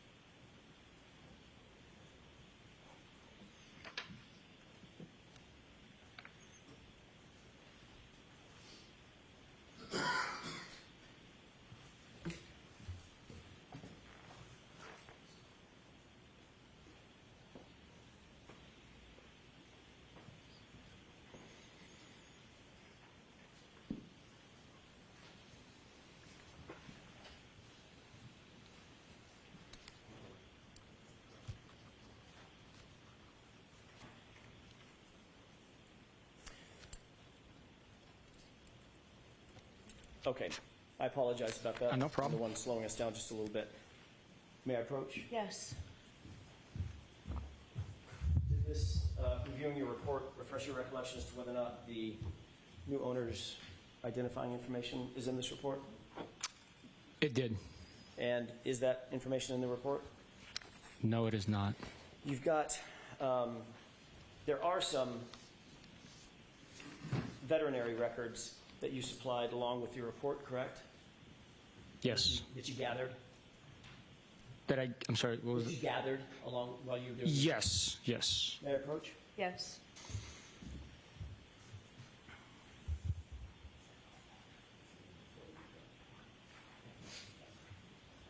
Thank you. If you'll take a look at those 4 documents.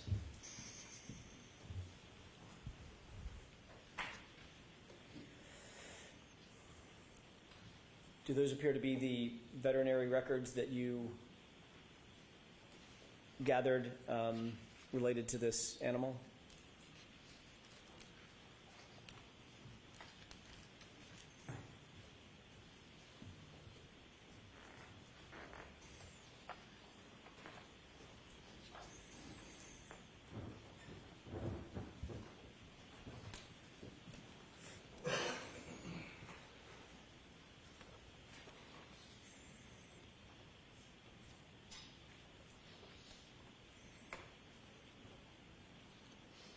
Yes, it does. Do any of those records, any of the veterinary records, the 4 pages that you're holding, even include the name Cora or the name of the new owner?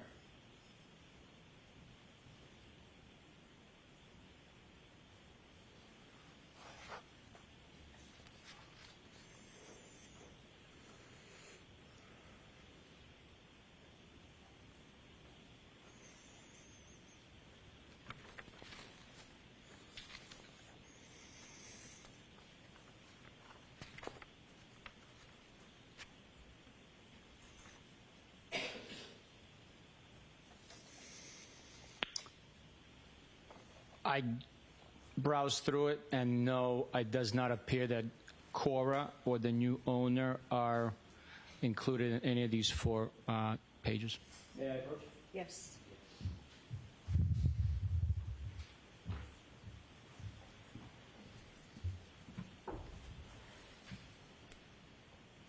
You don't have any transfer records for Chloe, correct? All the records that are provided by the owner. I'm going to go through a series of questions, Sergeant. If you can answer it yes or no, that might make it go a little faster. You don't have any transfer records, correct? I would know what it looks like. That's why it's taking quicker me telling you that that's all the records that I have. Okay. I want an answer to my question. You don't have any transfer records. I don't know what a transfer record would look like, so the I answer can't. is no. I don't know. Okay. You don't have any rehoming records. I don't know. You don't have any purchase records. I don't know. The only records you do have are those 4 pages of veterinary records that don't have the name Cora and don't have the new owner's name. Correct? That's correct. You would agree, shifting gears for a second, that timely report writing obviously is an important aspect of any investigation, correct? It is important, but we can only write reports as feasibly and possibly we're capable of doing. Sometimes investigations are rapid, so you can't write a report. You take notes, and some time goes by before you actually document the information on an official report. The information's there, it's gathered, it's maintained by the investigator, it's shared, it's acted on at times, but the official reports might take some time to write. So obviously, if you're, like you said, things are fast moving in an investigation. It might be that you interview a witness on a Tuesday, you're super busy on Tuesday, Wednesday, Thursday. It might be Friday before you can even sit down and draft a report about that interview that you did on Tuesday, correct? Different circumstances dictate differently. That would be completely normal. Yes, it is. But most of the time, it's best practices, and you're taught, and you teach your subordinates, that it's best practices to reduce to writing and memorialize a report as close in time to the event in question that's being memorialized as you can, right? Obviously, perfect world. In a perfect world, we'd write it as it's happening.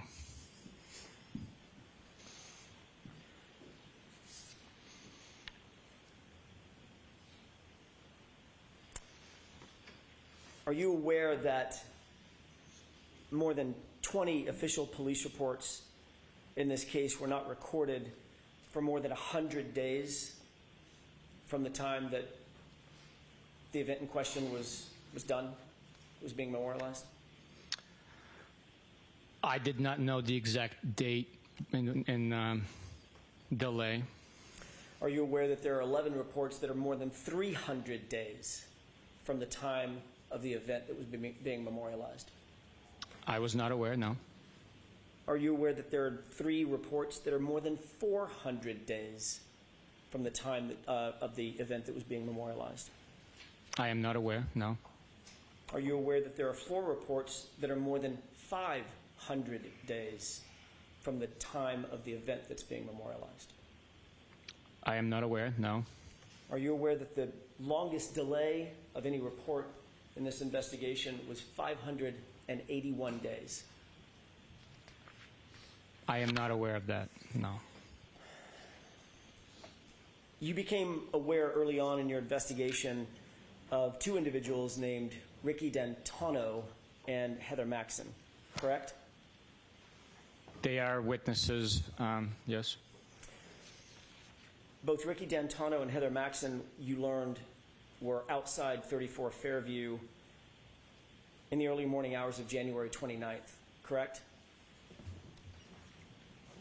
We did learn within our investigation at some point, yes. And you learned, Sergeant, very early on in that investigation because you interviewed Ryan Nagel in February of 2022. It was just days after the event, correct?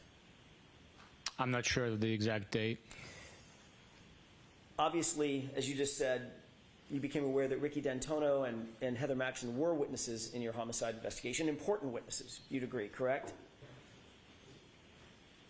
They were witnesses. You learned that they arrived at the house at 34 Fairview sometime after Karen Reed and John O'Keefe arrived and pulled up behind their parked SUV, correct? Objection. I'm going to allow that. Can you repeat that, please? Sure. You learned that where they fit into the investigative puzzle is that they pulled up behind Karen Reed's SUV when Karen Reed and John O'Keefe arrived at 34 Fairview. They pulled up sometime after that and pulled up right behind them, correct? That's not correct. What is not correct about that? They arrived simultaneously. Karen Reed took a right onto Fairview. They yielded to them and followed towards 34 Fairview, stopping at the driveway as Karen Reed proceeded further up. Did you listen to the testimony in this case up to this point? No. There's a sequestration order, correct? Correct? Yes, yes. It means you can't listen to the testimony of witnesses, eyewitnesses who are testifying in front of these jurors. Correct, yes. You don't know how witnesses have testified from that witness box in front of these jurors, correct? I have no idea. Okay. So your information is that they pulled up simultaneously, correct? Objection. Is that what you just testified to? That's my memory from what the interview produced.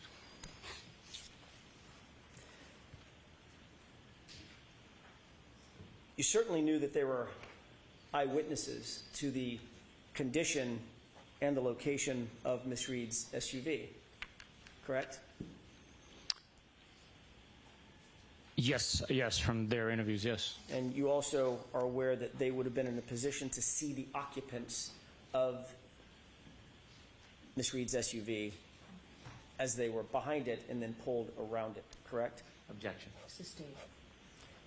Did you become aware that they were in a position behind the SUV and as they pull around it, they could still see the SUV? Objection. Sustained.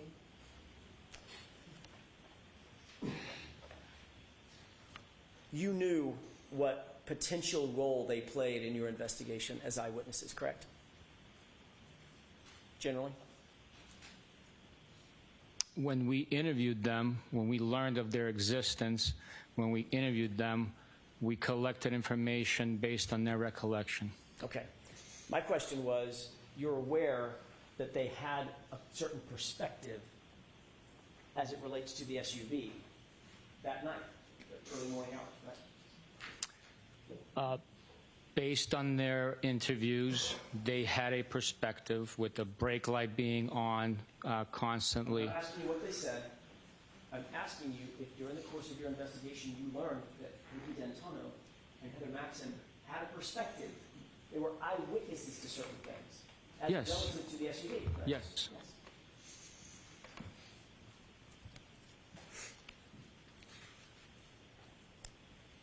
You instructed your subordinate, Michael Proctor, to interview those witnesses in August of 2022, correct? I'm not sure when they were interviewed. I don't have a memory of instructing him to go interview them.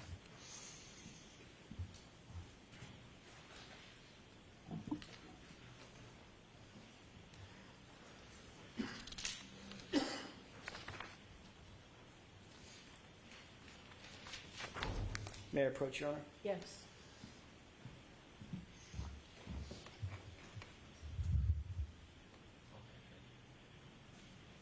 Thank you. Can you take a look at that document and tell me if you... Well, why don't you just tell me if that, whether or not that refreshes your recollection as to communications you had with Michael Proctor specifically?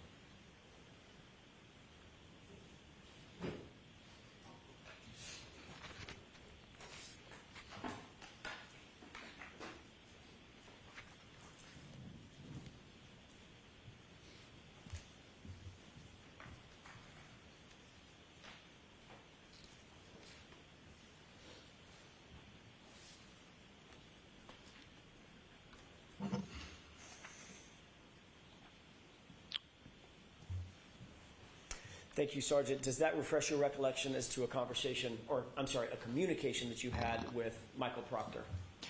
Unfortunately, it does not. I will take the document at face value. I do not have a memory of having these communications, but I will take the document if it's authentic and it is true and accurate that it took place. But I do not have a memory of sending these text messages. May I approach you? Yes.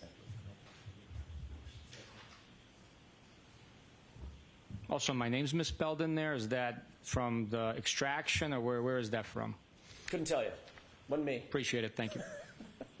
I can't take credit for that. Thank you. Thanks. If your memory is not refreshed about that particular communication, do you remember in general communicating with Michael Proctor about interviewing Ricky D'Antonio and Heather Maxson? I do not know. I'm sorry. Would that have been something that you would have found important relatively early on in the investigation? Now, these are eyewitnesses. Let's get them interviewed. Yes, it is. It is important to interview anyone that's an eyewitness. Sometimes it takes longer because. Are you listening? I'm sorry. Thanks. You asked the question. I just wanted to answer. I know the answers to my own questions. Go ahead. Okay. So while we want to interview every eyewitness, sometimes an important fact is already detailed and witnessed by another witness. So in this situation, we had already interviewed one of the occupants, the one that was driving, the one that had the observed the events taking place, and we asked him if we were going to talk to the other two, would they have the same recollection, observations? Did they leave the vehicle to go in the house at all? Anything like that? Anything different? So that's... Okay, so it would be important, obviously, to interview witnesses in a timely manner. In some instances, yes. Okay. Yes. Do you remember when Trooper Proctor actually interviewed Ricky D'Antonio and... I'm sorry, when Michael Proctor interviewed Ricky D'Antonio and Heather Maxson?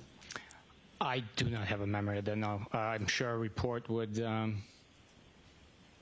indicate when.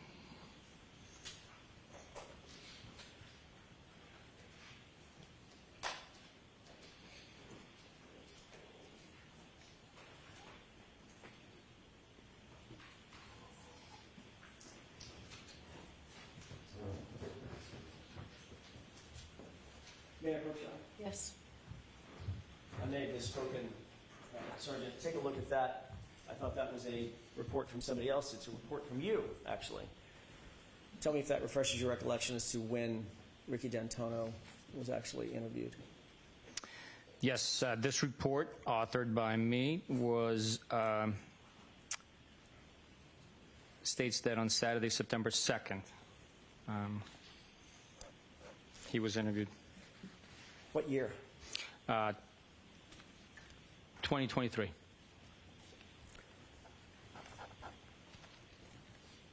So that would have been a year and a half later, correct? Yes. Do you believe that's a timely report, or rather a timely interview for an eyewitness, the gravity of which is described in your report? We again, perfect ideal world scenario, it would be quicker. So that would be, no excuses, I'm not throwing bars, but that would be untimely, correct? Year and a half later? We do the best we can. You indicated that your memory was that the cars arrived simultaneously. That's a interview with Ricky D'Antonio. Do you see the highlighted portion?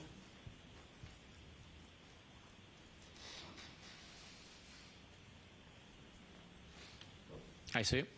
Ricky D'Antonio actually told you that the car was parked, correct? Objection.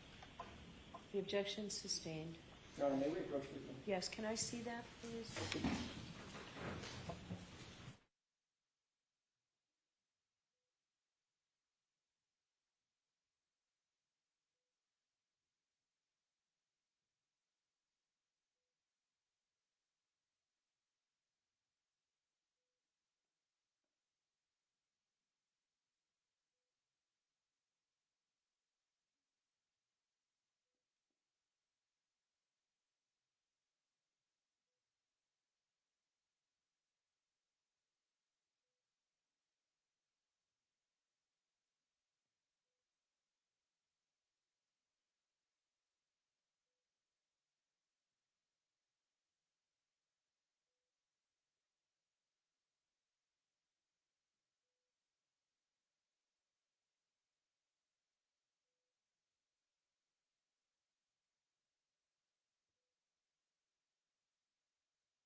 May I, Your Honor? Yes. Thank you. Isn't it true that when you interviewed Ricky D'Antonio, he indicated that upon their arrival at home, 34 Fairview, quote, a dark-colored SUV was parked in front of the home facing up towards Chapman Street. That's what he told you, correct? That's what the report indicates for Ricky's interview, yes. And in fact, you wrote this report based on Ricky's interview. I wrote that report, yes. Thank you.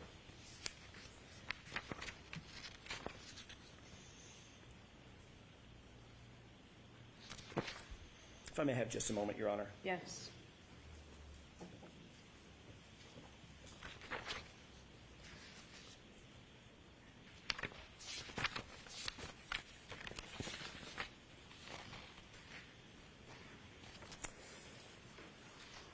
Your Honor, I'm just about to start. Why don't we come to sidebar now from... Sure.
Jurors, especially as this moves along, I think it becomes more important for me to talk to the lawyers about scheduling to give you some idea on how we're doing. I can tell you that everybody's in agreement that we are right on schedule. So we're not behind schedule.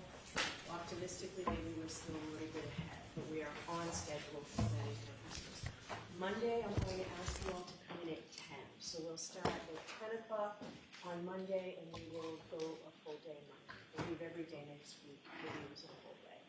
So we will see you next week. Those same cautions. Please do not discuss this case with anyone.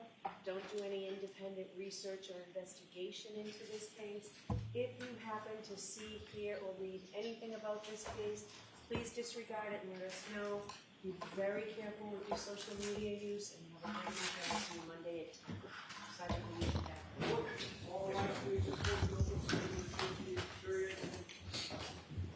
Goodbye.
All right, joined now by Dan Roach to talk about Rafael Devers' comments about a possible move to first base. And Dan, Rafi was on the record yesterday talking about the void at first base and who's ultimately going to take over that spot now that Tristan Casas is out for the season.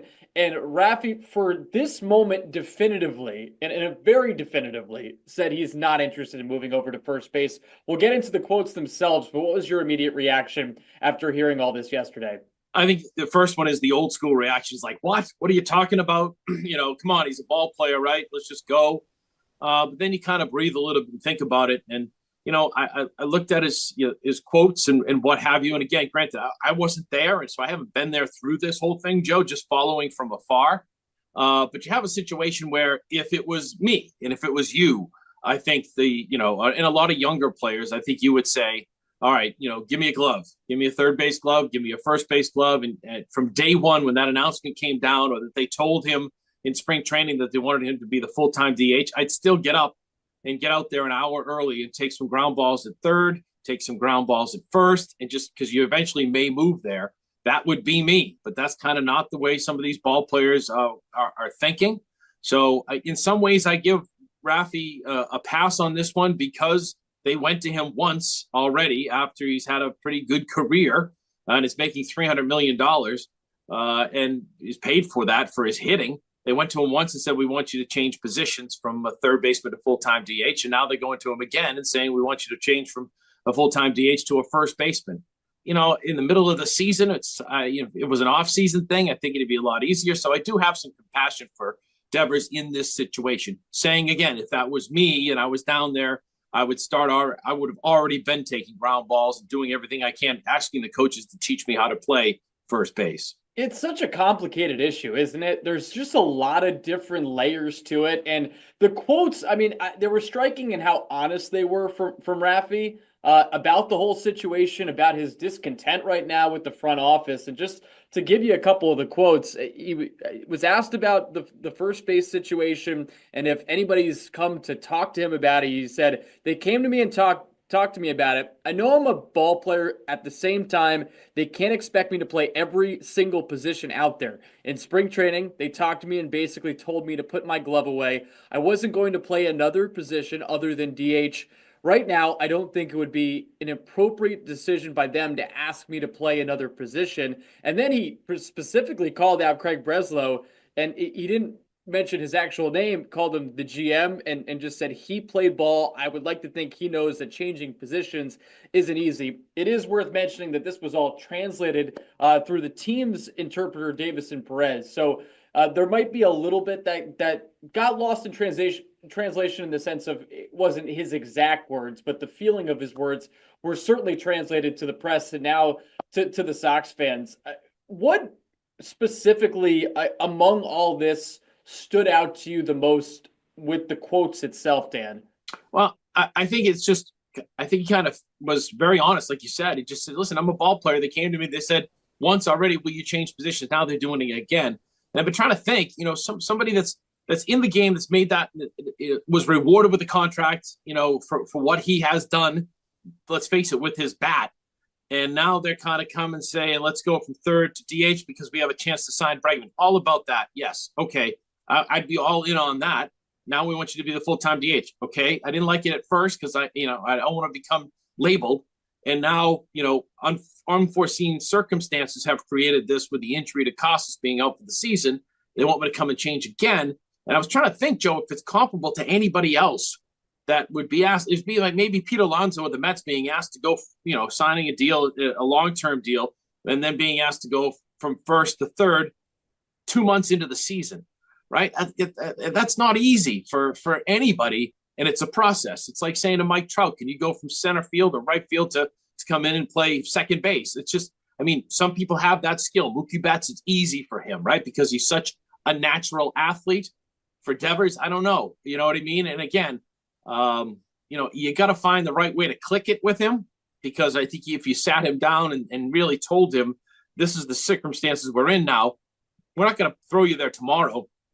We're going to coach you up. So we'll get you there early. No one will watch, and we'll just kind of get you loose and see if you can play first, right? I think I would throw it that way at him. and just like see if you can do it. And we're not going to interfere with your hitting day, but just give us an hour each day early. Come in then and figure it out. That's how I would approach it. So I don't blame Devers in this situation. I think it's just one of those things that you got to be careful of how you do it.